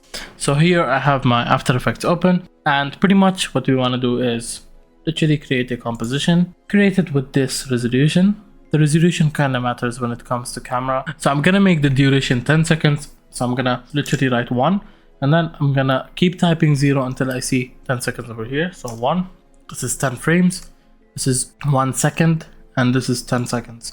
And you can see over here it says 10s. And pretty much let me zoom into this. Now I want you guys to follow what I'm doing. When it comes to the fonts and stuff, don't really worry about it. Whatever font you use, let's use it with like shape layers or maybe fonts and whatever. So just to give you guys a representation of what is happening. So as I said in the last video that we would need, so the first thing I'm gonna do is literally just make a camera over here, copy these exact settings. We can go one node, much easier to use, and yeah, pretty much everything else stays the same. And the second you do that, you'll see over here, you will have introduced these layers. So let's do first thing 2 views. Okay, so this is our custom view, which is very important, and then this is our active camera view, which is what is actually seen through the camera. So the custom view, in order to adjust it, you literally just click over here, do whatever you want. Actually, this is the exact custom view that I use. Usually it depends on the angles and stuff, but yeah, this is the custom view that I use. Something a bit like this, boom, doesn't matter. But yeah, usually I have my left side actually as the active camera, and then this side would be the custom view 1. So yeah, let me just extend this and make it fit. Okay, so let me write up a text that will say hello, and I'm gonna make the quality full and literally zoom this in. Now you can see over here it doesn't show anything. Why? Because camera or 3D in camera is only enabled once we enable 3D. So we need to go on this panel. In case you don't see this, and you have to toggle on the first one over here in the blue side. Once you toggle that, you can see all of this, and then you press here and literally it pops up, and through this we can see that okay, this is exactly at the view of the camera, which is the film camera. And we're also gonna introduce nulls, which is a very important factor when it comes to camera. And nulls work a bit differently when it comes to camera, but it's very important. So yeah, supposedly we have this. And how do we get started? Let's say I'm actually also gonna create a background. Okay, let's go solid, make the background literally black, and add an effect called grid. And once you add this effect, just take it below everything. No need to do much adjustments. Have this on the little grid. We want to make this width, height, and sliders. And then all the parts are gonna be proportional, actually with sliders, sorry. And then you can see all the sides are equally split. We're just gonna do this. Okay, this is just a representation of the grid. And using the grid, just gonna animate the background so you just know what's happening. I'm just gonna make my hello color like red or whatever. Doesn't matter that much. Yeah, let's make it hello. And let's get into animating. Now, what are nulls? As I already covered, nulls are these extended layers which can control the current layer. It's used as a transform tool. And it's like using link and parenting. So it's going to be like the parent of the layer, and then through the null you can move. So let me show you one difference with the null when it comes to rotation versus no null. This is a similar difference when it comes to one node and two node. So you can understand. See, I have my camera over here, and if I rotate it, you can see what happens. My camera is rotating from this side, like this. It's like going, it's pointing, and it's literally going left and right. So this is what's happening. But if I introduce a null, you can see we already have a null. Let me reset the camera because it's not reset. I'll make this 0. Yep. And I'm gonna link my camera using the parent link. Again, if you don't see this, you have to toggle on this layer, or you have to right click over here, and if you if you don't see it, then right click over here, go to columns, and then you'd have parent and link. It's very important, we need that. And then literally you can connect to our null using this way. As I already covered what null was, I hope you guys get understanding. So you can see where my null is placed. It's placed at the camera front view, not actually back in the camera. So let's imagine this remote is a camera, okay? And let's imagine this is actually where the lens is, okay? The lens is. So our null is gonna control the camera from here, like this. But if I don't use a null, our camera is gonna be controlled like this. So you can see. Now, let me show you guys the difference. So now that I connected it to the null, my null also has transform layers. If I go over here, it has all its transformed layer. And if I rotate, okay, I need to make this 3D, very important. And if I rotate, see what happens. You can see where the camera is turning from. So basically the whole view is flipped. Let's say if I even create another hello layer and I literally rotate this like this. I'm gonna rotate this to minus 90 degrees, so it's like straight. You won't be able to see it with normal view, which is why we use, okay, you are able to see it, but yeah. Now if I use my null, see what happens with our active camera. Focus here, by the way. If I use my null, see what happens is that we can do this stuff because it is pointing from towards the camera. So this is how nulls help when it comes to camera. However, if I don't use a null, so let me just undo everything, or not undo everything. I'm gonna remove my null, or no need to remove your null. I'm just gonna do it for my camera. See what happens is that my whole camera is panning left and right, which depends on the context. I mean, on when you want to use what, you need to know when to use what. But anyways, this case is kind of rare, to be honest, having to use the rotation with camera. I always use null because with null we even have a concept called keyframe overlapping, which is very important. You need to remember this terminology, keyframe overlapping, and we're gonna get to that very, very soon. So yeah, let me literally delete my null over here right now, and we'll get to animating. So usually I never touch the transform tool from the camera itself. I leave the camera as to default. So I'm gonna introduce my null right now, null object, connect it to my camera, make sure our null is 3D. And let's say I wanna move my camera, I wanna get this into practical use. So let's say I place a hello layer, or hello I am, or hello I, okay, and I'm gonna literally take this like somewhere over here, outside of the layer. Don't worry too much about the positioning, but you'll get to know why I'm doing this. I'm gonna make this hello I, okay. Now, let's say I want to animate it, okay? Let's start with our first animation. Now, over here, I'm also going to use the terminology keyframe overlapping. Let's start with something smooth. I'm going to go to my position. As you guys know, we should not use scale in our camera because scale is like I'm zooming in and zooming out from the camera, which is kind of fake. We want the camera to actually move, okay? So you can see what's happening over here. It's kind of stupid. Anyways, let's use position. And I'm going to literally go to second number 1, or actually half a second. So 15 frames. I'm gonna place another keyframe. So I'm gonna zoom, or I'm gonna take my camera back by doing this. You can see we're zooming out. Our camera is going back. You can see it in custom view 2 that our camera is literally being pulled back. I'm gonna pull this back. Let me pull this in over here at this point, exactly at this point. So this is the animation that we have. Something very simple. Let me zoom out even more. Yep. Hello. Now I'm gonna go over here on my graph editor. Let me zoom in and go to the graph editor, switch to speed graph, and literally do this. So we have our camera. Look at our right side. Our camera movement is not showing mid animation, but see, like if I play it, you can see that the camera Maybe if I make this half to, no, yeah, because we're playing it from the first layer. But anyways, yeah, you can see my camera is moving. So this is the effect that's happening because we're getting closer. And one thing I forgot is I forgot to turn on the 3D on my grid. So you can see grid, nothing happened to the grid. So yeah, we're zooming into the grid as well right now.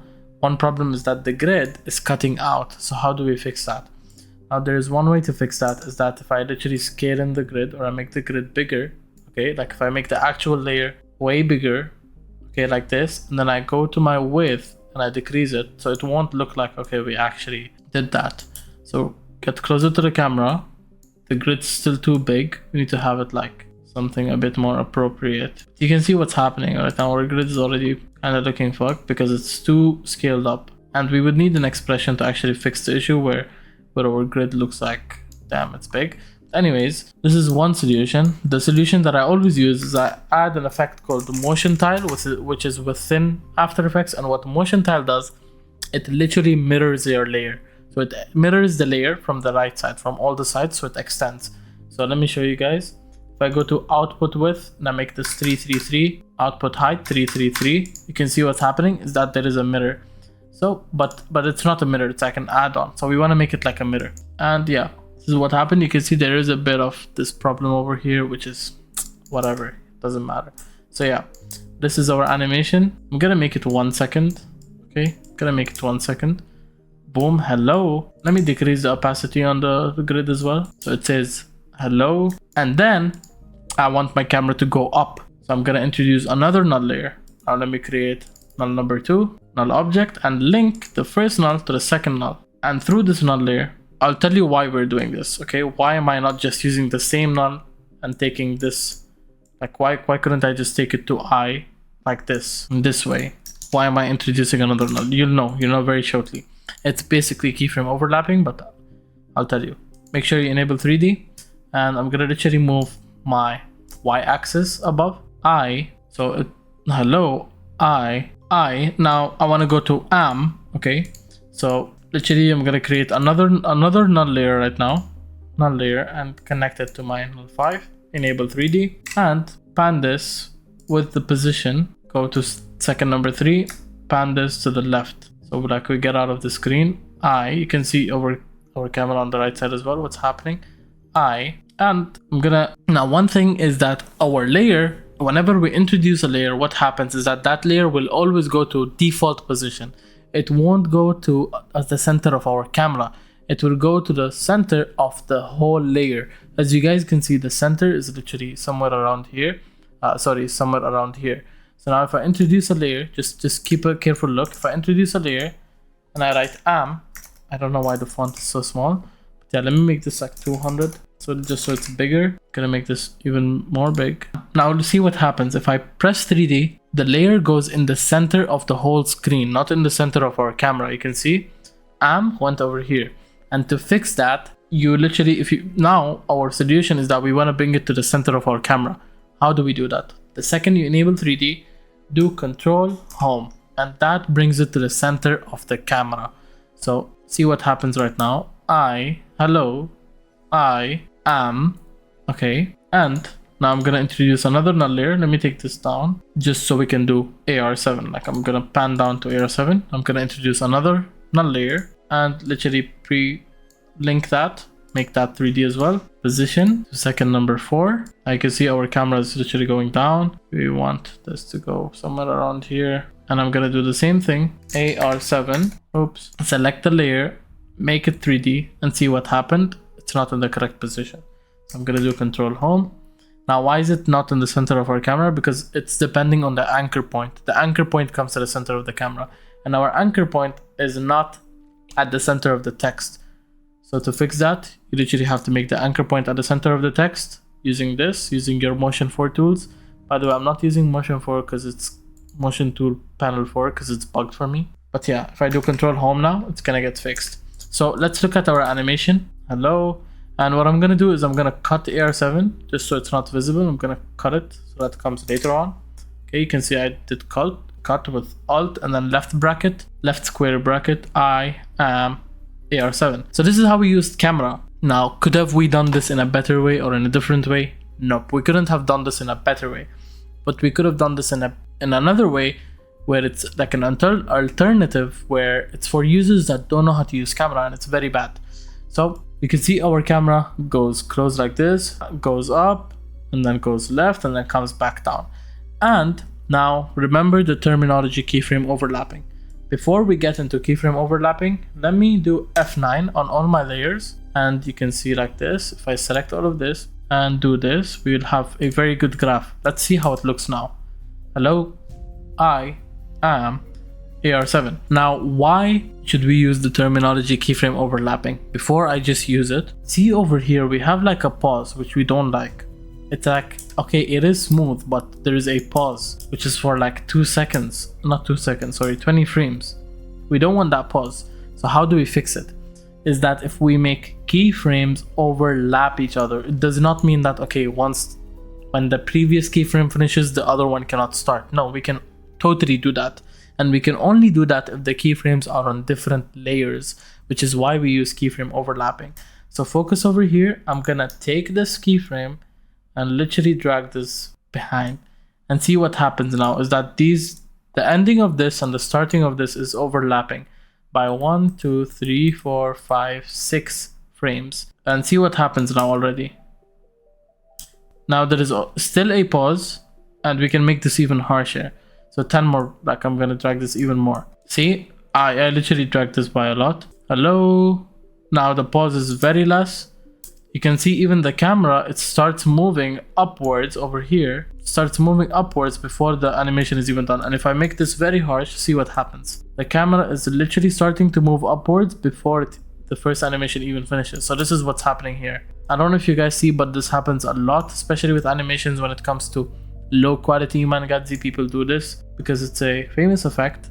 And I'm gonna literally overlap the rest of it. Let me overlap this, bring up this, and overlap this, and see what happens now. Look at how much smoother it will be. I mean, the gaps are still high. If I take all of this and drag it more and literally make this harsher, see now the overlapping is very high. It's to the point where AR7 literally came late. I'm just fixing up the overlap so it looks smoother. Hello, I am AR7.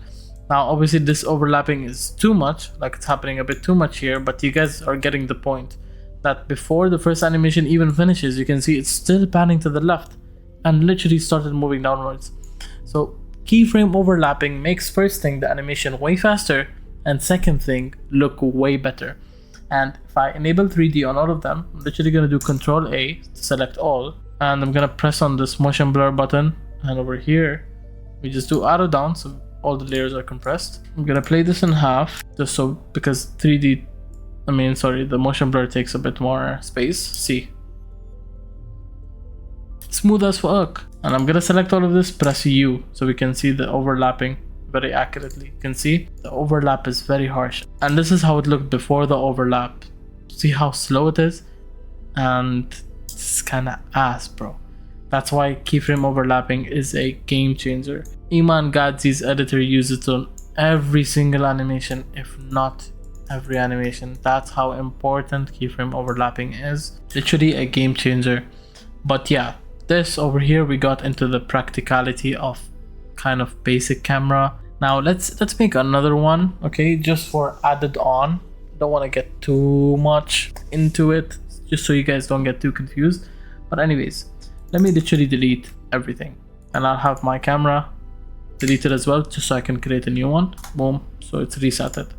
And I'm gonna do kind of different animation for this one, a fast one. So I'm gonna make it whatever. Let me center this, Control Alt Home, Control Home. You can even do this and then literally align it to the middle. And I'm gonna show you guys what I'm gonna do now. Let's start directly with positioning. Okay, I'm gonna enable 3D on this, so this comes up over here, and I'm gonna introduce null object, link my camera to the null, drag the null down, and enable 3D on my null. So let's start with an animation immediately. I'm gonna do the exact same animation for the intro. I'm gonna take the Z-axis, take it backward, hold shift on your keyboard so that it moves the values faster. I'm gonna make this F9 and do this graph. You'll see what I'm trying to do now. So we have I am, and then I want AR7 to pop like in the back, in the left, in a way where it even looks at, okay, it's a bit far. I am, and I'm gonna literally write, I duplicated my layer by the way here, just so I don't have to recreate the AR7. And now you can see over here, the layers are in the exact same position. But what's the beauty of the camera is that the layers can even go backward. So if I press P on my AR7 layer and I do this, which is Z axis, let me explain by the way what this is. First thing, we have X axis, this goes left and right. And then we have Y axis, up and down. And then we have Z axis, front and back, but you cannot see front and back here. Focus on this one first. If I do front and back, it only looks like the scale became smaller. But actually what's happening is that this layer, AR7, is going behind. Over here it looked like it went up, but that's not really how it is. If I show you guys in a different view, see what happened. AR7 is literally behind. As you guys can see, AR7 is literally behind. We cannot see it on this flat layer. And I'm gonna make this position even more. I'm gonna take this to the left. And I'm gonna add another null layer now, okay? Just to animate it to the word AR7. Link the first null layer to the second null layer. Enable 3D. And position my camera to Z axis as well, because if I want to move my camera front and back, which axis will we use? We'll use Z axis, the third axis. So you can tell over here how our view will be, just to give it a more clear view on actually what perspective are we in, or how close the camera is to AR7. We want to bring it like extremely close to AR7. So this is what I'm gonna do. Gonna mess with the Z axis more and more. So now we're very close, and do this. So now you can see we've gotten to the point where literally this is intersecting, so we don't want it to intersect. I'm gonna take my Z axis a bit more back so that it's on the exact thing. Now let me F9 this as well and see what's happening over here. Focus on this. I am AR7. You can clearly see that AR7 is literally in the back. So this is another way. If I open Magnetus Media, this is exactly what they do. They just use camera. All they do is use camera. So I'm just trying to find an example. We have this, obviously over here they are using camera. You can see they used a downward camera over here. They set up their scene, they set up the flooring and everything. They did this down scene with the camera. You can see the camera is like, even over here you can see how the camera is moving. This is definitely with null layers. See how smooth it is. This is all camera. See what happened over here. But anyways, they're using camera a lot. And let me just overlap these, okay? By the way, the best graphing for camera is like literally in the middle. If it's 70, 80 like this, in this exact manner, and then overlap it by a lot. So see, this is what happens. And I'm gonna use interest points, or sorry, I'm gonna use further camera options. So to enable that, literally press on the arrow over here. Then we'll have these two. Go to camera options, and in camera options we need depth of field on. And once you have depth of field on, we have all this stuff. You can see over here our blur level is very basic. It is blurred by the way, but you just can't tell. If I increase my blur level, you'd see that actually the background is also getting blurred. So I'm gonna make my blur level like literally 300, and see what happens now is that our focus point is on I am, because our camera in real life, how does it work? The closed object, for example like this, you can see now I in the background, I am blurry, and the blur level is very low by the way in my camera. So this is the exact same thing. Over here I can increase the blur level because I am is the focus point, and the camera, you can see over here, it's closer to I am, it is not blurring it. And then see what happens at this point is that when the object is zoomed in towards the other part, the other layer becomes blurred. It's literally how a real camera works. You can see over here there's literally no focus point because everyone is far. Supposedly if I go far from I don't know how good this camera is or how far it can focus, but it depends on how far it can focus. Let me go back. Maybe the focus is a bit less now, but anyways, now because we're far, nothing is focused, but obviously whatever is closer has a stronger focus. So you can see over here, and then it changes focus automatically. So this is what we call depth of field. And if depth of field is off, it doesn't work. So we also have focus distance, which matters a lot. Focus distance, you can see over here, it will tell you how much should the distance be in order to focus maximally. So we can see this extended when I change my focus distance. What happens? If I take my focus distance all the way to like backward, now I am is the focus and AR7 is not the focus. So the focus distance is usually same as the camera. You can take it a bit more further in this context, and boom. You can see this is depth of field. This is how we got into the practicality of depth of field. But yeah, pretty much that was it for more camera or extended camera tutorial. I hope you guys understood a lot about how cameras worked. I pretty much explained every single thing you need to know about camera, null, whatever it is. So yeah, let me just, by the way, get into another example of null very quickly and show you what happens is that if our camera is moved from the default position, what happens. So if I create now I disconnected my camera from our previous null. I'm just gonna make a null, and our null always goes in the middle of the whole composition. Okay, we call this composition. And now what happens if I connect my camera to this null, it will move, it will rotate exactly from this null part. So let me make this 3D, see what happens. It's moving exactly from this null part. It's acting like an interest point.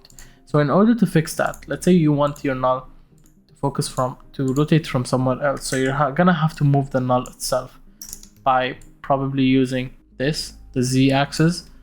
And let me just press here and show you where the null is. You can tell. And I will move my null a bit to the left so we can take it to like the front of the lens. And now I can disconnect my camera, and if I move my null, it's working properly. So yep, pretty much this is how camera 3Ds work. So yeah, nothing much to do with the outro. With that being said, I hope you guys will watch the video, and I'll see you guys in the next tutorial. Peace out.